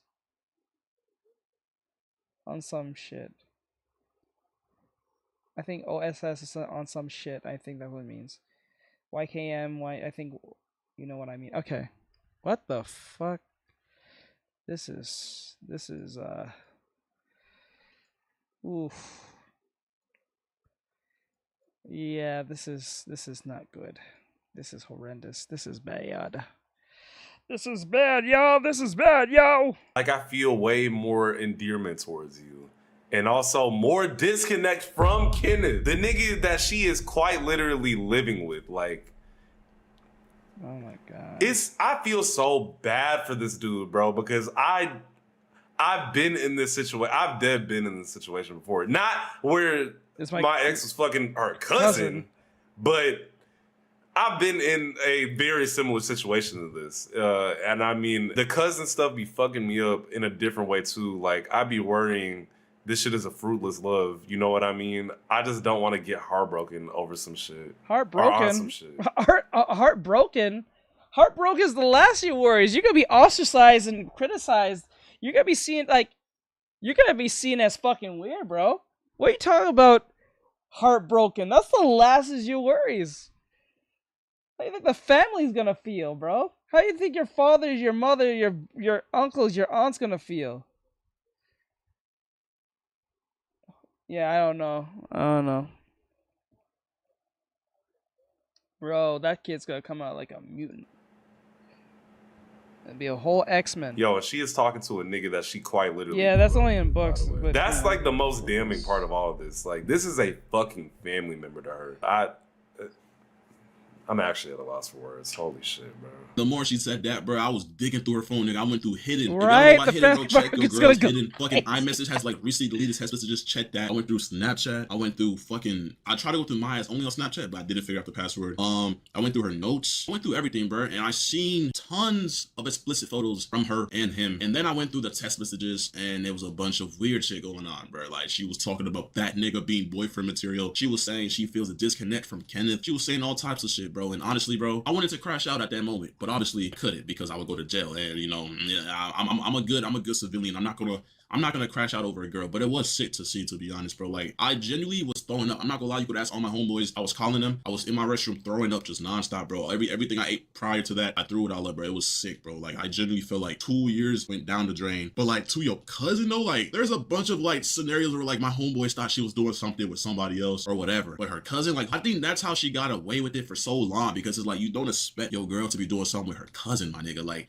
I thought that was some Alabama like movie type shit. I didn't know that really happens in real life. Yo, I knew the Alabama comment was gonna come up, bro. Yo, can y'all stop saying that about this? Like, chill out, bro. It's crazy that he said like he was throwing up. Like, you know, that's where that shit comes. Like, when niggas say, "Man, I was crying and throwing up," like, that's really what that comes from. You will be in so much shock and disbelief and pain. You're gonna feel sick. Yeah. That your body will dead ass just regurgitate. Yeah. Like, that is how much pain this dude is. And I just feel bad for him because, like, I don't know how you could trust anybody after that. Mind you, I don't even trust people now off of some shit that I went through, but I ain't never dealt with nothing like that before. Like, not to the extent of, like, you really got to look out for the family members now with these. Right? And I mean, she is light skinned.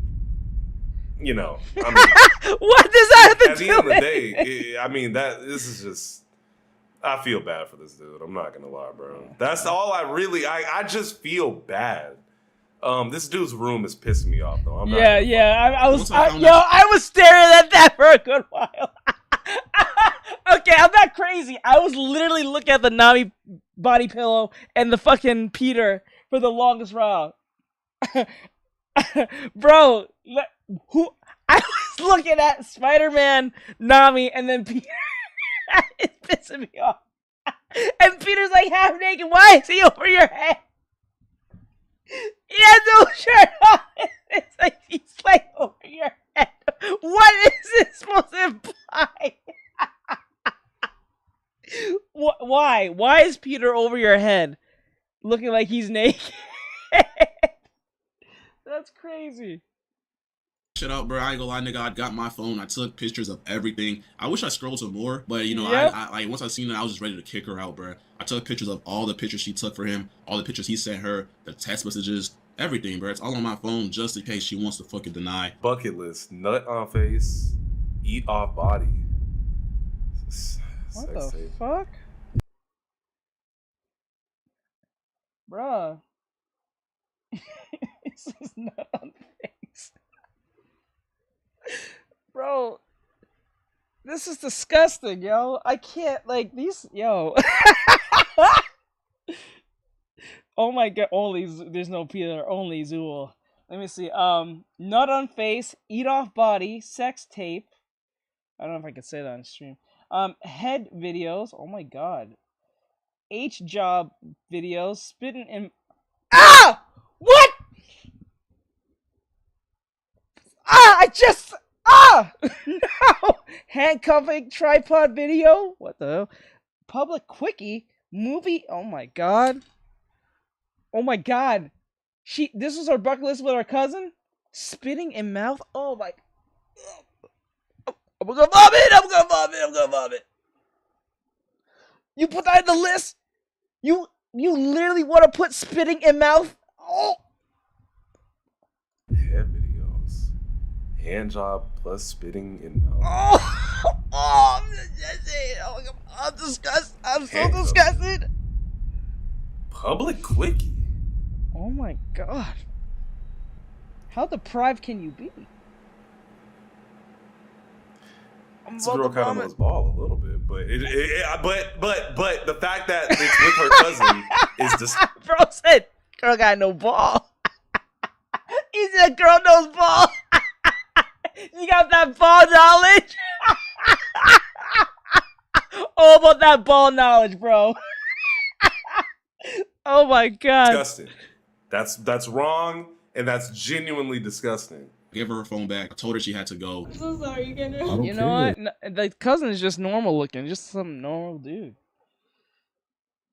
You think you threw up a little? You can't. There's nothing you can say to me right now.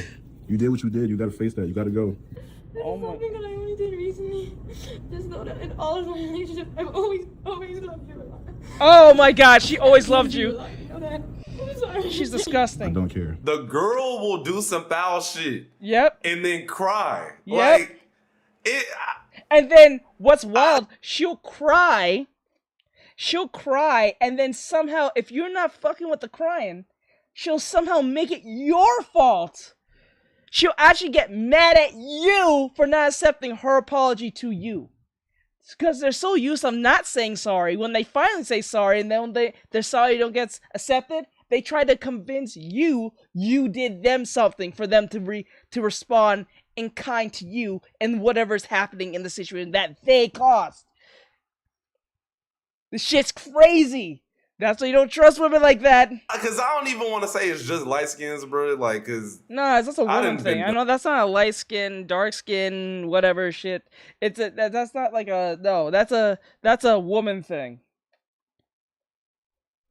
Yeah, she's for the streets and not the sheets. Correct. I'm wrong by all the fucking shades of black at this point, but I ain't gonna lie. It's just crazy how like the girl does the wrong shit. And then she's the one crying? What are you crying for? There's no... You know what, gang? Let's just finish this shit, bro. We had some psychological shit going on when we were young because like when we were little chicks, like before even puberty, like we were like really close to where like some of our family members would notice it. And I was already having my doubts. And you know, with you've always been different than how I wanted you to be. I got you, bro. So you fuck your cousin. I saw you fuck your... Oh my god. What's the opportunity? So you fuck your cousin. So you fuck your cousin. Oh, you need help, bro.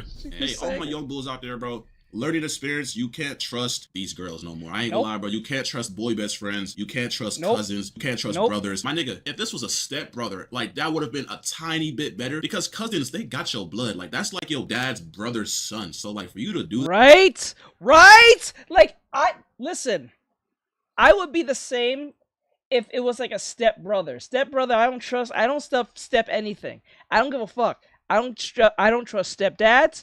I don't trust stepsisters, brothers, cousins, step anything. You are not blood. You are a stranger. Even if you guys have been grown up since yay high to whatever you are, you are still a stranger to a degree. That blood thing is a little different compared to like you know what I'm saying? But then again, it does say in the Bible, a friend can be closer than that of the brother, which is true. That is a thing in the Bible. But the thing is, you're more closer with your brother and sister than you are with a step. Right? They can step out the door. Like, I don't trust them.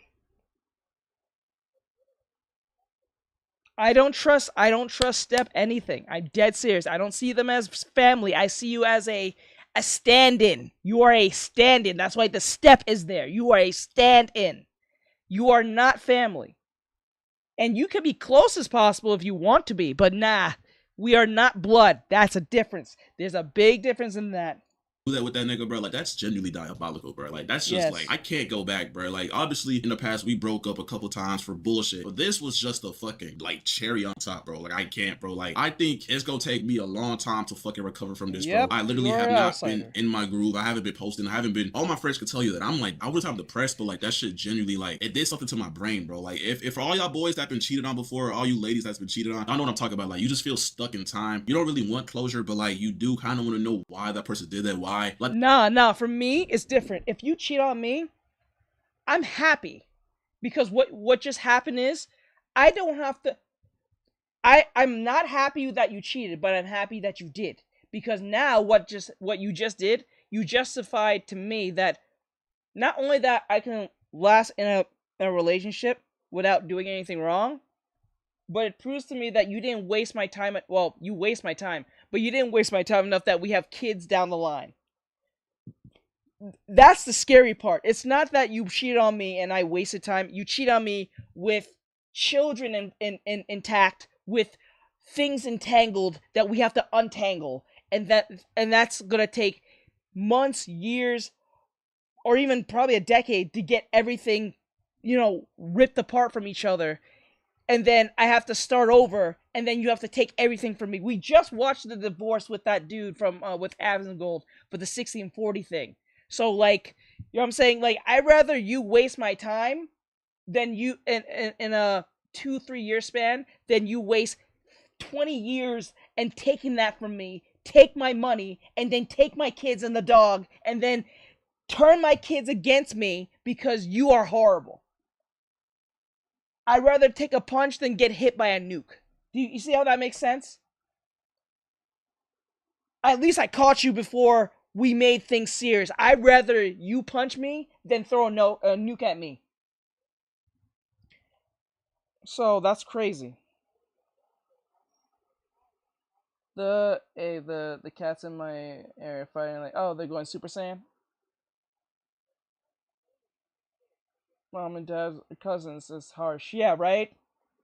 Try explain that. That's insane. The feeling of betrayal is just so sickening. But honestly, now, bro, it's I'm saying I'm not okay for the idea of being cheated on, or I'm not saying that's a good thing. I'm just saying you caught it in time before it got too serious. Plus, what's worse is being cheated on, you probably caught something from them. So that's probably the most worst scenario ever. It's not they cheated on you. The worst thing if you caught something from them. That's probably the most worst scenario right now.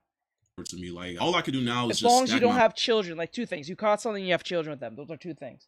Or they're pregnant and you caught something from them. Now your kid, the worst thing is get them pregnant, caught something from them, and then the kid probably has the STD because, bread, head in the gym, and just do better, bro. That's the thing about it is like, once you deal with something like that, you quite literally don't even know how to operate Kitty's after that. Like, scrapping. I wouldn't know what to do after that.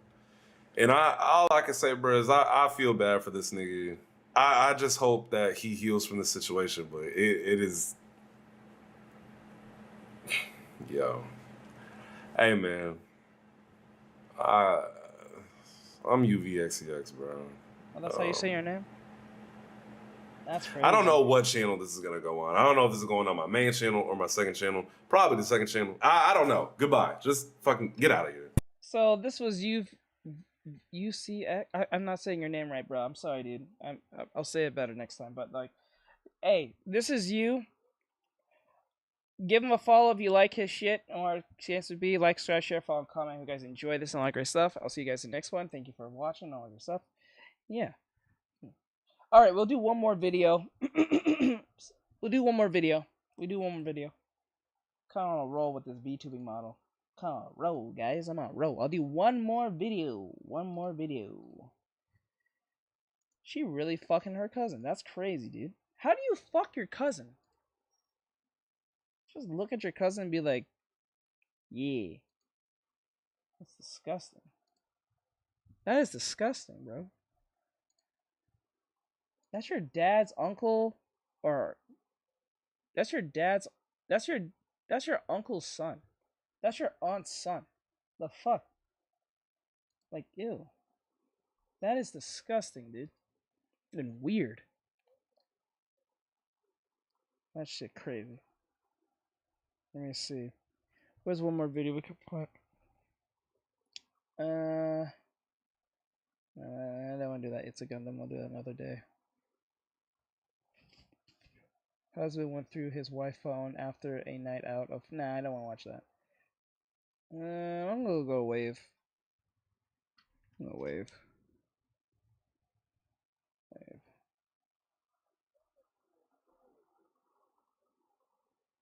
Yeah.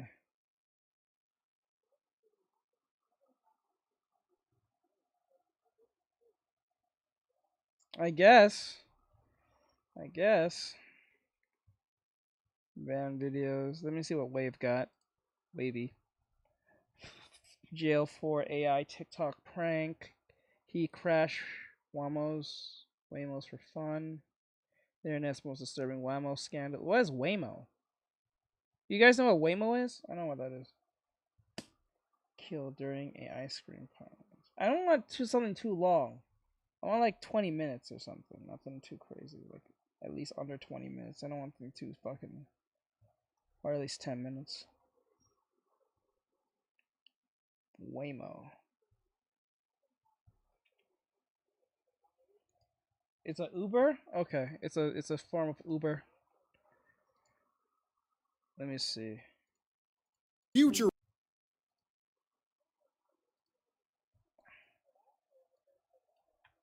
Oh, yes, you sent me something, right? Sure. All right, let me see here. So this is from Wavy. You guys are familiar with this dude. He makes pretty good videos with the whole like top 10 whatever type stuff. Inch crimes behind mugshots. So like it says here, the internet's most disturbing Waymo scandals. I don't know. I think you guys just educated me on this. I think Waymo is pretty much like what do you call it? It's like Uber. So we're gonna see what this is about. Is here. Self-driving vehicles.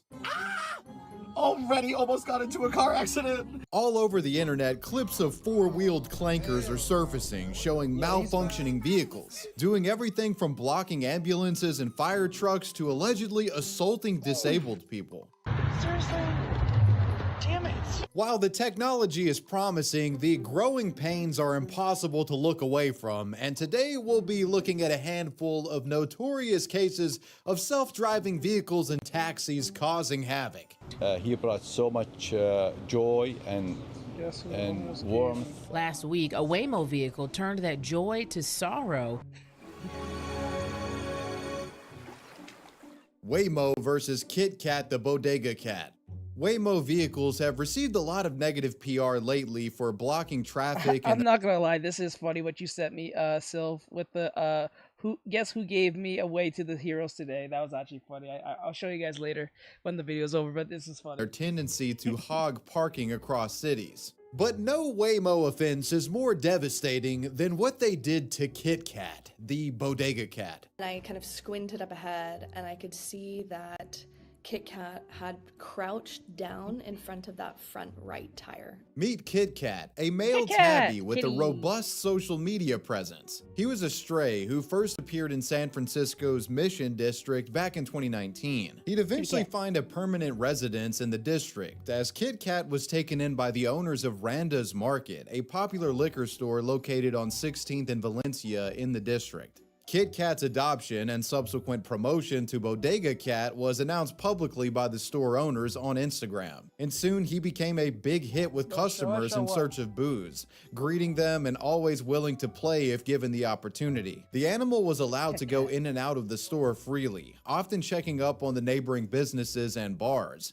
building an unspoken rapport and in turn becoming not just the beloved pet of Randus Market, but the whole business strip considered Kit Kat a part of their family. In time, Kit Kat became so famous that he was written about by the city newspaper and was included in an official map detailing the territories of San Francisco's friendliest bodega cats. At the height of his reign, Kit Kat was dubbed the mayor of 16th Street by San Francisco residents. But sadly for Kit Kat, the clankers were scheming in the city limits, plotting a dastardly political assassination attempt. In August of 2024, Alphabet, which is the parent company of Google, was given the green light to operate their self-driving Waymo taxis in the city of San Francisco. This had been a long time coming, with the company meticulously training and preparing these vehicles for the city using human testers starting 3 years back. The Waymo launch in San Francisco was rocky, albeit successful enough though.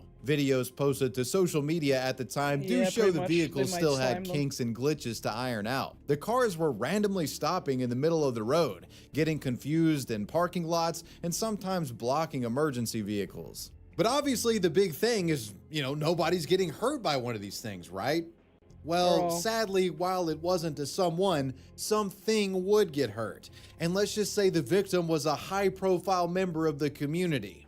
Kit Kat, a neighborhood legend, has been killed by a Waymo. No! On October 20... No! I thought he got hurt, not killed. No! Not the kitty! No! I hate Waymos now. You're on my shit list, Waymos. I'm coming for you, Google. You don't kill the cat. No, bro.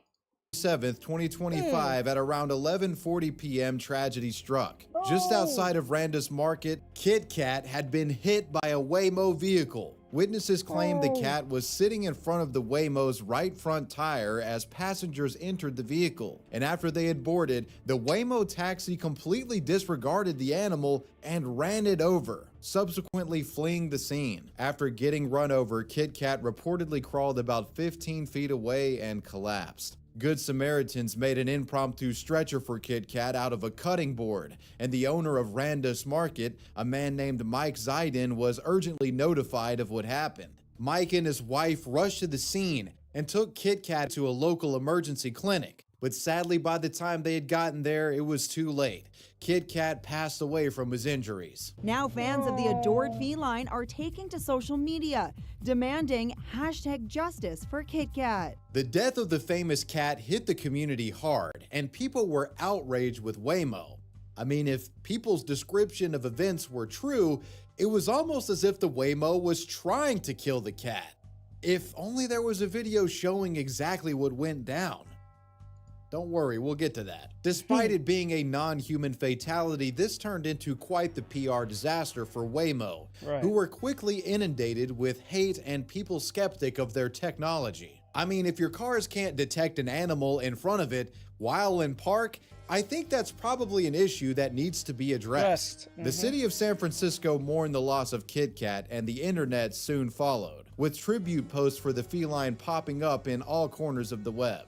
Waymo had to answer for their alleged crimes, right?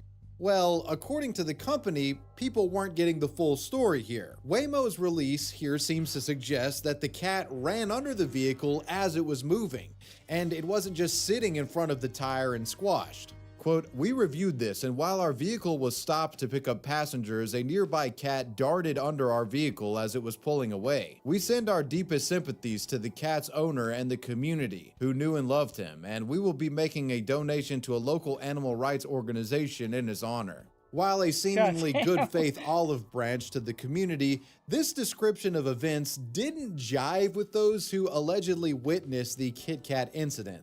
Note that Waymo said Kit Kat darted in front of the Waymo and was hit, which makes it seem like this was an unavoidable freak accident scenario and was mostly the animal's fault because, it ran out quickly in front of the car, allegedly. Though from the start, on-scene witnesses were saying the cat was essentially sitting in front of the tire when the vehicle recklessly sped off, crushing it. So what was it? Because I think the truth of the matter is pretty important to delineate here. We don't want to just, blatantly shit on Waymo if it was a situation where a human would have also hit the cat as well. But if it's truly a technology failed situation where a human driver wouldn't have hit Kit Kat, that needs to be, established. Well, thankfully, in December of 2025, the speculation regarding the finer details of this incident would be quenched when CCTV footage almost perfectly capturing the incident was released to the public. I will say viewer discretion here, as this video does show Kit Kat getting struck by the Waymo tire. I'm gonna try to blur that moment, but what we see here is that Waymo's story of the cat darting under the Waymo as it started to move is somewhat disingenuous and not exactly what happened here. I mean, you can see there's literally a person trying to get the cat out of there. There was more going on. For those who don't want to watch the video, I'll just explain it too. What you see here is two people board the Waymo, and Kit Kat lingers around close to the vehicle. Out of concern, a woman attempts to get Kit Kat's attention and even tries to pull him away from the Waymo out of concern for the cat's safety. She fails to grab him, and the key here is that Kit Kat sits in front of the right front tire and does so for a few seconds. Now, as soon as the rescue woman gets out of the way, the car bolts forward. Like the exact second that she moves, this thing full sends it, hitting Kit Kat, and he scurries away. So after review, I'd be curious if you guys agree with me here. I think if this was a human driver situation, Kit Kat would still be alive and well. A human driver would be cautious after seeing that woman messing around over by the car trying to get the cat. And a hypothetical human driver could have also been warned of the cat's presence by this woman or the people who got in the vehicle. Look, the point here isn't to fearmonger and just, blanketly say self-driving vehicles are bad. I think in the long run, self-driving vehicles will actually reduce pedestrian and pet. I'm not gonna lie, bro's trying to keep his ass safe from Alphabet.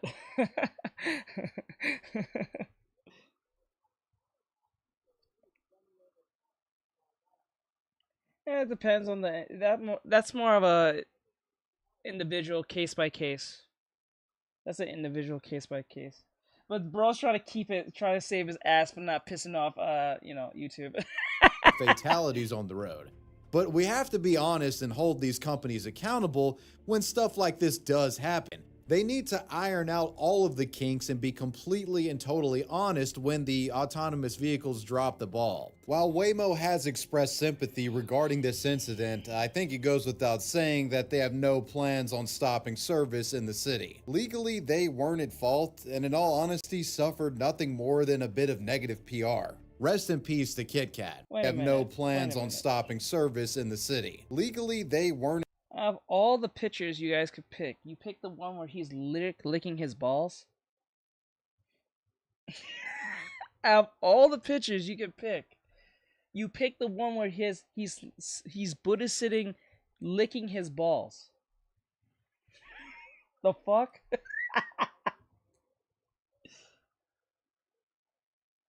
We had training, let me see. We had training to show us back to the check our front and rear tires before. Yeah, that makes sense. Remember, so it makes sense why they'll treat you that, because since you guys gotta be representing them, they don't want to be liable. So it kind of makes sense why they'll teach you that, right? So. At fault, and in all honesty, suffered nothing more than a bit of negative PR. Rest in peace to Kit Kat. Yeah, let me get a large pepperoni with bacon and pineapple. I'll take it hand-tossed. Okay, I'll be there soon, thank you. Hey guys, brief lunch intermission to talk about cell phone data plans. Most cell phone plans are expensive. Yeah, we're not doing that. Complaints about this switch swapped over. We'll dive Giga for details. The Waymo, which brings us to disgruntled ex-employee extraordinaire, Raymond Tang. When they reviewed the onboard video, it was abundantly clear that the driver of the Mazda was intentionally trying to cause this collision. Back in 2018, this guy worked for an IT firm called Genesis 10, and Waymo had contracted this firm to provide test drivers to train their vehicles. Okay. Now, the specifics of exactly why this happened are unknown, but in early 2019, Raymond Tang was let go from Genesis 10, and the cited reason was he, quote, failed to meet high safety standards, whatever that means. Yeah, apparently Raymond wasn't the best driver when behind the wheel of a Waymo, but it's not. Is this a Chinese joke? Is this an Asian joke I'm feeling? Anyone who watches me is Asian. This is not attack on you, but I can feel an Asian joke coming on right now.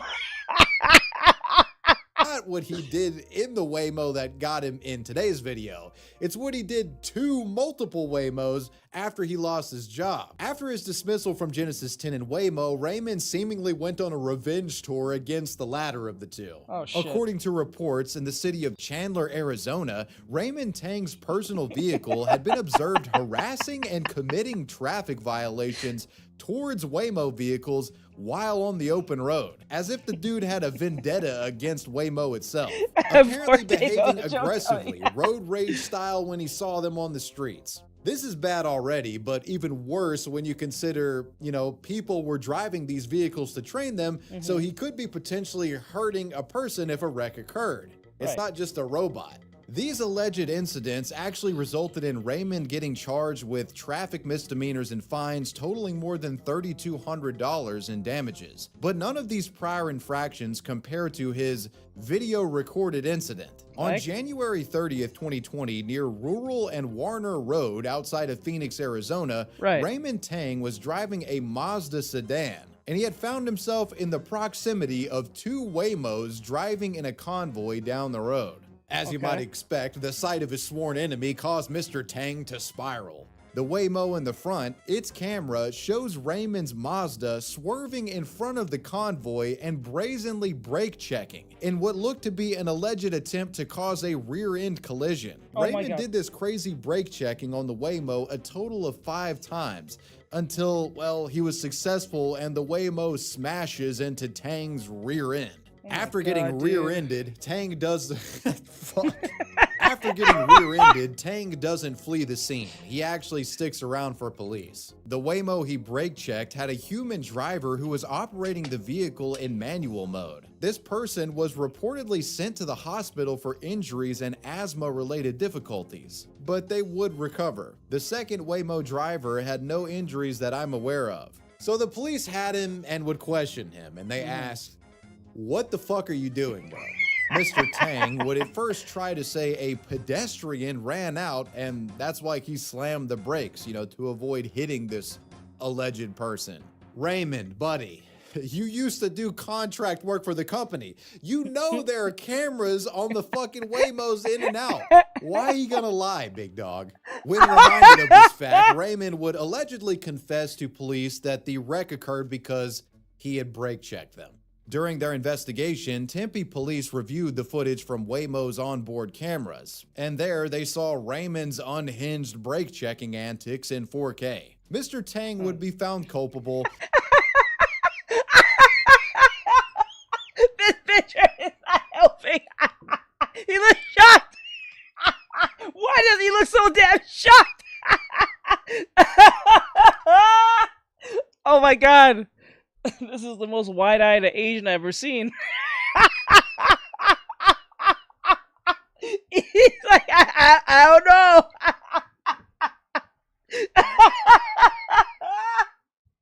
Like, I really didn't know. Oh my god. Mount Tang is a very nice name. I'm not gonna lie, I would spam the shit out of that name. And arrested on February 12, 2020 for the Waymo assault. Raymond was booked into the Tempe City Jail on suspicion of 4 counts of aggravated assault, endangerment, criminal damage, and reckless driving. Waymo would put out a statement describing Mr. Tang as a former disgruntled employee that had engaged in similar conduct since November. They said, quote, "Incidents such as this reinforce the importance of Waymo's mission to make it safe for people to get where they're going and to help save the thousands of lives now lost to traffic crashes caused by humans." Yeah, they were pretty much like, one day, crazy motherfuckers like Raymond, they're going to be all replaced by Waymo, so you never have a road rage incident again.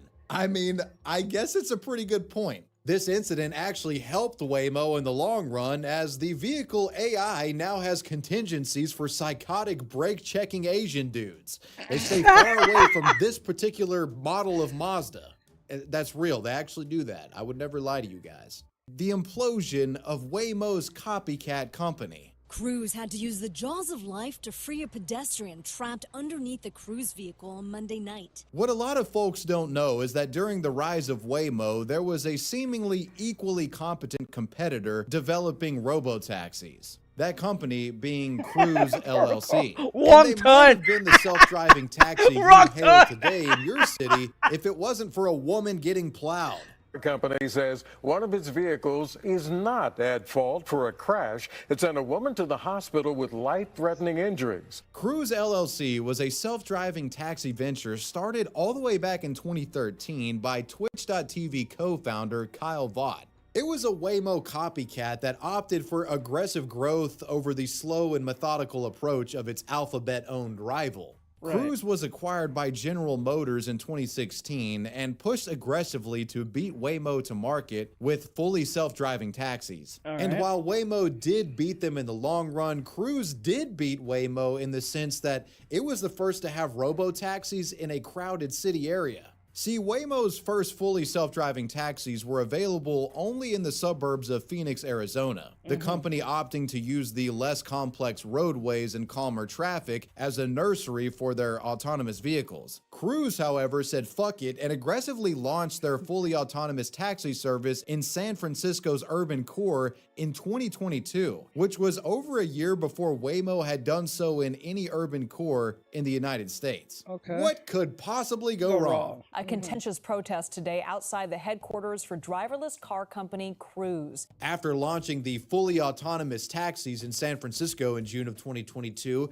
Cruise did well initially, but problems quickly arose, issues similar to what Waymo deals with today, albeit even worse. The Cruise robo-taxis were cited in numerous car accidents and violations. The most notable early mishap was a case where a driverless Cruise failed to yield to a fire truck responding to an emergency. This resulted in a wreck and an injury to the passenger inside of the Cruise vehicle. The clusterfuck would continue as additional pedestrian injuries involving Cruise came down the pipeline.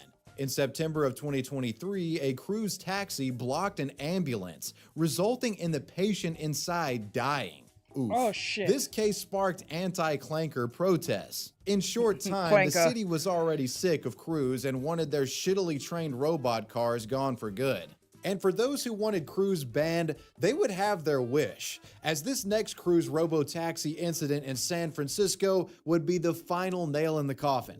This is a truly gnarly pedestrian-involved wreck that occurred on October 2nd of 2023 at 9:30 p.m. At the intersection of 5th and Market Street in San Francisco, a pedestrian was hit while crossing the street by a normal human-driven car. This impact hurled the woman towards a moving Cruise robo-taxi vehicle in the other lane, and this taxi proceeded to run over the launched woman. But it's worse than that. Detecting a pedestrian, the taxi applies the brakes and came to a stop literally on top of the woman, pinning her underneath the left rear axle of the Cruise taxi.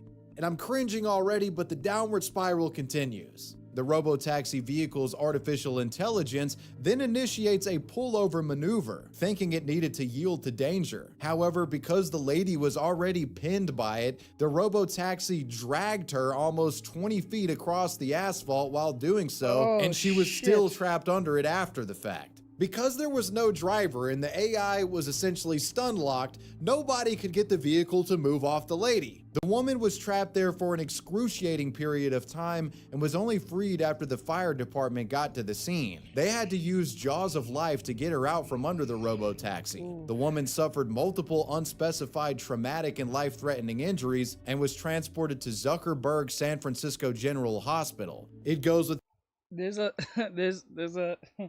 bro, there's a hospital called Zuckerberg General Hospital. It don't get any more Jewish than that, huh? It don't get any more Jewish than that. Without saying, this was a critical failure and grisly showcase of how Cruise's robotaxi was not up to snuff for full autonomous service. Now, allow me to play some devil's advocate. This, yeah, it was an extremely niche and bizarre scenario. I mean, the woman was hit and thrown by another driver's car first, and where she was thrown. Zuckerberg is a last name. That's a Jewish name. Anything Berg at the end is usually Jewish. The Cruise's, detection system apparently couldn't see her because of just that particular way she was placed under it. This kind of pedestrian impact isn't happening every day, but it's these hyper-specific scenarios. Who's Zuckerberg? Yeah, he's Jewish. Yeah, Zuckerberg's Jewish.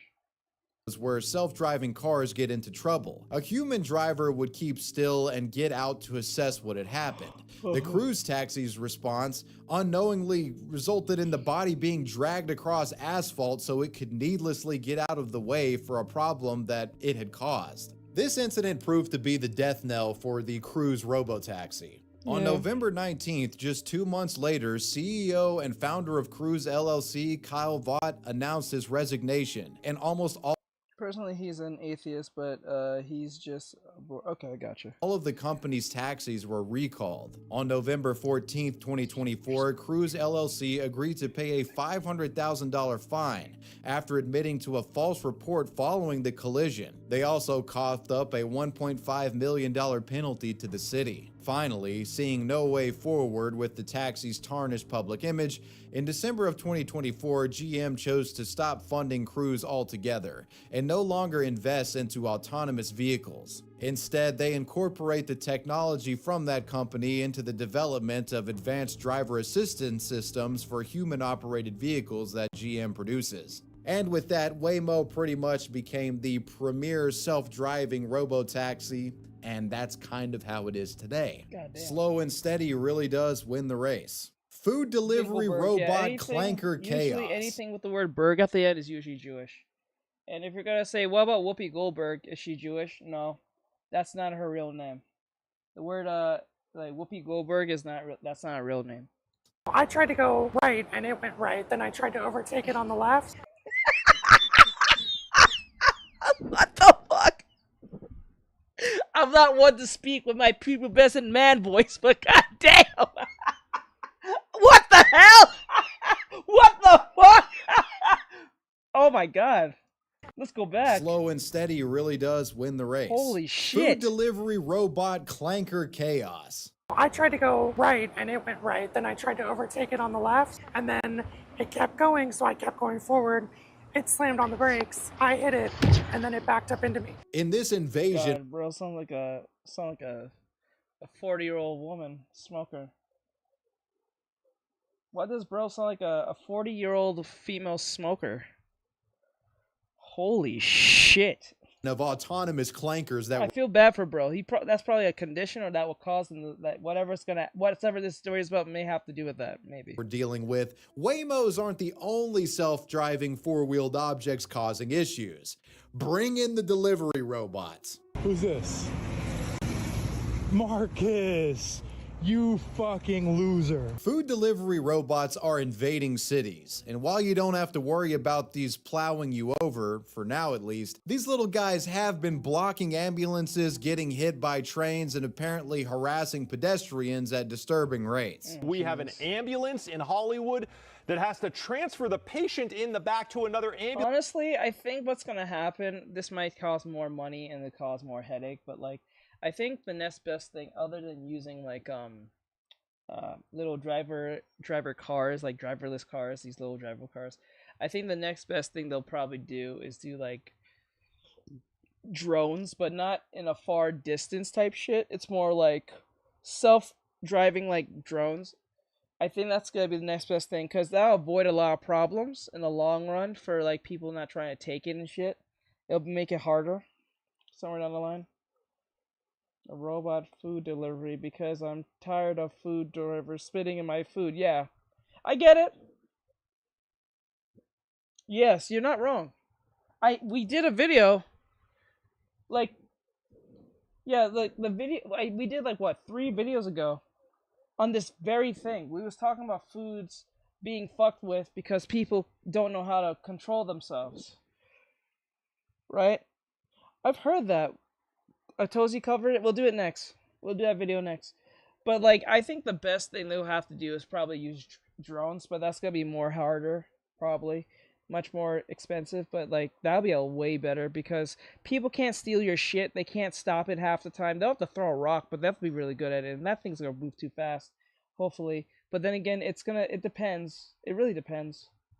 And like, it might be more expensive because, you know, that one video when the guy drops his... Yes, and he scoops it with his band's hair. Oh my god, that fucking pissing me off! When I saw that, that shit was crazy. Or that woman who puts she sprays something on the food. I don't know what it was. Some type of... God knows what it was, but it was something horrendous. It went national news. I think what's going to happen is this. There's going to be a tier system on how your food gets delivered. So this is how it's going to work. I can see this happening like in 5 to 10 years from now. Probably 10 years from now. Probably even 20. So like, it's going to be a system on how you get your food delivered. So the first system, if you're well off and you can provide premium, the food will be delivered to you like through like a drone. Or if you can't, the second best thing, second tier will be like the little robot, like what we see here. And then the third will be a human. You know what I'm saying? A third will be a human because a human, even though they'll get your food to you, you don't know what they're going to fuck with your food. So you're kind of like on a risk on that one. So I think that can happen. But if we get more driverless cars and stuff and that be more efficient, you don't even need a human at all. You just get you pick between the drone or the robot person. I mean the robot driverless thing. But that'll be more homeless people trying to fuck with your food. So I would just get the drone. Or just get it yourself.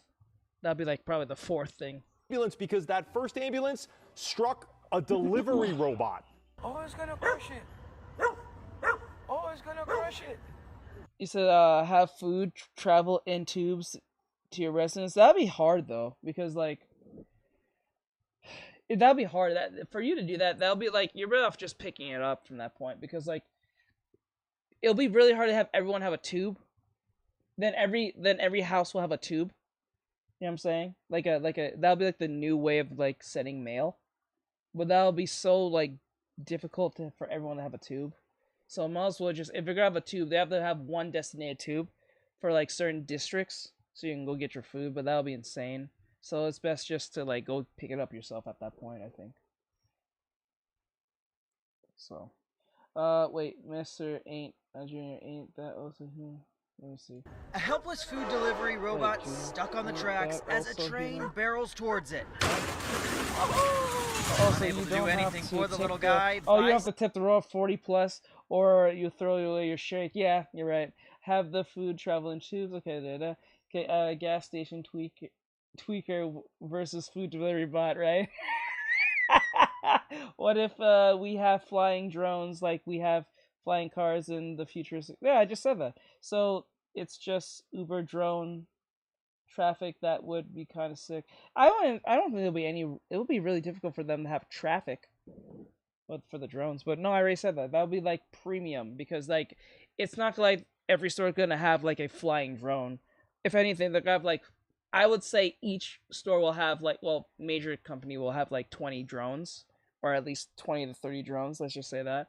And then they'll use like 5 out of the 30. They're used mostly, the rest as like a backup, but like they'll use like 5 of them as testing and just see how they do it. Because they did this one with a delivery guy from Domino's. He had a jetpack and everything. I don't know how real that was, but that shit was funny as fuck. Okay, but would you download a burger? What if would you download a burger?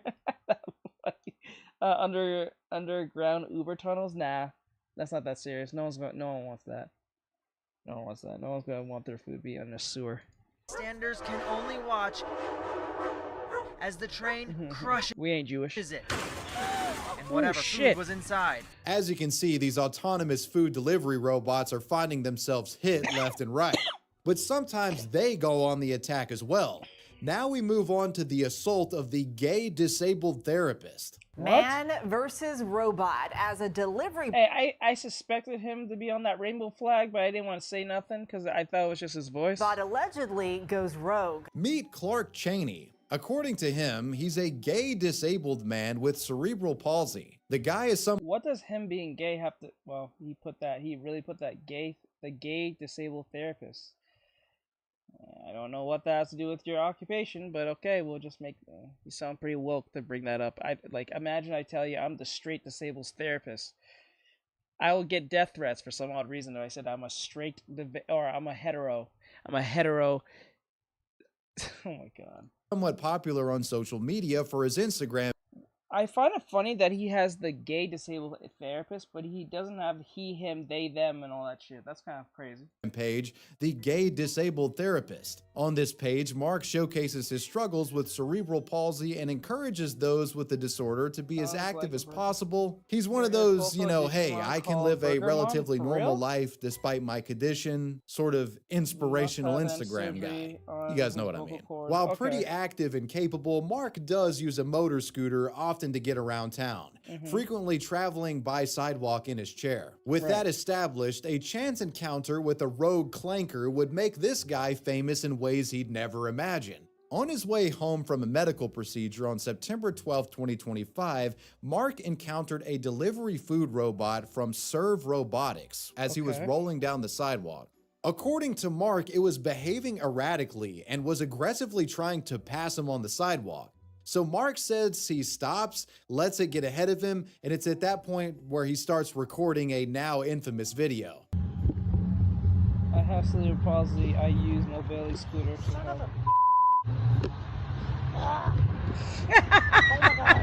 You know, this is kind of funny. So you're having traffic against a robo delivery car. Yo, this is pretty gay.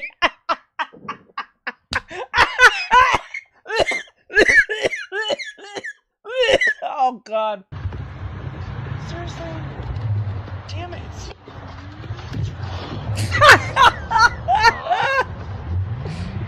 Seriously. Yeah, as you can see, it appears Mark and this clanker got into a bit of a scuffle. Shit. Mark was obviously upset about the food bot blocking his path and would add this caption to the video. I am disabled. Getting around presents challenges. And gay. Remember that. I am disabled. He forgot to mention he's gay too, because he needs to let you know on it for some odd reason. Accessibility is important. We need to be sure to take into Remember, you being gay and having cerebral palsy has nothing to do with your orientation, but you gotta let people know it's in the name. Account mobility devices or disabilities when creating these machines. While these machines are profitable and convenient, they can pose a challenge to accessibility and safety concerns. Cutting me off and brake checking me, not safe. Navigating the I think we refer to them as homeless. world with a disability or mobility aid is a challenge. Let's not make it harder. Stay safe out there. The company is Serve Robotics, which is connected to Uber Eats, Uber, and Postmates. Mark's battle with the clanker would end up going viral, and many cited it as a first-of-a-kind event. You know, the food delivery bots are rising up against their oppressors. People flooded into the comments of Mark's video to show support, but it must be stated that there were some who felt the guy was being a little bit dramatic about the whole thing. Yeah, I think so. Seriously? Damn it. He was facing criticism, with many calling him a drama queen, and others going as far as alleging that he staged the video for online attention. One comment read, quote, I think they brake checked you because you were chasing it, clearly trying to prove a point, really trying to be a victim. Mark wholeheartedly denied any sort of staging and assured, Bro, are you really wearing the helmet? I think they brake checked you because you were chasing it, clearly trying to prove a point, really trying to be a victim. Bro, you're on a Pride chassis. Do you really need a fucking helmet? That thing goes like what, 2 miles per hour? Yep. This is how people felt in 1712.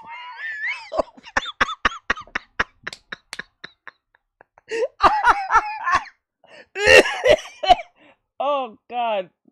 Him wearing the helmet looks so stupid and ridiculous. It makes it even more dramatic now. I'm sorry, the helmet makes it more stupid. I'm sorry. I'm not trying to be insensitive, but goddamn, did you really need to wear the helmet? Was that serious? Mark wholeheartedly denied any sort of staging and assured folks he wasn't looking for trouble. After all, it does seem like he only started recording the robot and its odd behavior after it had been hovering around him and following him for some time. I'm not in any rush to say this guy's full of shit. I would probably be pissed off too if I was him. What do you want to say to people who would claim you're doing this on purpose or you made this happen? Well, I mean, the first thing is, I can't control a robot. The concerning video did get attention from the company that made the robot, Serve Robotics. Something tells me the reason why we have to let him know that he's gay is because the way he speaks. So you kind of think, because he has like a gay lisp, I guess what they would call a gay lisp or gay act. Is it an accent? I don't know. I feel like that's kind of put on. But anyway, and because of that, he has to talk, the way he talks makes up for it, I guess. In response to the incident, the company Serve Robotics put out a statement, and they admitted being in the wrong here. The company Serve Robotics sent us a statement. It reads in part, after examining this incident, we learned that our safety system designed to predict pedestrians' intentions and cede way to them instead caused the robot to impede their way. We regret when we do not live up to our intentions. We are continuously working to improve how the robots navigate and interact with others and will be implementing improvements as a result of this incident as well.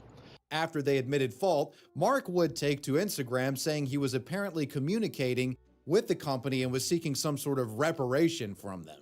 Quote, I am hopeful this can be resolved with reparation and change for me and others. This could be a safety issue. Oh my God, go fuck yourself, bro.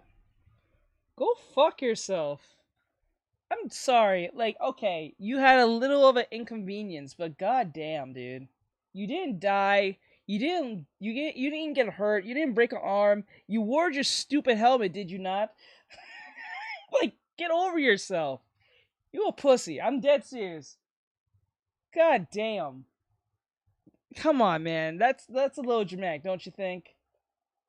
For people with mobility aids, disabilities, or even someone you're just trying to use your disability to come up on these people. Okay, I got you. Walking on the street. While I'm unsure exactly what Mark was seeking from Serve Robotics, apparently he wouldn't get it, and the company has allegedly ghosted him. Yeah, the gay disabled therapist posted an update on 3/1/26. Quote, despite my efforts to work with Serve Robotics, I feel I've been dismissed and ignored. I'm taking the next step and seeking legal representation to hold them accountable. Right? This fight is about safety, not just a viral moment. I'm also going to contact WeHo City and visit WeHo to advocate for a regulation or a ban on these robots. Profit is not above accessibility or safety. It's unclear exactly what is going to happen between this man and Serve, but one thing is for sure, this guy is a magnet for trouble out in public, as on March 11th, 2026, he was allegedly struck by a hit-and-run driver. Yikes. Get well soon, big guy. While I think self-driving vehicles are a pretty neat technology innovation, I don't know about you guys, but the food delivery robots just seem a bit needless and ridiculous. This is one of those things where I don't think you can make the argument that it's safer for a robot to deliver food. The food robots— No, we're going— I think the best option is probably drones. Honestly. Drones are probably the best thing you can will solve that problem per se. But like, I don't think we're there yet in technology, not yet. I think we have the technology, but we're just not there yet. Because drones will solve this problem. One, it will solve the obstacle issue in most cases. And then people can't fuck with your food or try to stop you. It won't get hit by trains. Right, it won't get hit. Like, the only closest thing that might fuck with it is probably a bird. But how many birds are gonna be stopping a bunch of, like, you know, especially when it makes a lot of noise and shit and flies across, like, you know, most drones make that noise like zzz. That probably scares most animals anyway. So I think maybe a hawk here and there might fuck with it, but like that's such a significant low compared to human fucking with your food. Out of like spite of fun because teenagers want to fuck with it, or some homeless person want to get into it, or it's stuck in a ditch somewhere. You know what I'm saying? Valid to though free money, right? Let me see. He wants to get paid. Let me see.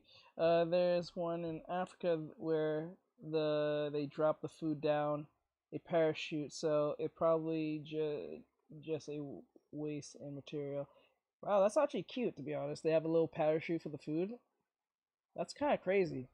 How can the robot do that? They shoot them out like a angry bird as they start up, and it's kind of funny. I want to see that. Bugs might get in the way. Yeah, but like, yeah, but they're not gonna fuck with the food.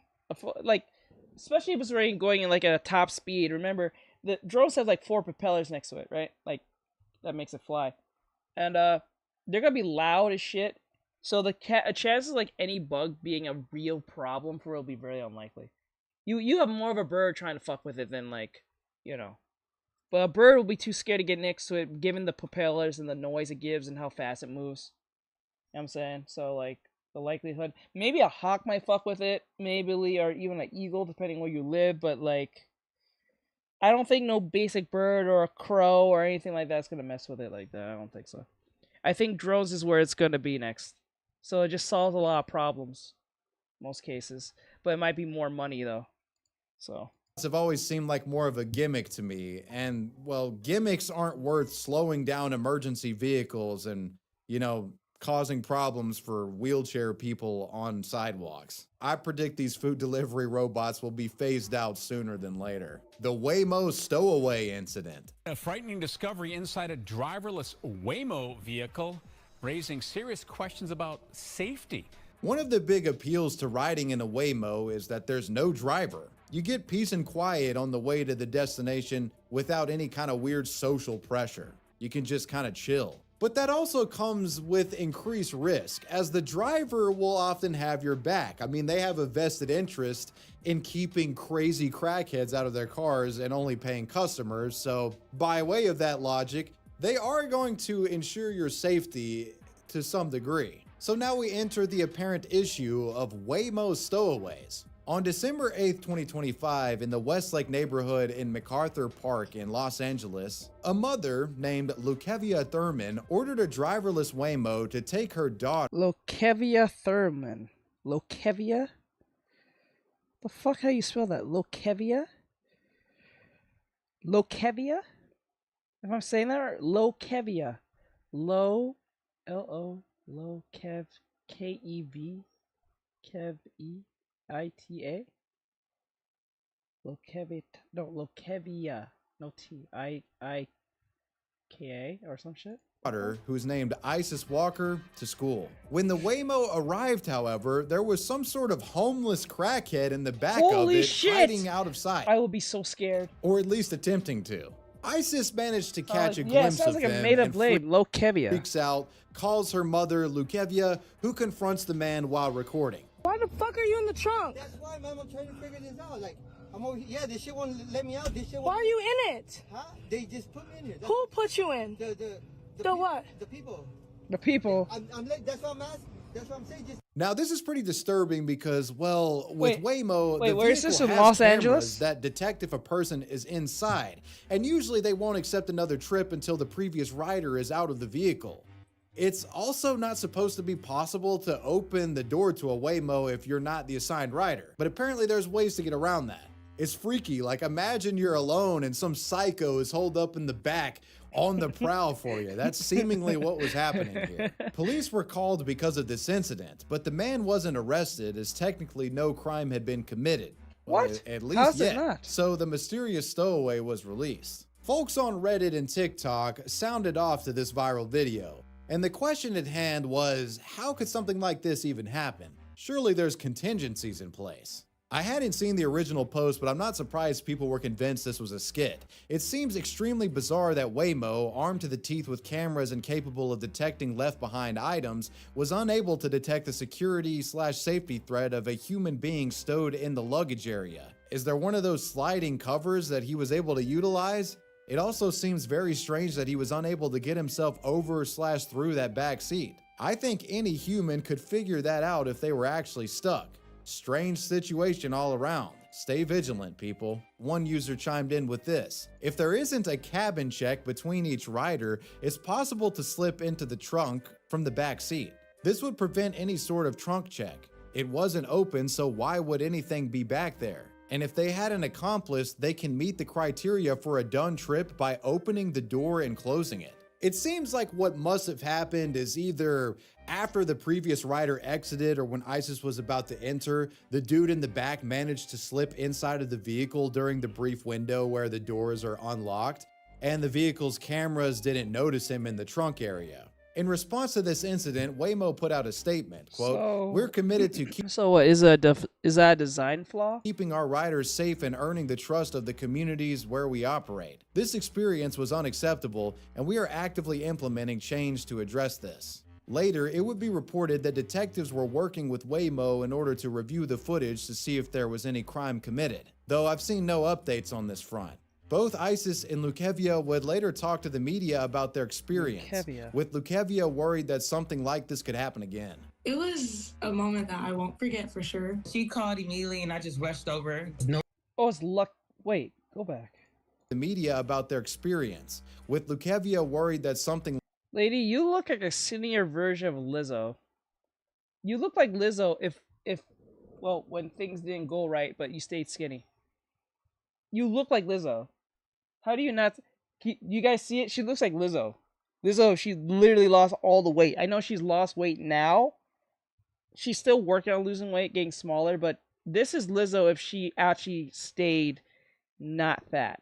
If she was like, what, between 130 to like 170 or some shit, or 160.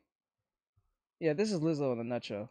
Like this could happen again. It was a moment that I won't forget for sure. She called immediately. Lukevia. Luckevia.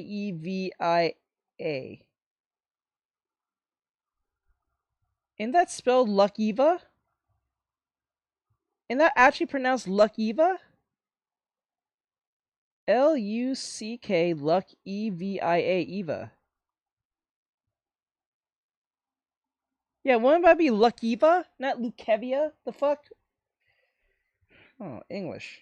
And I just rushed over. No one's supposed to be there but the person who ordered it. So many like stories of children going missing. The system failed. So I would really love to hear what happened. And I kind of Let me guess. You want reparation? just want to use this as a moment to spread awareness, to be aware of your surroundings. I'm willing to cut Waymo a little bit of slack on this one because I think this could have been a situation where, the vehicle actually knew that that guy was in there and it never would have actually allowed the girl to leave with that guy in there, if you know what I'm saying. For now, until Waymo clears this up, just make sure you check the back seat when you get into one of their vehicles, or you could be in for a unwelcome surprise. And well, you made it to the end of the video. Let me know what you guys thought about this one down below. Let me know if you've also taken a Waymo and what your experience has been. I'm looking forward to read those. I want to give a major shout out to the patrons. I appreciate. I'm not gonna lie to you. I don't know. This video has been kind of like 50-50 in like entertainment wise, but like I was not really familiar with Waymo. I'm just used to like Uber and all that stuff, but like I didn't know there was like actual driverless. I know about driverless cars, but I didn't know there was actually a service for that yet. I thought Google was still working on that. Apparently not. They're already doing it. So that's kind of crazy. I didn't know that. All right, so that's kind of crazy. Wait,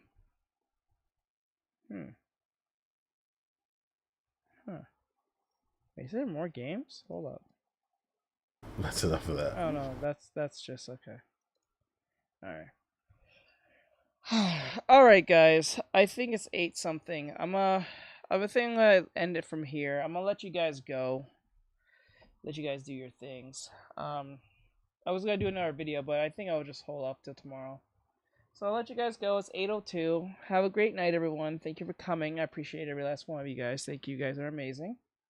Thank you, PT. Thank you, JR. Thank you, Mighty. Thank you, Sylv. Thank you, Mew. And thank you, who else? It was Nate and It was Bry. I think Mikey was in here. Yeah, he left earlier. So thank you, Mikey. Thank you for everyone coming in. I appreciate.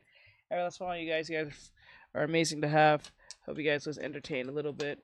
I'm sorry that the indie games was a fucking disappointment. The picture me. Oh, the picture. Okay, let me show you the picture real quick. Hold on. The one with the what do you call it?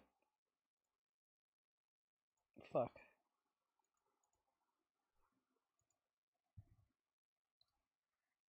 With overhaul. Let me see, get the picture up real quick.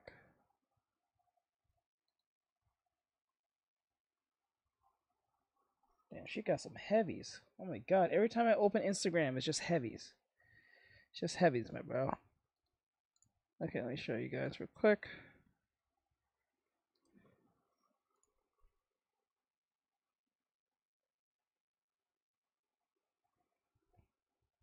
Yeah, let's save it as.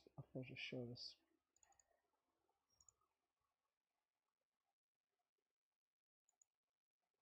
There it is. That's fine. I don't think it's nothing too crazy on the screen.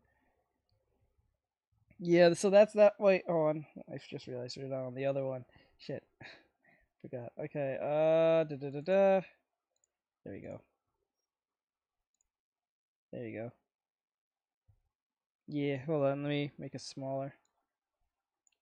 There you go. This is kind of funny. Guess who almost got me almost gave me away to the heroes today? Oh my god, dude. This is bro. Oh my god. Poor Airy. Oh, poor little Airy. Oh. Don't worry, everything ends up ends up good for you, kid. Maybe in a different universe it didn't go so well, but hey, it was Ken that you got saved, so that's all that matters. Oh my god. So yeah, with that said, I'll let you guys go. Have a great night. Thank you so for sharing this with me. I appreciate it. Oh my god, this is oh my god, I can't just let her face. Her little face. Damn, bro. I can't, man. Oh my god, dude. I know, right? Okay. So with that said, have a great night, guys. Thank you. You guys are amazing. I appreciate you guys. I'm gonna jump out of here. I got some editing to do. All right, later, guys. I'm out. Crazy. Oh my god.